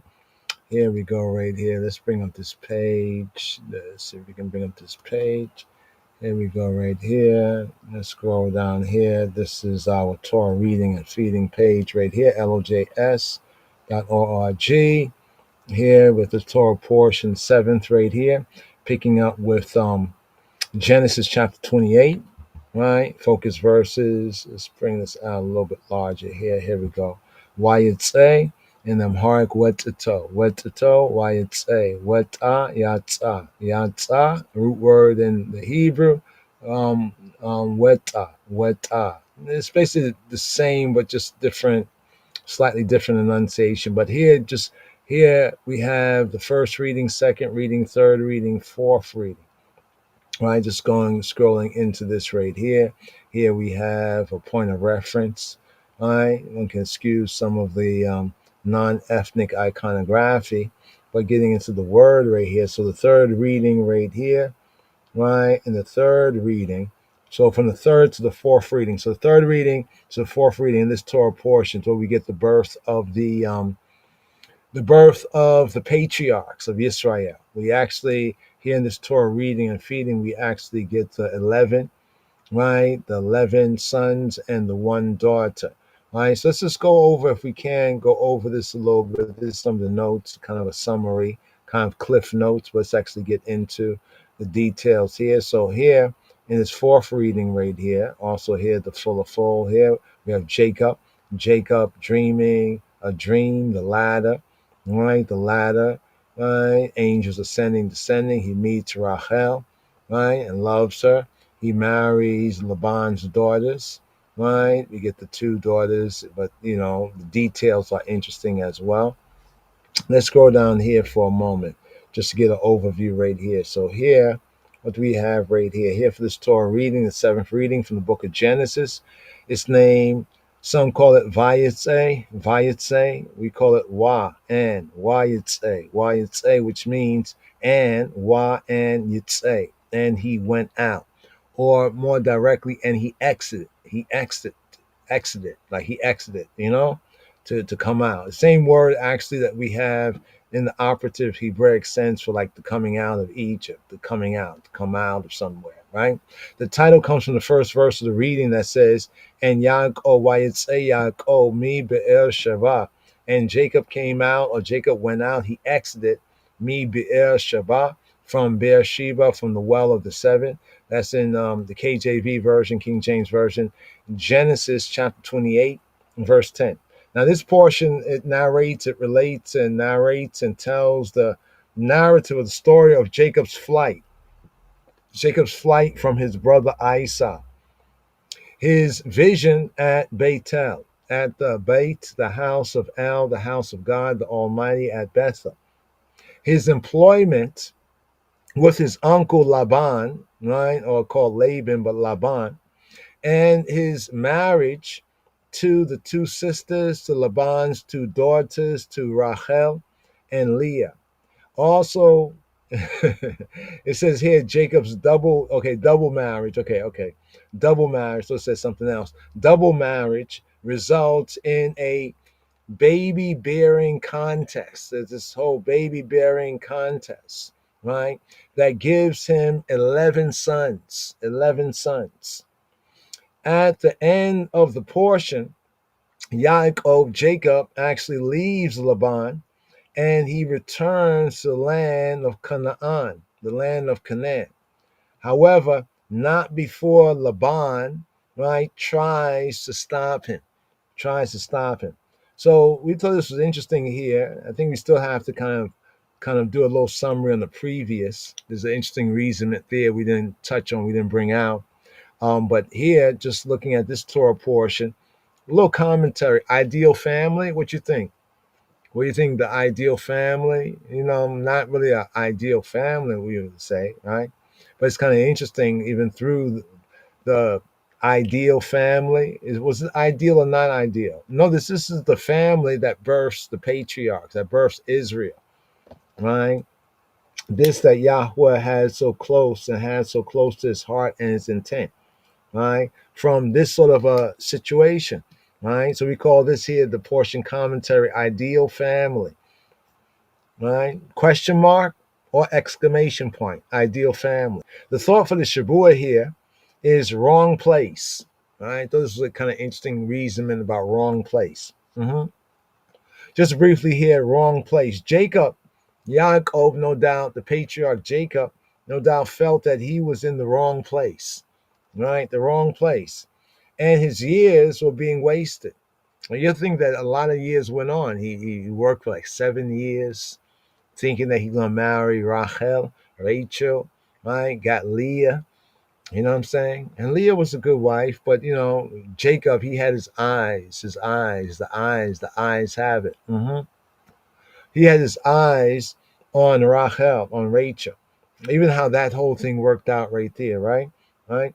People often find themselves, many times in jobs and careers and homes, even in certain family arrangements that make them feel or think or perceive as if they are far outside of Yahweh's plan, the outside of God's plan, and maybe even the true plan, right, for their life and liberty. Now, the narrative here of the patriarch Yaakov, Jacob, it can teach us a few things, right? Well, for example, what can it teach us? It teaches us that Yahweh, that Elohim, might place or allow, right, us in such situations specifically to bless us, to empower us to prosper, and also to work out his purpose, his intent, his design. Yah, Jacob, right? Jacob teaches us to be faithful, right? What can we learn from this Jacob story? What Jacob is going through here? Be like, this is wow, this is crazy, right? He wanted to marry one woman, he got two, and then he got four, right? Talk about being empowered, being blessed, you know what I'm saying? But then one could say, what about the stress, right? But Jacob doesn't seem to really be very stressed out, does he? He does get a little angry. He gets angry at Rachel. There's a point in the narrative, right, in this so-called baby bearing competition where he does get a little bit flustered, right? But generally speaking, like when Leah's firstborn, Reuben, when he found those Dudai, like mandrake, Dudaim, when he found those mandrakes. And then Rachel, she saw this and she wanted mandrakes, and it's interesting between the two sisters because, Leah's like, she's like, hey, let's actually bring it up. I want to do an improvisation. Let's just go back to this narrative right here, right, about the mandrakes. Let's take the mandrakes for a moment, right?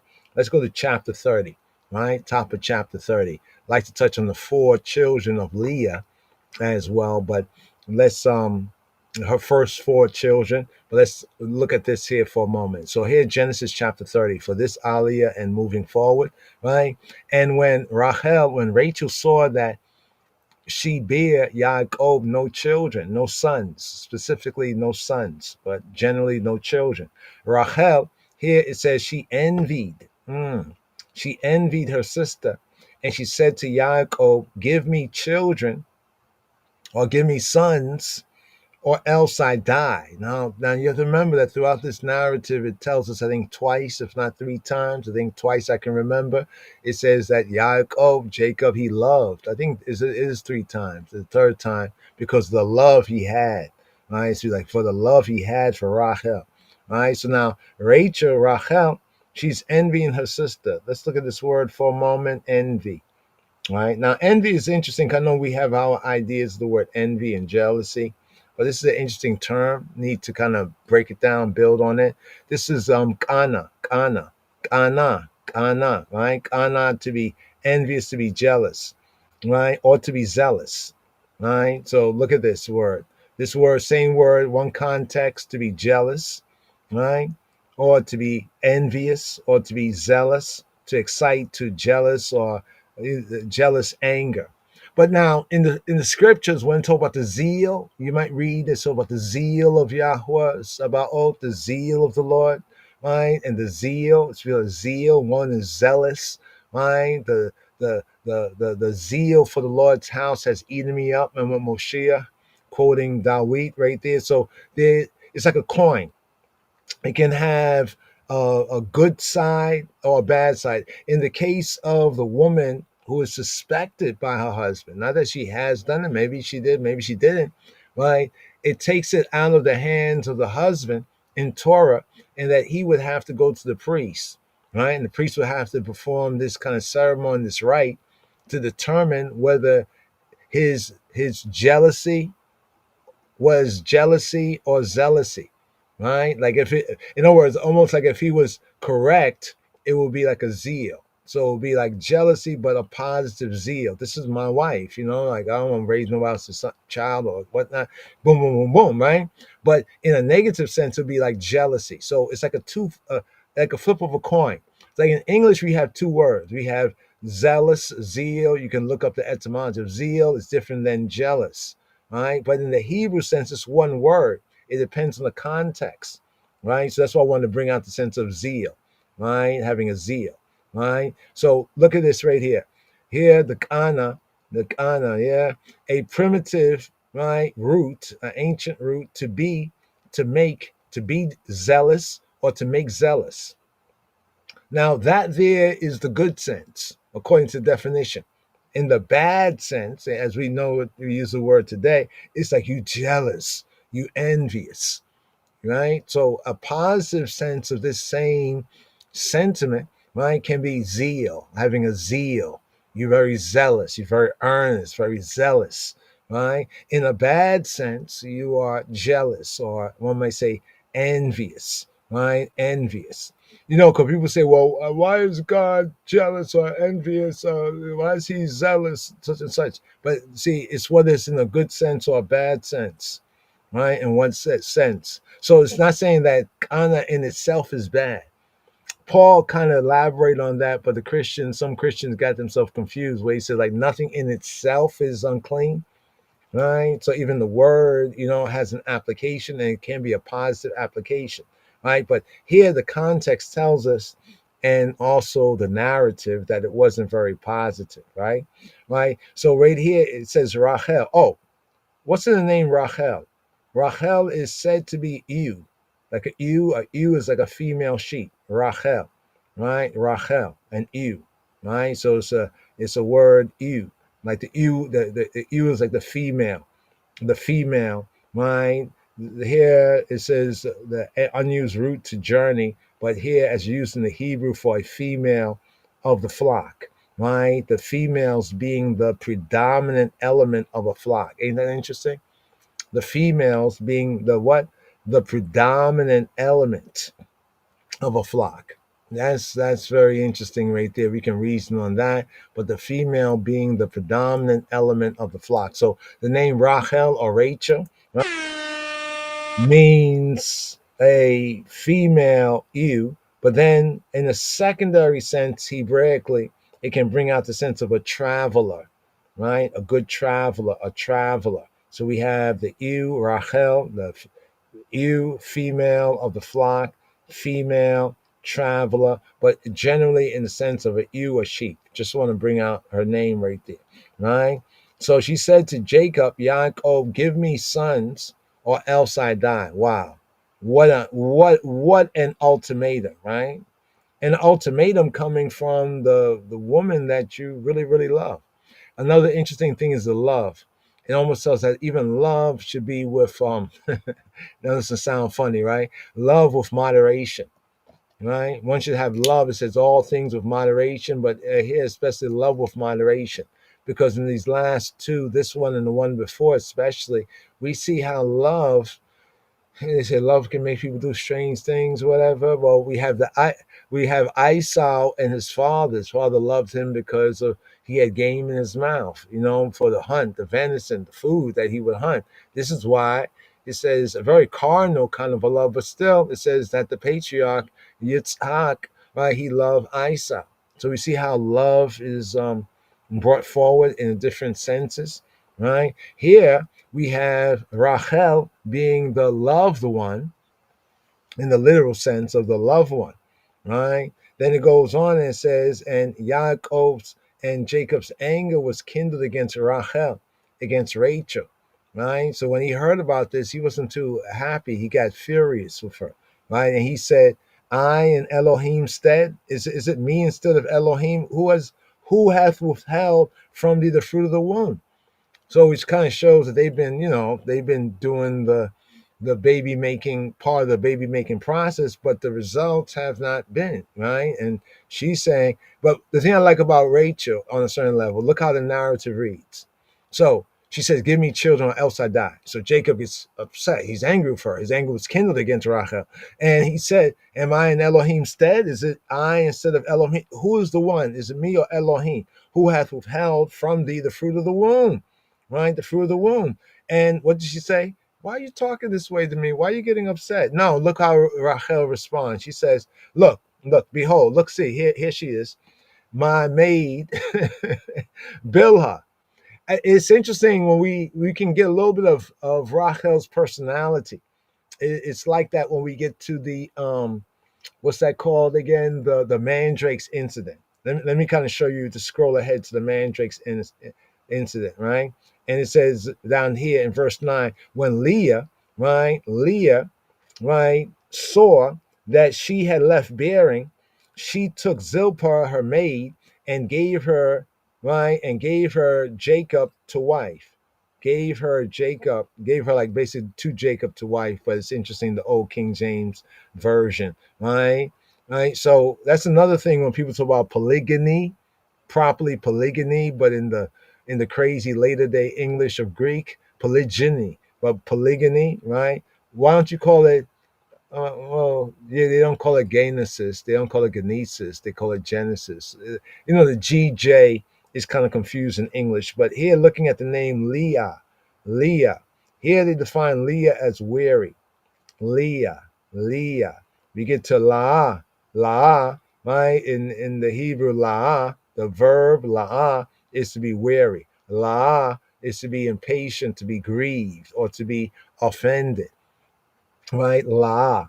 So even within the name, when we get into the name, sometimes we can see levels of some of communication in the narrative, even with the name, right? So her name to tire, right? To tire in the figurative sense, to make or to be disgusted, to tire, to be faint, right? So Leah, she saw that she had left bearing, so she had pause on childbearing. So she took Zilpah, right, her maid, and gave her to Jacob to wife, right? So now she basically repeats what her sister basically does. Now, here we get to verse 14, the part of the narrative right here.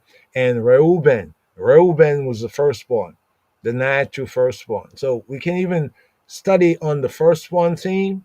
Look at Esau, firstborn, right? And his birthright. He lost it. And also Reuben. He hasn't lost it just yet in the narrative, but Reuben also loses his firstborn right. Reu, see y'all, look y'all,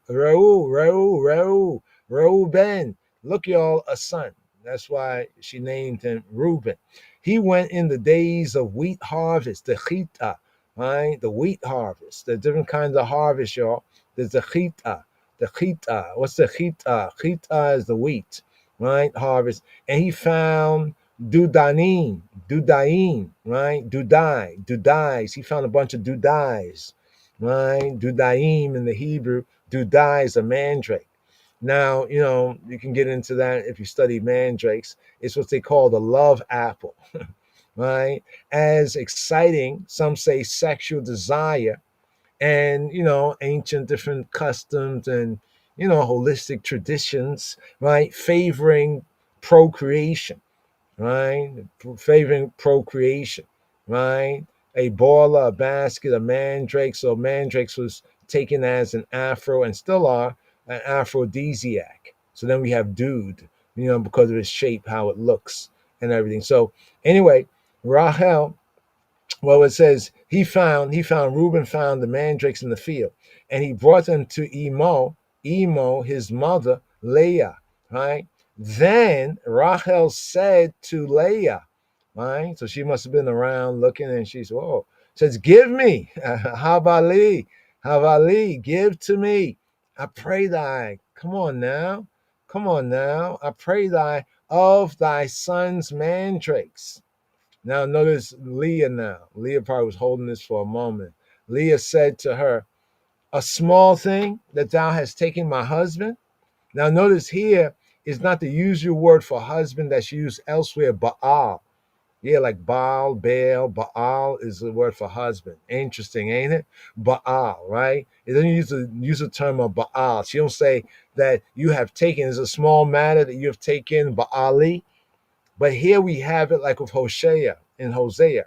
Here she says Ishi, right? Ishi would be like my man, my higher man. You've taken Ishi. Remember in Hosea it says, no longer will you call me Baali. Yahweh said, no longer you call me Baali, like the husbandman, and also in association with Baal, but you will call me Ishi. You call me my man. So she says, it's a small matter that you have taken my man. Right? This is the context of it. You've taken my man, Ishi. And wouldest thou take away my son's mandrakes also? Now, what did Rachel say? This is what I mean by her personality coming through the text. It's like in the top of the chapter, right? When she said, give me children or else I die. Jacob, he turns up the temperature. He gets his anger kindled. He loves her. What do you mean die? What are you talking about? You know what I mean? Is it me? Is it am I in Elohim's stead? Right? Who has withheld? And she said, okay, look here. Here's my handmaid. She's not going back and forth. Notice that. Daughters, she's not going back and forth. She's like, oh, why are you talking to me that way? I don't like how you sound, your tone, watch your tone. No, she's like, hey, it almost shows like Rachel already had something in mind. She was like, all right, I know Jacob, right? Now here she's reasoning she want to get those mandrakes. It kind of shows that she kind of finds a way to get her way, right? So Rachel said, right? She said, right? She doesn't notice the question was asked. Two questions were asked to Rachel by Leah. He said, is it a small matter? Mayat, just a little, is this a little thing? Is it a little thing, right? That you have taken Ishi, you've taken Ishi, right? You've taken not Ishi, but Ishi. You've taken my man, right? My Ish, right? And wouldest thou take away my sons, my Bens, Dudayim, his mandrakes also? And Rachel's like, no, well, see, I didn't really mean he loved me, She don't go into that. She just said what? She already, she has an eye on the prize. She says, therefore, notice what Rachel says. Therefore, she says, therefore, you got to check out that word therefore. Whenever you see the word therefore, like you talking, and then somebody said, well, therefore, it's like a responding to what has been said. Her response to what has been said is, therefore, almost like because you feel this way. She don't even go into because you feel this way. She says, therefore, he shall lie with you tonight, right? For your son's mandrake. She's still about, I'm gonna get those mandrakes. You know what I'm saying? So you are taking your husband, and now I'm taking your son's mandrakes. Okay, you want to argue, but you know what? Because of what you said, he can lay with you tonight. I think that was interesting, right? He can lay for you tonight for thy son's mandrakes. And then the more interesting part is the next verse, right? The next verse right here, the next verse, right? And so obviously, Leah didn't protest, say, you didn't answer my question. Notice Leah's not, you better answer my question. So it shows that even in ancient times, there were rhetorical questions. Like sometimes today people get really like, answer my question, even though it sounds like a rhetorical question, like this already happened, he loved me, and I'm hungry. I want these mandrakes. Maybe she want to use them as an aphrodisiac, you know what I mean? To have a child. She's ready, her time. She heard that mandrakes are good, and, Reuben brought them back. Let's just make a deal, cut a deal. So she cuts a deal. right? Now it's interesting because my body, my choice, right? That's what I said, my body, my choice, right? Well, really, with Jacob's body or his buddy, it was actually the wise choice. Think about it. Remember earlier where it says that, her handmaid, each one gave their handmaid, right? So here, Jacob now comes out of the field in the evening, working all day, coming back home in the evening. Erev Tov, right? Good evening. Coming back in the evening, Erev Tov. And Leah, she went out to meet him. Kira, right? To encounter him, right? And said, thou must come into me. Wow, wow. You got to do this, right? Come into me, right? And said, thou must come into me for surely, for real, for real. Now, actually, it's not surely in the Hebrew. She basically says, for hire I have hired you. She really says, for hire I have hired you. See, the word surely is not like ak or Cain. It's not none of those expressions for surely, but basically it's like in the Hebrew, it would have the sense in English of for hire I have hired you. For hire I've hired you with my son's mandrakes. Like I really have hired you. For hire I've hired you with my son's mandrakes, right? And what did Jacob say? Well, it doesn't tell us what he said. It says, and he lay, right? He shakabed her that night. He shakabed. Like shakab basically means to lay down, but it can have a euphemism, to have sex, to lay down for sexual relation, but it can also be used to lay down and go to sleep, But here in this sense, right here, and he shakabed her, right? That Lila, right? That night, right? That night. And now notice this here. Notice this here, right? Something about Rachel, being a little maybe assertive, she got the mandrakes, right? You know what I mean? And now Leah, right, going along with it, right? It says Elohim hearkened to Leah. So even though we can say Rachel was looking to get those mandrakes, Leah also was looking to get something. You know what I'm saying? And what she was looking to get, right? Elohim heard her, right? So it says, and Elohim, right? The creator, the judge, the almighty power, hearkened. He did what? He shama. He heard her. And in a sense, he obeyed a request. So she already had a request, and it was before Elohim. And Elohim, he checked off on that. And what happened? She conceived and bear Jacob. You see, earlier when it says she left off bearing, could give the implication that, she's the older sister. So we don't know like exactly, we can reason, right? But, maybe her time had passed or whatnot like that. But here, it's back on, right? She conceived and bear Yaakov, Jacob, a fifth son. So now here we get to the fifth son, right? And Leah said, right? So this shows Leah's consciousness that by her conceiving that Elohim had favored her request, right? So Leah said, Elohim have given me my hire, Sikari, my Sikari, my hire, right? Because, right, I have given my maiden to my husband. It's an interesting statement she makes, isn't it? She said, because I've given my what? My maiden, my shifcha. Remember, she had a maiden girl, right? That her father had gave a maid servant, a female servant, right? To my husband, right? And she called his name. It's kind of interesting here because you would expect her from the other naming of the children, so it had something to do with the mind state or what was going on. You would have thought the other names of the children, the name of this one here, Yisasakar, right, would actually be, well, because I've given my son's mandrakes, right, to my sister. You expected her to say that, but it's kind of curious, ain't it? That she says, well, Elohim hath given me, right, my hire, because I have given, right? So give and it shall be given, give and it shall be given. So Elohim have given me Sikari because I have given, we say that Yahweh Eloheinu, right, demonstrates a measure for measure, seem to be a measure for measure policy, right? For the merciful, shows so merciful, and because Elohim has given her higher, because she also is a giver. She gave her maiden to her husband. And notice what she says, Ishi.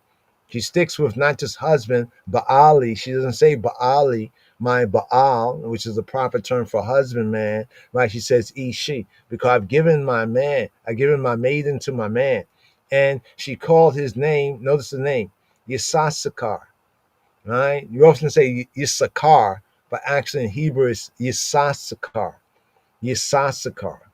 It's an interesting sense of it because Yisasakar actually comes from, let's go over here. Let's go down here. Yisas, right? They have Nasa, right? Yisa, Nasa. I have lifted up wages. I've lifted up wages, right? Reward, pay, right? Fear, right? Fear, fee, passage money, right? Payment of contract, right? Salary, fear, maintenance, compensation, benefit. So she calls his name right here Yisasakar, right? So Yissachar, we say Yissachar, but actually in Hebrew it's Yisasakar, right? Yisasakar, right? Because I've given my maiden to my husband. Now notice, so we know that you remember what Rachel said? Rachel said, okay, you can lay with him this night. So she lay with him that night, right? And she conceived. And then, 9 or so months later, Yisasakar, the fifth son, comes forward, right? And then after, what's it, rinse and repeat, right? Leah conceived again. What? She conceived again. And Yaakov bear Jacob a sixth son, right? Right? So, nobody's looking literally. Like, Rachel could say, listen, I only said you could lay from that night. What you doing? I need more mandrake. Leah said, right, Elohim, again, endued me with a good dowry. A good dowry. Interesting. A good dowry. The dowry is a zebed, an endowment, like a good endowment, not the usual word, but a good endowment, a good gift, right? Now what she says, she calls Jacob, it's interesting in the Hebrew, she calls him not my Baal, but my Ishi, right? Now will Ishi, right? My man, Ishi, dwell with me, because I have borne him. I've begot, I've given birth, right, for him or to him, six sons, right? And she called his name Zebulun, right? She calls his name Zebulun, right? Zebulun, or dwelling, right? Zebulun. Zebul, they say exalted there, but Zebul, right? Let's go down here. This is from Zabal. Zabal is to exalt on one hand, and to honor, and some say to dwell exaltedly, to reside, to dwell, right? Zebulun, right? Right? Zebulun, right? And then after that, so that means that off of those mandrakes, I don't know how many mandrakes she gave to Rachel, but she had one child, right? Bore that child. They went back again, right? Second child, right? And here, we have a third, and this is a daughter. Afterward, she bear a daughter. So in the Hebrew, bat, right? Bat for daughter, bat, right? A bat, right? And called her name Dinah. Now it's interesting, this daughter she bears, because Dina means judgment, or like the execution of judgment. Dina, they say justice there, but from Deen and Dun, judgment, to plead a cause, right? Almost like to have a dispute, like have a legal a lawsuit, so to speak. You know what I mean? And then notice when we get to then verse 22. Here's what's interesting, even more so. It says that Elohim now remembered Rachel, right? Remember, at this point, Rachel did not have like any of her own children of her own womb, right? But she had the surrogate children of her handmaid, right? But here in verse 22, it says, Elohim remembered Rachel, and Elohim hearkened to her. So we saw how Elohim had heard and obeyed to Leah, but now here with Elohim remembering, right? The word sakar, remembering, right? Rachel. Now remember that Jacob, he loved Rachel. And the scripture tells us earlier that he hated, if I'm correct, I remember that correctly, hated, right? Leah, right? Interesting, all these children, and Elohim remembered Rachel, but basically means that he preferred. He had a out of balance preference for Rachel, and Elohim now remembers her, and Elohim now hearkens to her, because no doubt she was, desires her children, and no doubt her and Jacob probably were getting together in the making baby way, but no babies came forward. But now it says that he opened, you see the word, he opened patach. Patach, fatah, we said it, fetan, I guess. Patah, fatah means to open, right? He opened, he loosed in a sense. He loosed her rechem. Rechem is the matrix, right? Rechem, you see down here, rechem, right? Her matrix, her womb, right? And she conceived and bare a son and said, now notice what she said, right? Elohim have taken away my reproach. So now all this time, for all the babies that came forward, right? From Leah, from the handmaidens, there was none from Rachel, from Rachel, the loved wife. And now she conceived and bare a son and said that Elohim have taken away cherpati, right? My reproach, my scorn, my reproach. She took this like this was like a a kind of a shame, right? After all this time, and now, but notice something. There's something powerful about what she says psychologically, because we like to look at the scriptures in the holistic, full sense, even psychologically, especially, right? Notice that at this point, she could have still been brooding about it, even after having finally bringing forward a child. But what did she say? What does she say? She says that Elohim have taken away cherpati, has taken away my reproach. Reproach gone, all gone. Even though it was there from the time that was there, now we're bringing forth this child, right? So it's like the word of, sometimes we hold on to reproach, shame, even when we're vindicated, we still be like, yeah, I'm vindicated, but all that time I went through that shame. So it's like, so basically the shame will never go nowhere, right? But here, and seeing what Rachel said, she said, Elohim have taken this away. It's gone, right? And she called his name, right? It's not like a change of attitude now. Now she's, in the motherhood, so to speak, club. In the house of Jacob. And she called his name, right? She called Shemo Yosef, right? Yosef, right? Yosef. Now, some see in Yosef that God has added, right? Or Jah has added. We could see that there, but literally it means may he add, Yosef, right? Adding, may he add, right? Because she said, right? Yahweh shall add to me an achir, right? Another Achir, a following, another son after this. This is interesting that when she was able to have her first son, right? She said, first thing she said, according to what's written, is that Elohim have taken away my reproach, right? So that the attitudinal change. Because Elohim has now visited her, she has a child, she's acknowledging Elohim in the process, the creator in the process. And she's saying, with that, right, the shame that she had has been taken away, right? But now when she calls the name of her son, right, the child that she has right here, her firstborn, Yosef, right? She says this, she says that Yahweh shall add, right? Yahweh shall add, right? He shall add to me another son, right? So she both now invokes the name. Now notice here she invokes the name Yahweh, right? Now, you see in some of the other births, sometimes it's Elohim, sometimes it's Yahweh, sometimes it's Elohim, sometimes it's Yahweh. Does this mean something? Well, yes, right? Let's go on right here. And it came to pass, right? Okay, that when Rachel had born Yosef, now check this out too in the narrative, that when Rachel, the loved wife, had finally bore a child for Jacob, namely Yosef, that Jacob was ready to go. Jacob is ready to go now, right? Right? He said to Laban, "Send me away that I may go to my own place and to my own country." Now, this is kind of like roughly like where we end off from the previous, right? Just to touch on this just briefly here, right? Let's scroll down here. Let's scroll down here. Let's scroll over here to, let's go to fulfill her week. I saw some notes here I wanted to briefly share.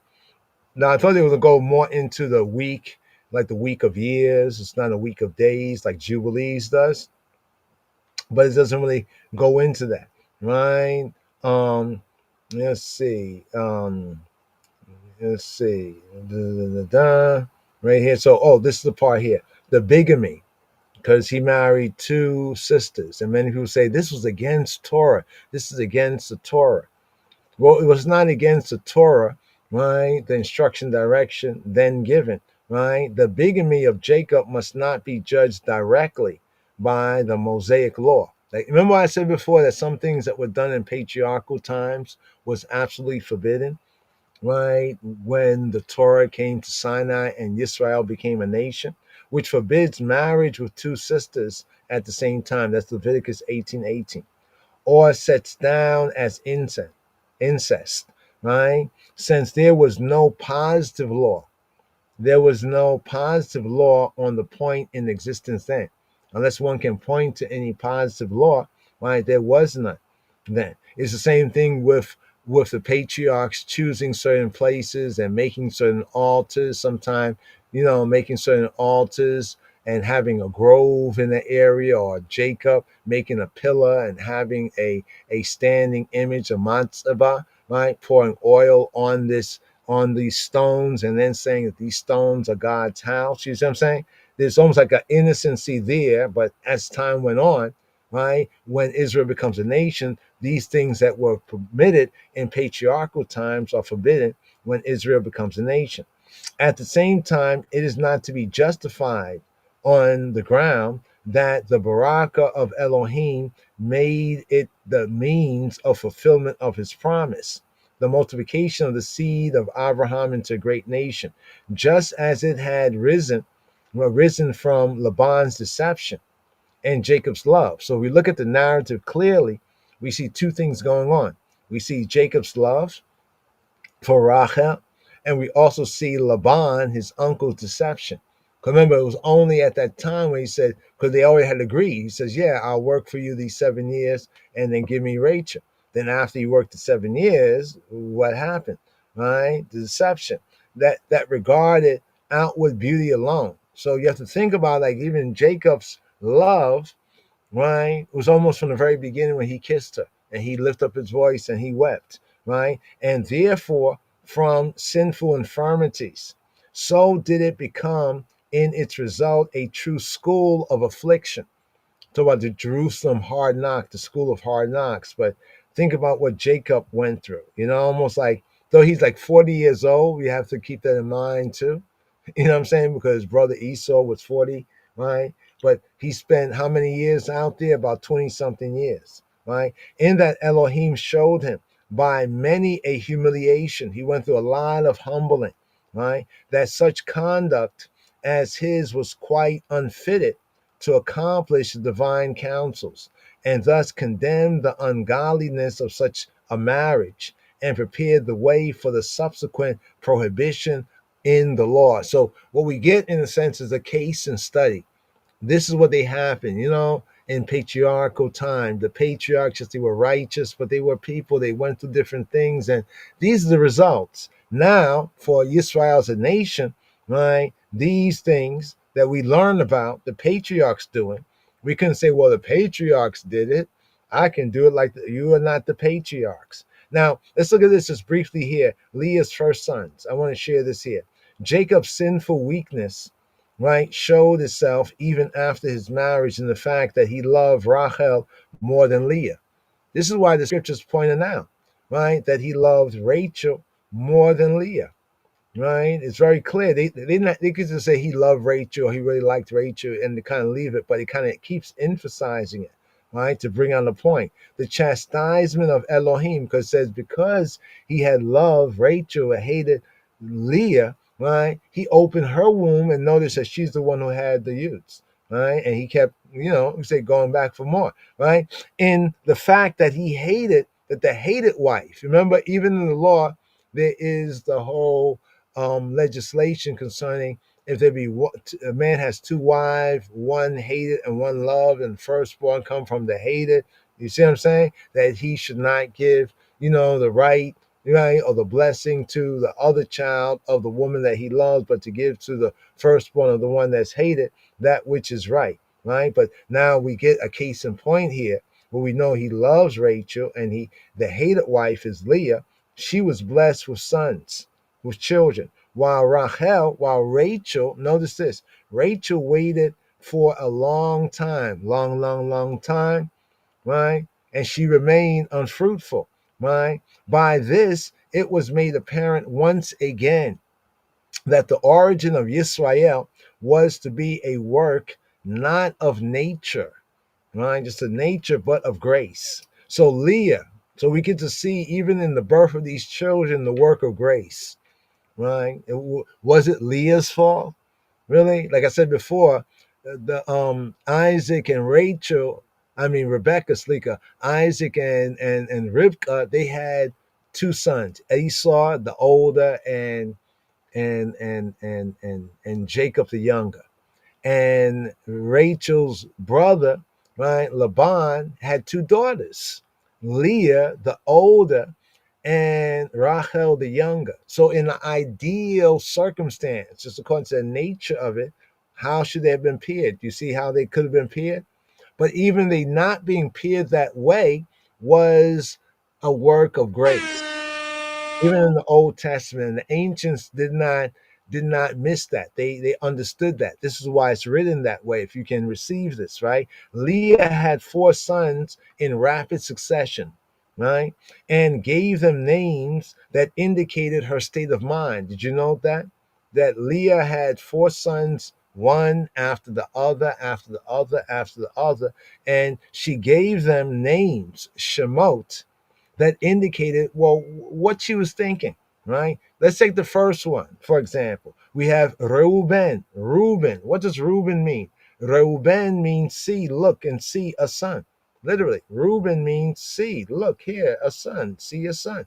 Because she regarded his birth as a pledge that Yahweh had graciously looked upon her misery, for now her husband or her man would love her. In other words, she bore, right here we go, let me bring this out right here. And when Yahweh saw that Leah was hated, you see what it says? When Yahweh saw, right, that Leah was hated, right? And he uses the word there, sane, right? Was hated, right? Right? He opened her womb. He opened her what? He opened her rechem, right? He opened her matrix, right? Of the womb man, Leah. He opened her womb. But Rachel, the love wife, was akar, barren, sterile, right? Extirpated, so to speak, right? And now Leah, going on, she conceives and she bears a what? She bears a ben, right? So teaches some basics about Hebrew too here, right? A ben, right? See ben, right? A ben, a Reuben, get it? Reuben. For she said, surely. She said, what? Surely, right? Let's go here. She says, key, because. The surely here would more be like because, right? Like, in other words, she even recognized why this was so. Why? Because Yahweh hath looked up on my affliction, my on the ye, my affliction, my being depressed, my being depressed, right? The ana here. Let's go down here a little bit more. Here we go. Yeah, my being depressed, right? Here, it can be in various applications, right? The situation. I'm loved less, you know what I mean? He loves her, you know what I mean? So forth and so on. I was the older daughter. Maybe I would have had to marry Esau. You have to think about this. Maybe this is why her eyes were said to be weak. You know what I mean? Surely right? Because Yahweh have looked upon my affliction. Notice what she says here. She says, now therefore, right? Because of that before, now therefore, right? Now therefore, my husband will love me.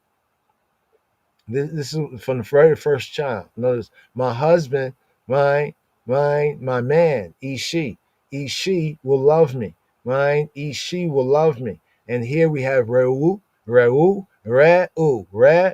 See y'all, Reuben. See y'all a son, right? So here, that's the first son. See a son.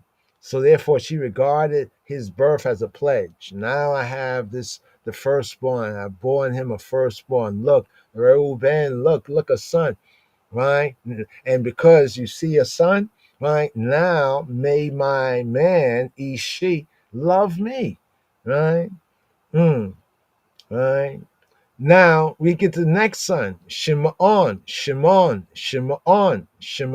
from Shama, meaning to hear, right? Or hearing. And she said, for Yahuwah, for Jehovah have heard, right? Therefore I'm going to name my child hearing. He has seen. First child, seen. Therefore I say, see a son. Second one, hearing. He has heard, right? Observed. He's observed the matter. He know that I have been hated, right? He know that I have been hated. Let's go on right here. And she conceived again and bare a son and said, because Yahweh have heard. He has Shama. He has heard and therefore even obeyed, to say answered, right, on my behalf, right, that I was hated. He hath therefore given me this, right, son also, and she called his name Shimon, heard, right? He hearing and heard, right? Now notice all this is connected with her relationship, right? Both with Yaakov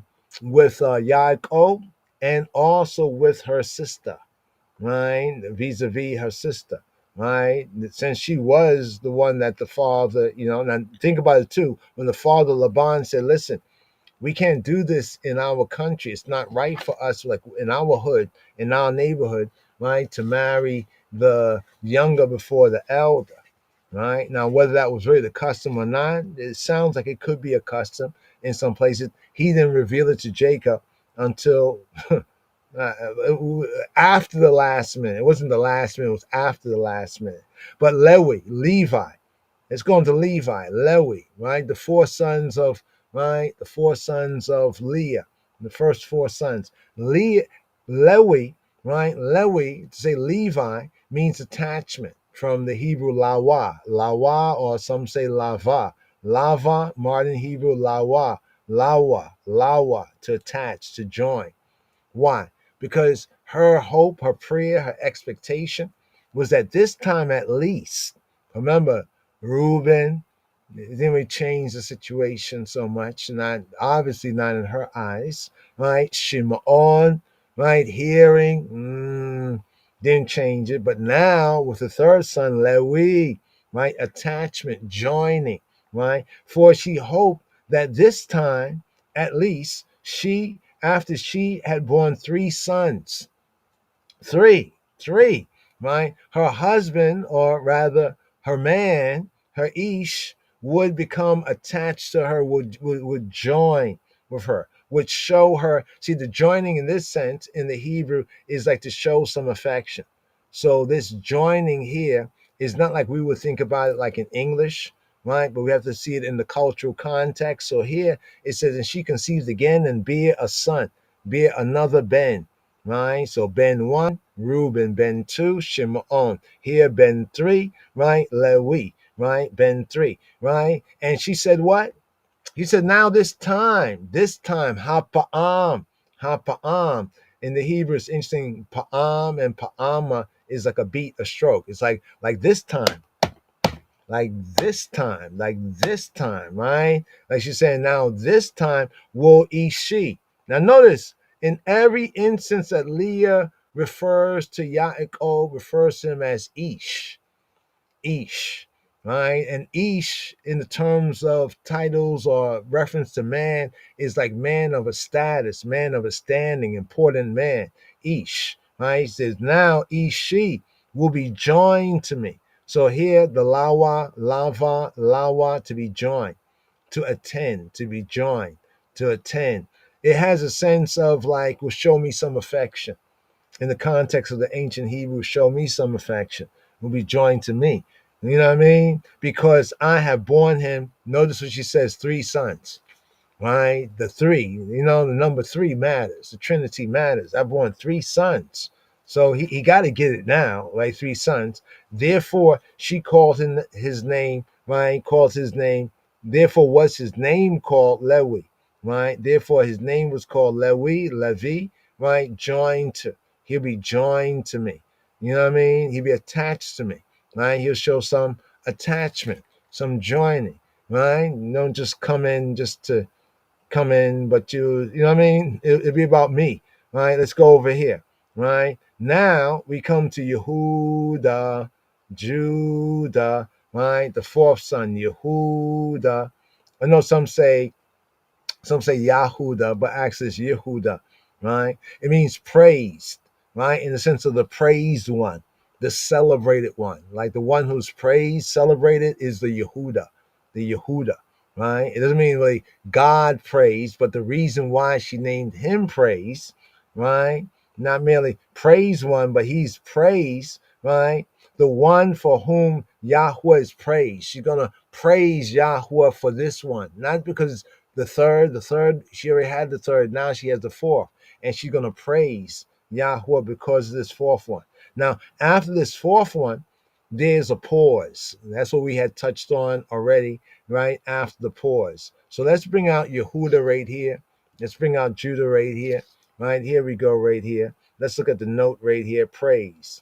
Right? So Judah means praise. Doesn't mean God praise. That's a misreading and kind of an addition. It's an adding. They have to add a letter, right? Like Yehuda, right? Actually, let's break this down here, right? She stood from bearing. Let's bring out the Hebrew here for Judah, right? To seal it up here for the LOJ line of Judah right here. It says Wa Tahar Od, Wa Tahar, and she Hara Tahar. She conceived. She became pregnant. Became with child.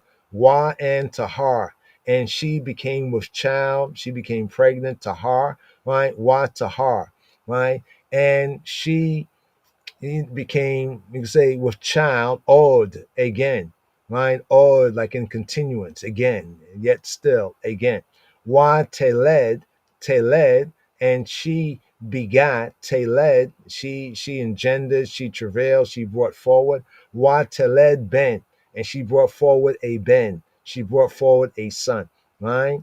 So, Wa Tahar Od, Wa Teled Ben, Wa Tomer, Wa and Tomer. And she said, right? So 3 things that she did right here. She Tahar, she conceived, Teled, she gave birth, and Tomer. And she said, right? Wa Tahar Od, Wa Teled Ben, Wa Tomer. What did she say? She said, Ha Pa'am. Again, this time with this beat, like again, right? But again, this time, say this time, Odeh. So what we have here is Odeh. Odeh in the Hebrew means first person, is to say I praise. But literally in the Hebrew, Odeh come from Yada. Yada is a 3rd person masculine singular that can either mean I threw, I shot, I cast. So Yada means he threw. Yada means he threw, he shot, he cast. And in the first sense, it's connected with the bow, the arrow, the shotter, right? In the second sense, as we have here, it's connected with giving thanks. To give thanks on one hand and to confess. And in the sense of confessing is like confessing with the name of Elohim, the name of the Creator, right? So it's like lifting up of the hands, right? And confessing his name and thanking his name, right? So why did I say lifting up? Because here, let's break it down here. So this is a primitive root. Yada come from the Hebrew word for hand, yad. Yada. So it means hand, but can also mean strength, power.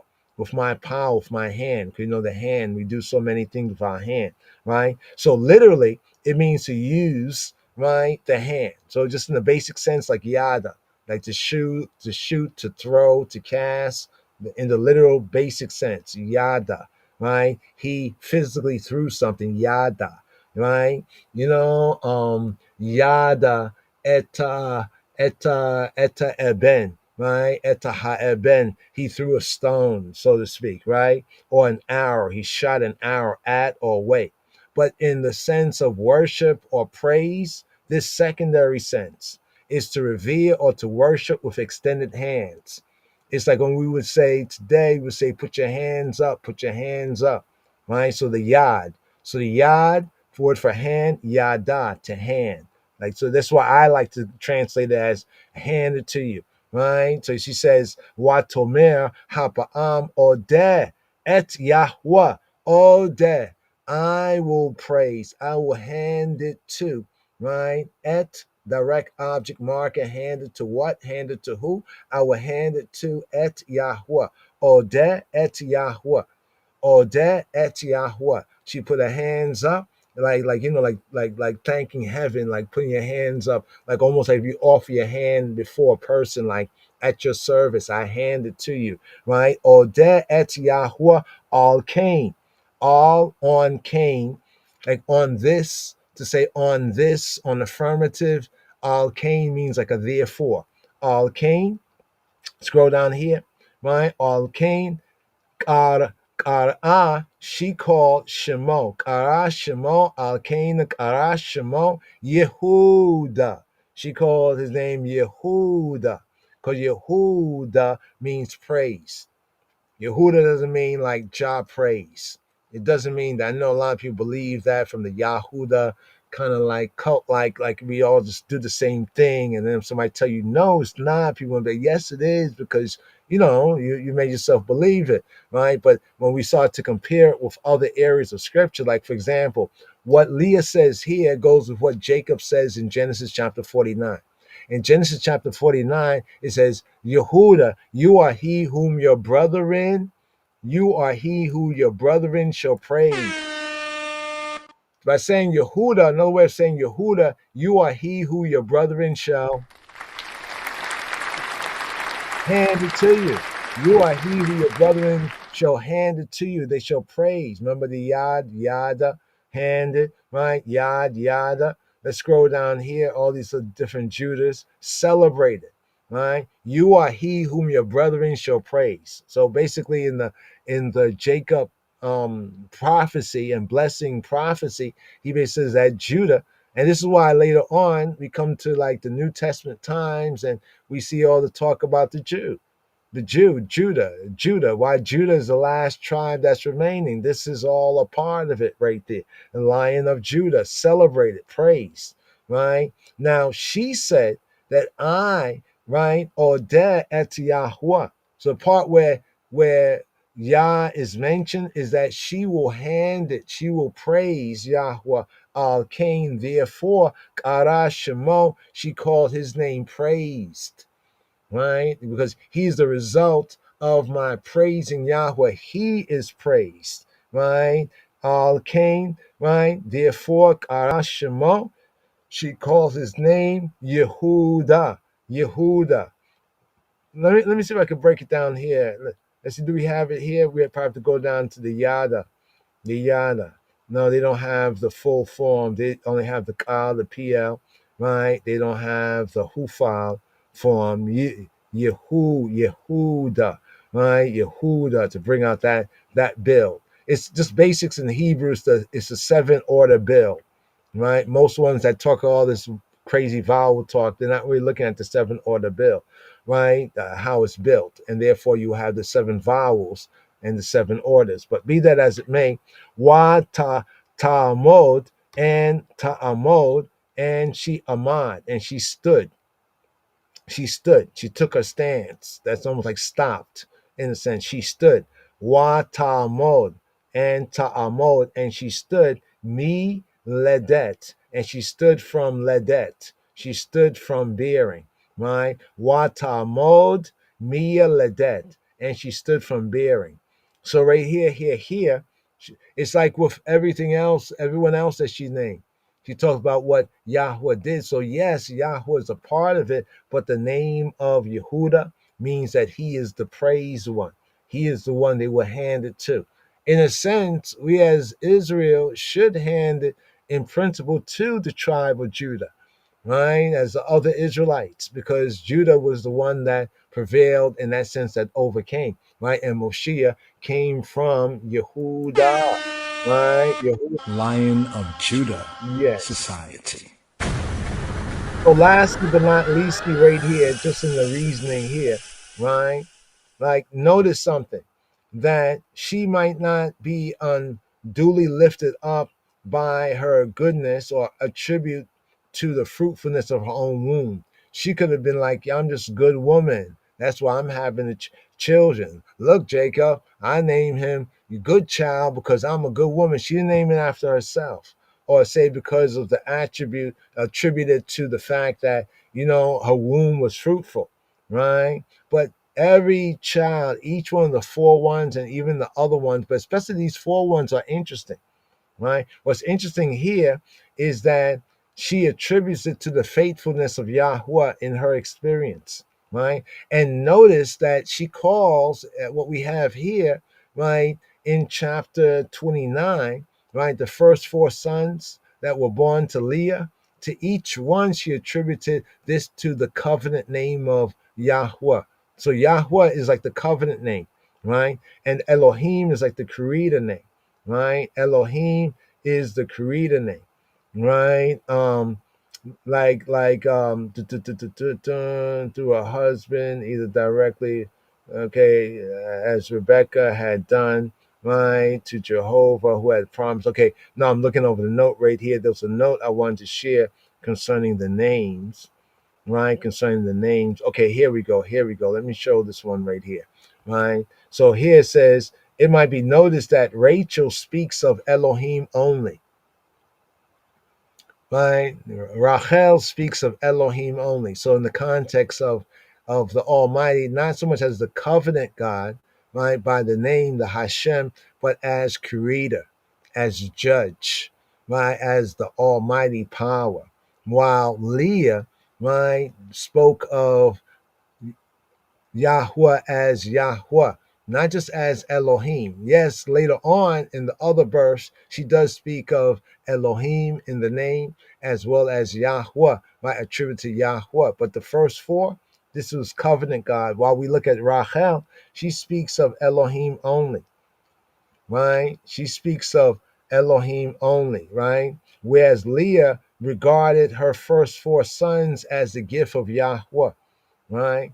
In this variation of the names, the attitude of the two women, not only to one another, the back and forth, but also to the cause they served in the house of Yaakov or Jacob, is made even more apparent. Some they go on to say that it makes no difference whether the historian has given us the very words of the woman on the birth of their children, or what appears more probable, since the name of Elohim is not introduced into the names of the children. So those who believe that it's Yahuda are incorrect, right? It's not introduced into the names of the children, merely his own view of the matter as related to them, right? Leah, who had been forced upon Yaakov against his inclination. Remember, Leah was basically forced upon Jacob, right? He thought it was Rachel, only learned the next morning, and was put by him in the background, right? Was not only proved by the four sons who she bore to him in the first years of her marriage, to be the wife provided for Yaakov by Elohim, right? Elohim in the context here, the ruler of human destiny, the creator and the judge, the almighty power who is the creator and judge. But by the fact that these four sons form the real stem of the promised numerous seed. When we look at Israel history, these four, right? Sons right here, right? She was proved still, right? Still more to be the wife selected by Yahweh. So even in this sense, we can see where, to a large extent, right, Leah's virtue and Leah's value, right? In realization of his promise to be the tribe mother of the greater part of the covenant nation. So Leah became the tribe mother or matriarch of the greater part of, we could say, the Israelite covenant nation. But this required that Leah herself should be fitted for it in heart and mind, right? In heart and mind, and that she should perceive herself to be, in that sense, the handmaid, the handmaiden of Yahweh, and to give glory to the covenant God, to the covenant Elohim, that is Yahweh, for the baraka of sons, of having sons, and or to see in her children, and she also saw in her sons actual proofs that Yahweh had accepted her. It's like, Yahweh accepts me. Well, what's up with Jacob? What's so interesting is that later on, after Rachel passes away, then Leah, she becomes almost like the throne wife, the throne, like of the throne. If Jacob is like the king, then she becomes like the queen in that sense, right? But Yahweh had accepted her and would bring her, right, to her the affection of her husband. And that eventually did happen. And we're going to see that hopefully as we go forward in the narrative. And remember that the cave that Abraham purchased, that so far, some say Adam and Eve is there, but some traditions. But we know from the text that Abraham and Sarah is there, and that Isaac and Rebecca was there. And you know who else will be there, right? To really seal it up? Jacob, right? And Leah, or Leah, right? And Jacob would be there as well. So it's just kind of interesting how things kind of work out. If you can see the grace moving, right? So it was different with Rachel. Rachel was the favorite. And therefore, because she was the favorite and she knew she was the favorite, and Jacob probably let everyone know that she was the favorite, she was the high-minded.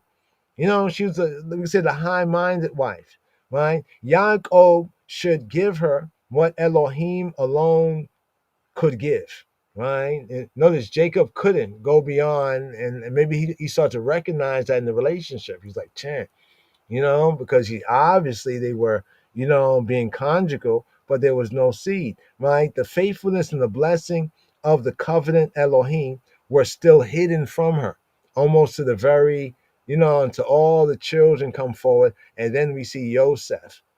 But even then, we see something, humility, even in her, where she basically says about her reproach, right? So it's also to understand, because this great love that Jacob laid upon her so exclusively, right? That could also have become a burden in a sense, right? Considering the situation, right? With the two wives, the two women, right? But it was hidden from her. Hence, she resorted to such earthly means as procuring children. Notice she was the first one to procure, sons through her maid. Does it remind us of Sarah? Remember Sarah? Some say that Sarah and Abraham, got a little impatient. Yeah, a lot of time passed, but they got a little impatient. Because remember, they left at 75. Abraham was 75. And then when he was 100, so that means they were together for 25 years. Right? So during this time, I guess one could say the natural aspects of the human being got impatient. But just to see within that a similarity between Sarah and also Rachel, right there, right? So she procured sons through her maid, right? And regarded the desired result, right? The desired result as an answer of Elohim. This is why she uses the name Elohim, right? As the desired answer of Elohim, and a victory in her contest, in her wrestling. Even one child, Naphtali, she even says there, with mighty wrestlings. No, she said in the Hebrew, Niftulei Elohim, with Niftulei, wrestlings of Niftulei Elohim, with wrestlings of the Creator, wrestling of the almighty power of the judge, right? That's how she, the result of the children that Jacob produced from her handmaid. She took that as and regarded as the desired result, and that was an answer of Elohim, right? And also a victory in her contest with her older sister, because she was her older sister, yeah? For such a state of mind, the term Elohim, right? Let's bring this out right here. For such a state of mind, the term Elohim, right? God, the sovereign ruler, the judge, the creator, the judge, the ruler, was the only fitting, right? The right and fitting expression. But there's one thing I want to just bring out right here. Let me see if I can before we seal up. Right here, there's one thing. Let's just go back to the text, the narrative. Was it chapter? Boom, boom, boom, boom. She had left off bearing, right? And then it says over here. Let's get this right here. I'm gonna scroll down to when Joseph was born. But what's interesting is this: when Rachel does have a child, just to prove the point about the use of the covenant name, the Hashem, Yahweh, or just the attributional attribute, right? Elohim, creator, judge, sovereign, almighty power. In verse 24 of Genesis 30, it says, and she called his name Joseph, right? And said, Yahweh. So here it has Yahweh, Jehovah shall add to me another son, right? That he is adding, augmentation, right? Right? Is going to add to me. So notice in the first part of her statement, right? She conceived and bear a son. She said, Elohim, the creator, the judge, the ruler, the almighty, right, have taken away my reproach. The creator has taken it away, right? And then she called his name Yosef, right? Yosef, adding, right? Yosef, addition, adding, and said the reason why she called him adding, addition, is because she said that Yahweh shall add, right? Yahweh shall add to me, right, another son. So she even took that child that was born, right, as Elohim taking away her reproach, and now she was confident that and hopeful that she would have another son, right? She's going to have another son. So it's almost like taking the blessing, and from the blessing, right, another blessing. You know what I'm saying? Like from that blessing, because his blessing was this, he will bless me again additionally, right? So we can see something very interesting in these two verses, 23 and 24. Concerning her reproach, it's the judge, right? When we say Elohim is used as the judgment, creator, judgment name, and Yahweh is used as the covenant name, right? So as for judgment and all of the back and forth with her sister, right, and her handmaid, right? I wrestled with her, now I prevailed, now I'm this, now I'm that. It's kind of interesting, right? But what was really bothering her is like, how come she couldn't conceive? Right? This was a reproach, as it says right here, cherpa. She said cherpati. This was a scorn. And not just that she was scorning herself, but remember, this is in the atmosphere of other people. They're not in a bubble, right? Other people are witnessing this, you know? And yet she is the loved wife, you know? And people are like, you're the loved wife. What's going on? You know, I mean, he loved you. What's happening? Right? Couldn't say Jacob was shooting blanks or nothing like that, because you look at Leah, right? She's your older sister. You're the younger one, you know. But this must have been like a taunt, people taunting her, right? And she taunting herself. But now the judge of judges, Elohim, have taken away her reproach, and now she calls on the Hashem, right? She called his name, this name of the child, Yosef, and it's because this is what she said. This is the reason for that name, right? Because Yahweh shall add, right? Yahweh shall do what? He shall Yasaf. Yosef, he shall add, right? He shall add, but not just that he has. She didn't say that, well, I call him Joseph because he has added to me a son. No. She said, I call him Yosef because, first of all, Elohim has taken away my reproach. So I call him adding, addition, because Yahweh, she declared what Yahweh would do, what her faith was that he would do. He would add to her an Achir, another son, right? Another Achir Ben, another son, right? So right there, right? And we know later on when we get into the narrative that Jacob is still on this love. Jacob is love. He's about love, but somewhat selectively we see when Joseph later on, when we talk about the generations of Jacob, it mentions Joseph, that one son, and how much he had loved, and he loved Joseph. Right? Why you think he loved Joseph so much? You see the connection. So still on that love thing right there. Very, very kind of interesting something. But here, brothers and sisters and brothers, it's been a full right here. So here for this Torah reading and feeding, who is Gog? Who is Gog and Magog? We'll pick up on the ideal family, concerning Jacob's family. You know what I mean? Jacob and Rachel, Jacob and Rachel, right? With Leah and Leah, right? Ideal family, Leah, the unloved but fruitful. Get that right there. The unloved but fruitful wife. Interesting. So right here, brothers and sisters and brothers, gonna seal right here. Give thanks and praise. Toda Rabba, like we like to say, thank you. You know what I mean? Thank you for checking it out, and we hope and pray that this blesses you. You know what I mean? Clarifies, adding insight and honors the way, the truth, and life of the King of Kings Christ, Yeshua HaMoshiach. Thank you Oh, for whatever you have done.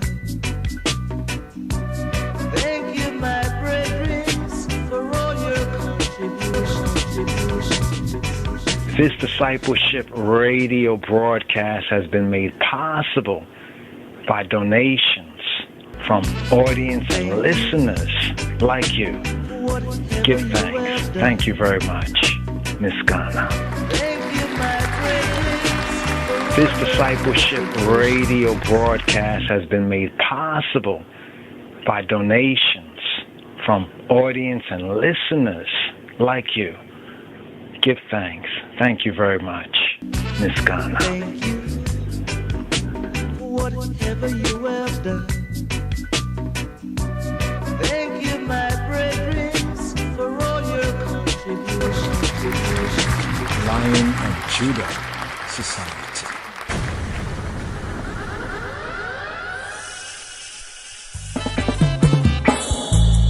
Lion of Judah shall break every chain.